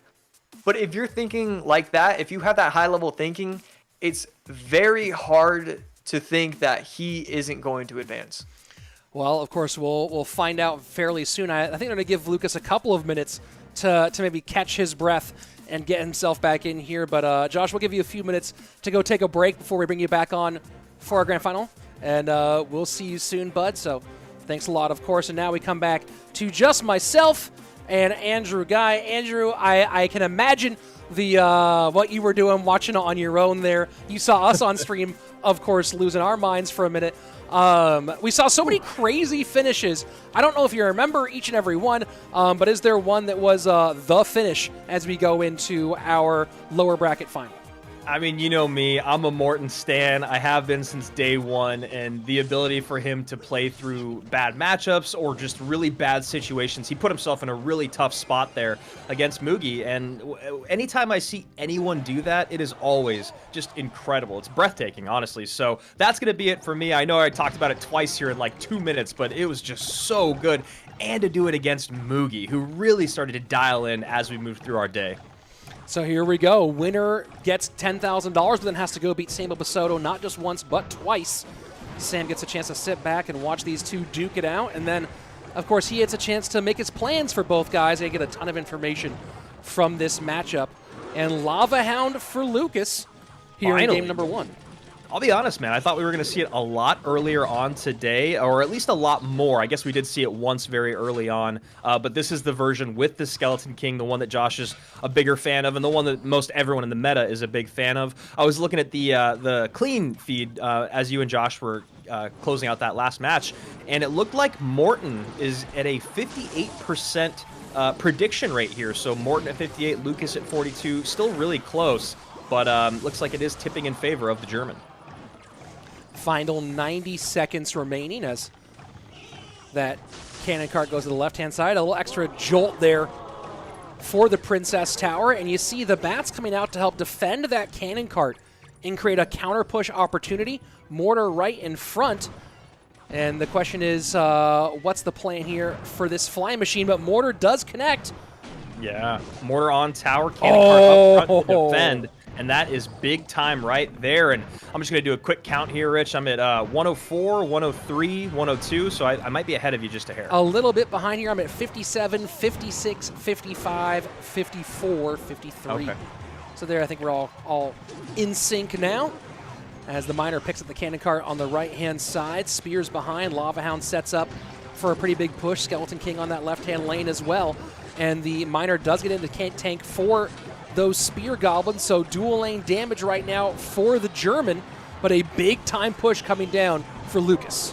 Yeah, that is a really big push, and we're going to see how Morton wants to defend here. High poison, probably there it is, on top of the skeletons, on top of that flying machine, and we'll see how he wants to deal with this group of lava pups. Cannon cart going to step up, do a nice job there. 17-23 to 11-28. Morton in the lead.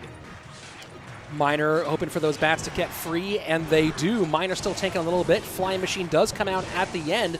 Quite a lot of damage. 750 on that right-hand side. As we go into sudden death overtime, Morton's defending a pretty big push, and the arrows make things even more dire, but the high poison plus bats might be enough. Oh no, Skeleton King gets away. Flying machine down. It.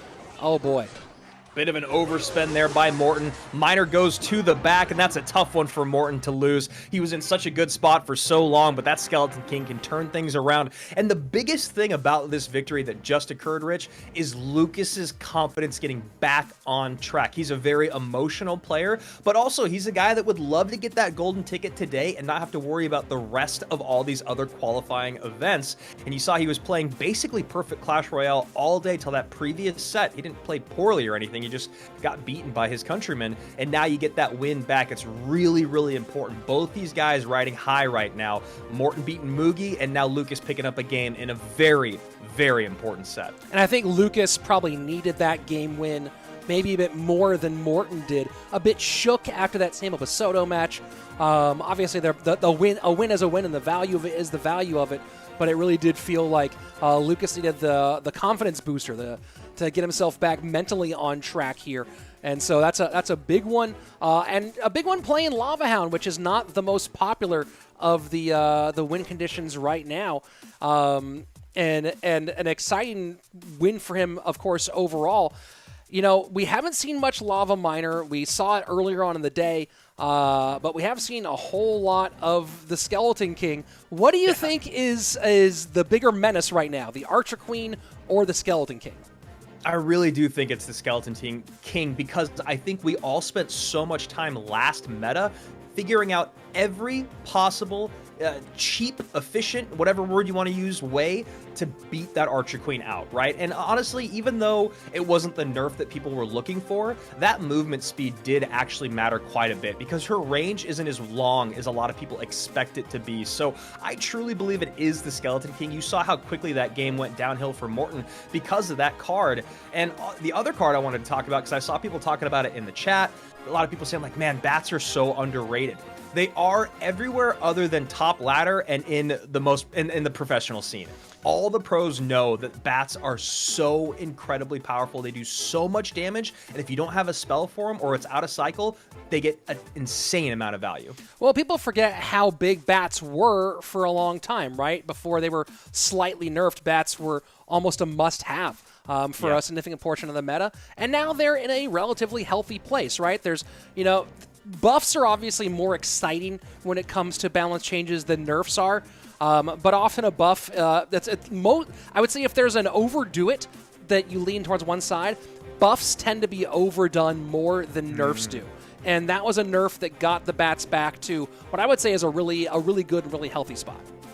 And I know that the community always has something to say about the balances and about the cards and all that, but I do not envy the team behind balancing cards. It is so difficult because it's not ever about the one card. It's always about the one card changing and then all the decks that it fits into. It's an insane, like, million things that can change, right? You get 4 numbers, but they can put into like a million combinations. It's the same thing with balancing cards in Clash Royale. So here we go. This is a big one. Game number 2, Morton down 1, back up against the wall, but he loves being in that spot. And here we go, 222, so a little fast start here. And it's drill wall breakers for Morton in Big game fan number of 2 this down deck. 1. We saw a sweet Prince connection earlier with an insane last-second zap. I can't remember which game it was, but it was a beautiful connection. And that Prince, I mean, he's been around for so long, still one of the most menacing cards in the game. Hog Rider down behind the Archer Queen, and man, Morton just forced to eat a pile of damage, and he knows it. Yeah, he gives out the well played there, and you know, not enough elixir for that Mega Knight. He did have it back around in cycle, but he knew that by the time he did have it in cycle, it wasn't going to do what he wanted, which was be able to drop on both those units, so he decides to go back to the AQ. He gets one shot out of her, but yeah, really, really tough spot to be in right now, and this is the Lucas that we've seen all day long. And you see Lucas kind of feeling a bit of the stress, though, even though he does have the lead. And so if Morton's known for being a more stoic player, Lucas definitely known for feeling it quite a bit. Big shout out here to Ash Winram. Not only is he a supporter of all the things that you and I do in this space, but he's telling me it's the Mugi versus Morton matchup. And yeah, that does sound 100% correct, so thank you so much. A lot of games, a lot of matches going on, but those moments really do stand out. And that log there just giving a little bit extra and doesn't quite get the AQ on tower. Force out a lot of Elixir, though. Mega Knight set up in the back for Morton as we go into double Elixir time, and that kite from the Fire Spirit going to put the Royal Ghost in the opposite lane. Still does get 2 shots, though, and Wallbreaker's behind with the AQ distracted. Yeah, we'll see how much more Morton wants to pour on here. Log comes in, takes out those minions. Minions going to stay alive, though, because of that greatly timed and placed Goblin Drill. 25:05, and you see those Archer Queens going, duking it out in the left-hand lane. This is a tough spot, though. I mean, anytime you're going up against Hog EQ Cycle and you're down by even 600 to 1,000 HP, especially when you get your tower down below 1,000 HP, you really feel that pressure. And just choosing to eat the wall breakers does Lucas there, knowing that it's just time to go back in, put more damage on. Prince going to try to get that Hog up high, but that's just guaranteed damage, and now that's a GG. That's a well-played. Clean 2-0, and we are going to have a rematch. Lucas and Samuel Bassotto, your finalists for our first ever golden ticket. Oh, man, I wonder how much Lucas wishes he could have that last setback against Bassotto. He comes back out, goes 2-0. Great plays there against the German GOAT himself in Morton. Just really good stuff there. Lucas has been so dialed in today. His interactions have been so on point. And the other thing that's been really impressive is, like, when you catch guys as good as Morton out of cycle or out of elixir. You saw that incredibly aggressive Hog, which really kind of just won the game. It sewed things up very early on. It let Lucas sit back and let Morton play into him. Let's go ahead, take a look at your bracket as we get ready to invite Josh back onto the stream here in just a moment for our triple action grand final. But right now, it's Samuel Bassotto and Lucas, both Brazilian, both guaranteed at least $10,000, but only one of them walks away with $20K and a guaranteed trip to CRL World Finals. Here we are, the full squad. Good to see you guys back. Josh, I hope you enjoyed your very, very brief relaxation, your very brief rest from the caster's booth as we get ready for our final. You know, I think all three of us picked Lucas as who we thought we were going to win when we saw this Final Four and the way it shook out. Although now things have changed. Lucas now has to win twice in order to win. Where do you guys put the weight here, Josh? I'll start with you. Who do you think has the advantage? Obviously, the one match win is huge, but Lucas has been on fire this whole tournament. I stick with the theory: the less decks you show, the more powerful you are. So Lucas has now shown the Hog Mini P.E.K.K.A. 2 separate times, so he can, you know, set all his decks up. Hey, I don't want to be going against this. You know, if he doesn't pull it out in set number 1, he will pull it out in set number 2. The other thing is, in the one positive for Lucas that I've liked, is that he finally used the Lava SK. I've been waiting for someone to use the Lava Skeleton King, and that is why we saw it. Morton was winning. All of a sudden, defensive poison, it's not enough. So I like what Lucas has shown, but I don't like that Lucas has had to show all that he's shown. Show. But Bassotto on the other side of it, when you look at his kind of path to victory today, Hajime, Mohamed Light, Lucas. I mean, this is a guy that's taken down the biggest names in the game, and he essentially 2-0'd Hajime, and then he went 2-1 in the other sets. It's just really interesting to think about how his path has been so incredibly difficult, and he's been basically unshaken the whole way through. I mean, Lucas hasn't had an easy path, but, you know, Faust is maybe not quite as highly regarded as the other two guys that we saw Bassotto run into early on today. Now, guys, I'm going to bring you the hardest hitting question of the day. SK, MK, AQ, EQ, RG. What is the best acronym in all of the best abbreviation out of all the Clash Royale cards in the game? Either one, go first. Who has a feeling on this one? I have a feeling, and I'll tell you, it's not even one you said, and it's one that you started saying, or someone else started saying, and then you told me about it, the 6-man. I don't know what it is about the 6-man. I absolutely love it. It's still pretty long, 6-man. It's not just 2 letters, but it's a lot faster than Royal Recruits. So that is going to be my pick. I love the 6-man. I appreciate you for that, Rich Slayton. I think my favorite one is definitely the pencil, if we're going to, you know, have these little nicknames for it. But the unfortunate thing with that is we never get to see the Battle Ram actually get played, so no one actually ever gets to call it that. I think my right now answer is SK. It's so fun to say. You just get to say it as quickly as possible, and like everybody knows. Well, now that Rich explained it to the chat, everybody knows what I'm talking about. It's that one has to be my favorite now. The SK is great. You know, you have some. It's not talking about nicknames. I was going with the abbreviations, but nicknames. Let's add those in there as well. Actually, I don't think I've ever actually heard the pencil. That one makes me laugh a lot. The pencil and the ceiling fan and the trash can are some old classics that I miss. Yeah, the ceiling fan shout out tag on that one. There's definitely some fun ones. The weirdest one's got to be Fish Boy, actually, because you know it's spelled with B-O-I, not B-O-Y for some reason. So, you know, if you're ranking those. What is Six Man? Asked Dien Motor.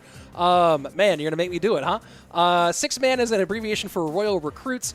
It was, I believe it was Jack playing against Razzer in one of these events a long time ago. Oh yes, and they were putting in their bans, and it was Jack's turn to ban something, and he didn't know he's a Japanese player, didn't know the translation for Royal Recruits, so he wrote Six Man ? And it was Razzer who realized he meant Royal Recruits, and ever since that, it's stuck pretty hard. So, those of you who've been on the stream for a long time are like, oh gosh, Rich told the Six Man story, but it's been a while. So there you go. That's Six Man for Hey, you. Rich, what's the difference between a button up and a button down? Deep cuts. Shout out to CRL 2018 there on that one. So we're waiting, giving some time here for Lucas to pick his decks to get himself ready for this one. And, of course, Samuel. You know, Josh, you know Samuel better. You've spent a whole lot of time with him personally. How does he handle pressure from your perspective? You know, it was his rookie year where everybody considered him to not necessarily be a choker, but not ready for the limelight. And then after that, he still kind of struggled. But I think since like 2020 on, and especially when it went into individual formats, when you have 3, 4, 5 other guys fully relying on you, that's a lot of added pressure. When it's just you and you know your abilities are strong, you know you've practiced, you know the meta, it's not as bad as people would assume when you've been playing on the big stage for a long time. Pressure-wise, he does okay. All right. I love that you point that out about the added pressure of your team behind you. It's something that you kind of think about, but then since we haven't had teams in a couple years, you really forget that is so much weight on your shoulders. Here we go, and 3-man caster's booth. Not a thing we've done. This might be a first for CRL, actually. A 3-man. I don't know if we've ever done 3 at once, but here we go. And looking like Golem or Graveyard. It's looking like, is that Graveyard out of Lucas here, Josh? It should be Golem. Usually when it's Night Witch, it's paired with the Golem Lightning deck. And you see Lucas already smiling, kind of shaking his head, going, man, that is not the way you want to start this matchup. Wow, and the Fisherman in this deck is going to change the game. He can just cycle how he wants to, pull it to the King Tower, and with the, the Tombstone as well in this deck, this should, as long as he defends properly, this should be a win for Samuel. Let's go ahead and do a quick sync here, because I think Josh is a bit ahead. Right. With a minute 40, 39, 38, 37, 36, 35. I'll give you a minute. Let me know. Yeah, I'm at 120, so keep counting. Yeah, minute 29, 28, 27, Golem down, 26, 25, Skeleton King in response, 23, 22, 20. They want a Lightning, 19. Josh, you with us now? Yes, I'm with you guys. All right, Josh is living in the future. I love being in the future because then I get to cast it. Oh, Magic Archer is going to come down now. I'm guessing he's going to predict that. So RG, bottom of your screen, Golem at the top, but with this big of a gap already, it does feel like a really rough spot for Lucas because, really you're only going to get damage on the board by building a big Golem push, and he has to worry about that weak lane. And Hunter does take care of that baby dragon. Yeah, worry about that weak lane, and then of course you add in the double pull ability with the Tombstone and the Fisherman. to make things very, very difficult here for Lucas in the waning moments. Hunter getting that last shot on top of the golem, it just makes it just a little bit easier. It's going to be interesting to see if he wants to try and lightning the push, if he's going to wait to try and catch the Night Witch. There's a lot coming down the lane, but it's not really scary. It's kind of just there. But we see it. Hunter survives, and it doesn't matter that he had that push going. It's just not going to break through. I love the way you put that, Josh, that it's not really scary. It's just there. And, you know, interesting perspective from someone who's played a whole lot of Clash Royale. Yeah, I mean, that's really the best way to break it down is when you look at these guys and AC as well who know this game so in and out thoroughly. It's just like it looks like so many units. Again, a lesser player might panic, but these guys know their interactions. Doesn't get a shot in there, but basically all sewn up. Final minute 40 remaining as Lucas sets up Night Witch in the left-hand lane. Not going to pop that SK. That's my. It's unnatural for me so far. That I gotta get used to saying SK for the Skeleton King. Not gonna pop that ability for the SK. Lightning will take care of business. Samuel Bassotto, one win away from $20,000 and a direct trip to Clash Royale League World Finals 2022.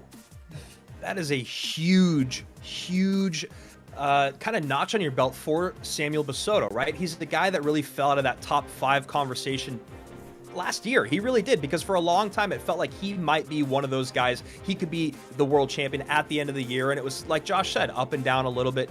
And then right now, I keep going back to this, but the ability to get that golden ticket this early on, you just get to sit back, watch everyone else, learn the metas as they change, learn how your opponents change and what they want to do, and watch what they do in those high pressure situations, because he doesn't have to join any more tournaments. He can just sit back and watch what all of his opponents like to kind of cater themselves to.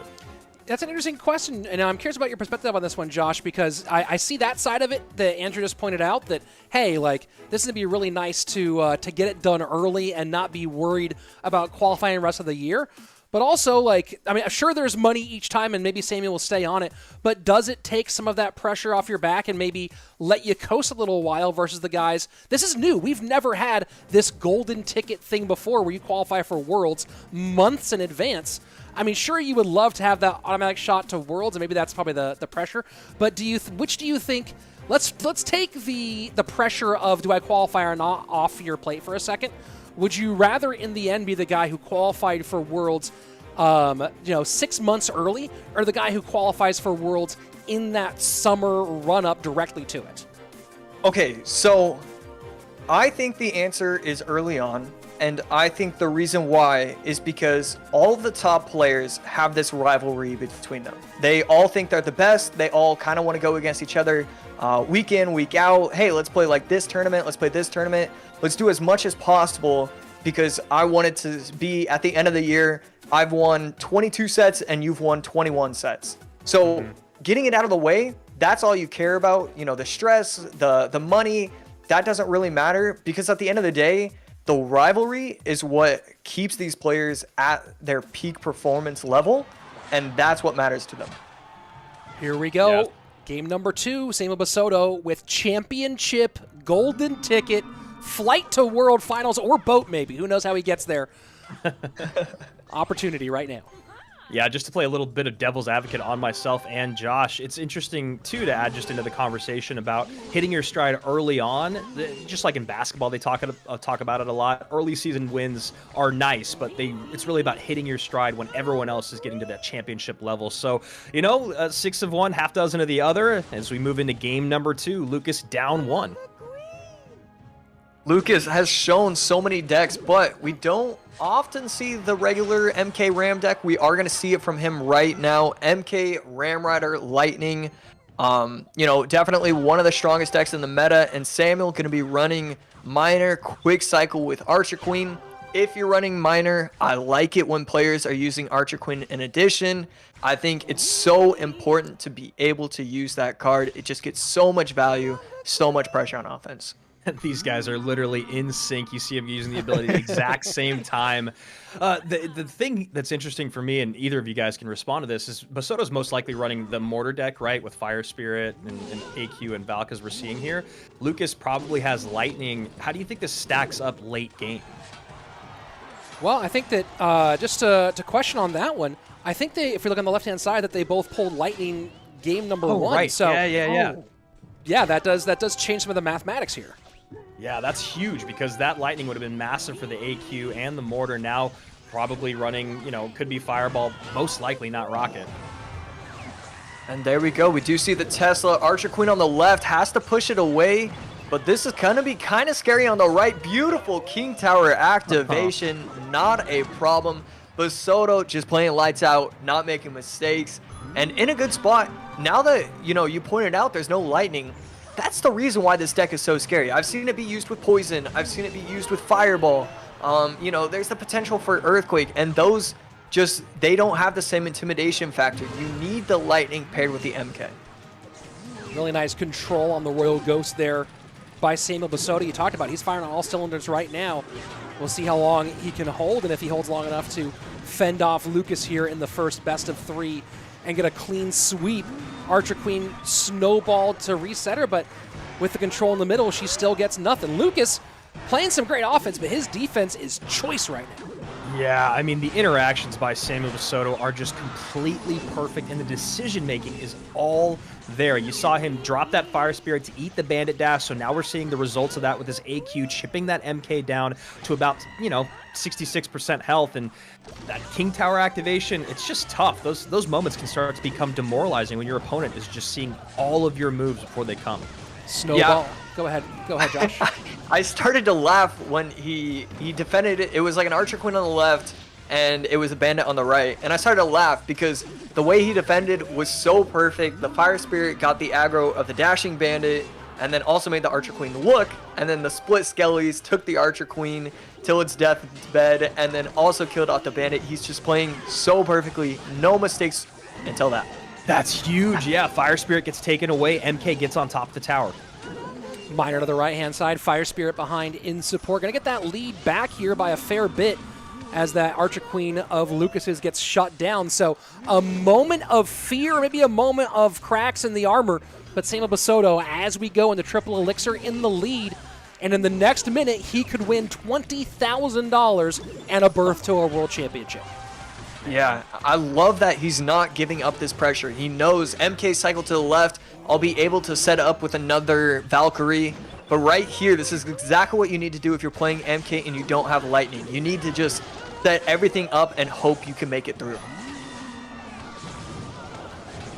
Getting real dicey here. You see that Ram Rider does not connect to the tower, obviously, but still a good amount on the board. Bassotto, though, just playing lights out defense again. Only down to 2760. Fire Spirit does a little bit here. Final 15 seconds. Snowball to reset. Archer Queen cannot help. Attempted. Oh, no. Lucas was just waving the white flag. I thought he was attempting some sort of crazy prediction here. Not the case. Samuel Bassotto punching your ticket to World Finals. $20,000. If you want to talk about a marquee moment in this young man's career, look at the look on his face. This is it right now. Hajime, Mohamed Light, and Lucas in back-to-back sets. Bassotto is going to World Finals in 2022. Josh, you got to be happy for your teammate. I've already messaged him. I was so excited for him. I didn't want to commentate. I'll let you guys take over. I have to send him a let's go message. I'm so happy for him. He played well. I mean, just, and it wasn't sweeps. Like, he battled every single, until the finals, it wasn't sweeps whatsoever. He 2-1, 2-1, 2-1. Like, he had to battle to do it. When it sweeps, it shows domination, yes, but, there's stuff, it's impressive, but it's not, like, super impressive. When you have to go to that third game time and time again, it shows that you really are the best. And there you have it, our final podium. Morton coming in third place, $6,000, $10K for Lucas, and of course, Samuel Bassotto, your $20,000 golden ticket champion.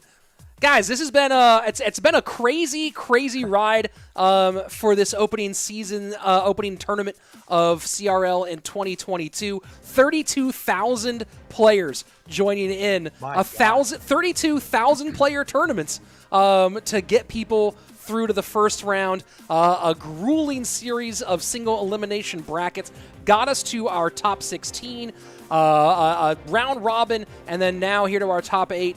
And all that down for one golden ticket. You know, there's always things that the format each year is it's a shifting universe. There's always things that are people love, that people would change. But I'll tell you one thing, that a golden ticket, the chance to crown someone who's going to World Finals today, it doesn't get much more exciting than that.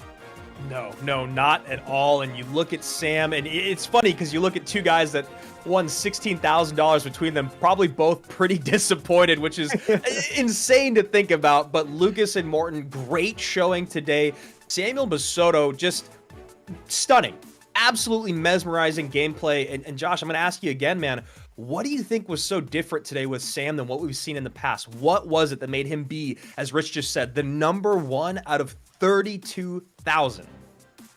You know, I think a lot of it has to do with, you know, the meta's pretty advantageous for him. It's a lot of quick cycle. It's a lot of, you know, heavy thinking. You know, just the interaction that made me laugh. It makes me laugh because it's not, knowing who he is, it's not impressive. But it's like, that's just something he does. You know, the fire spirit high, Skelly's low, splits perfectly. You know, it has it walk. It doesn't even just shoot. It like walks to the Skelly. Like, those are the things that he does. And so to have the meta be the way it is, with the champions being as strong as they are, it brings just 4 or 5 meta decks to the table. And when you play all of them at the highest level possible, it allows you to do this. Well, we certainly saw some of the highest level possible out of a lot of our players today. You know, we've been through tons and tons of these now, you know, from 2018 now to 2022. So much competitive Clash Royale has been played and we've been a part of to watch, compete, cast in. But this feels like it was one of the days with the highest like skill bar in terms of what the floor was. One of the highest skill floors we've seen in a final. And I feel like we say that every single year, guys. I feel like every single year we talk about these competitions and the competition inside of them getting steeper and steeper and steeper. New names popping up, new players with different play styles, and you see these guys that have really put their work in, the 10,000 plus hours over the years, and it's paying off. And that's why we see, you know, really quickly about the format, you know, I heard a lot of people talking about, a lot of rumblings on Twitter, but when you look at the 8 people that made it, out of 32,000, it kind of lends you to think that the format's working, right? Those 8 people being there, they deserve to be there. We definitely got a Final 8 that was world-class and a golden ticket champion who's world-class. This has been a really fun day. We, of course, will be back with more CRL coming up very soon, and our friend Eric will be back with us. Of course, going to be the 3 of us. Final thoughts here. Josh, anything before we sign off for you? No, I think early on, actually, I can't believe I said no, and then I started talking. I think early on, there was a lot of struggles with deck construction, and the fact that that's happening even in the top 8 shows that there's still a lot of growth in that department. But overall, especially in the final 2, 3, 4 games, I mean, everybody was clicking. They were fantastic matches. There was just one thing one person did better, and that was usually the difference. If it was decks or gameplay or interactions, there was one thing missing every time they lost, and it was a joy to watch. Andrew, how about yourself?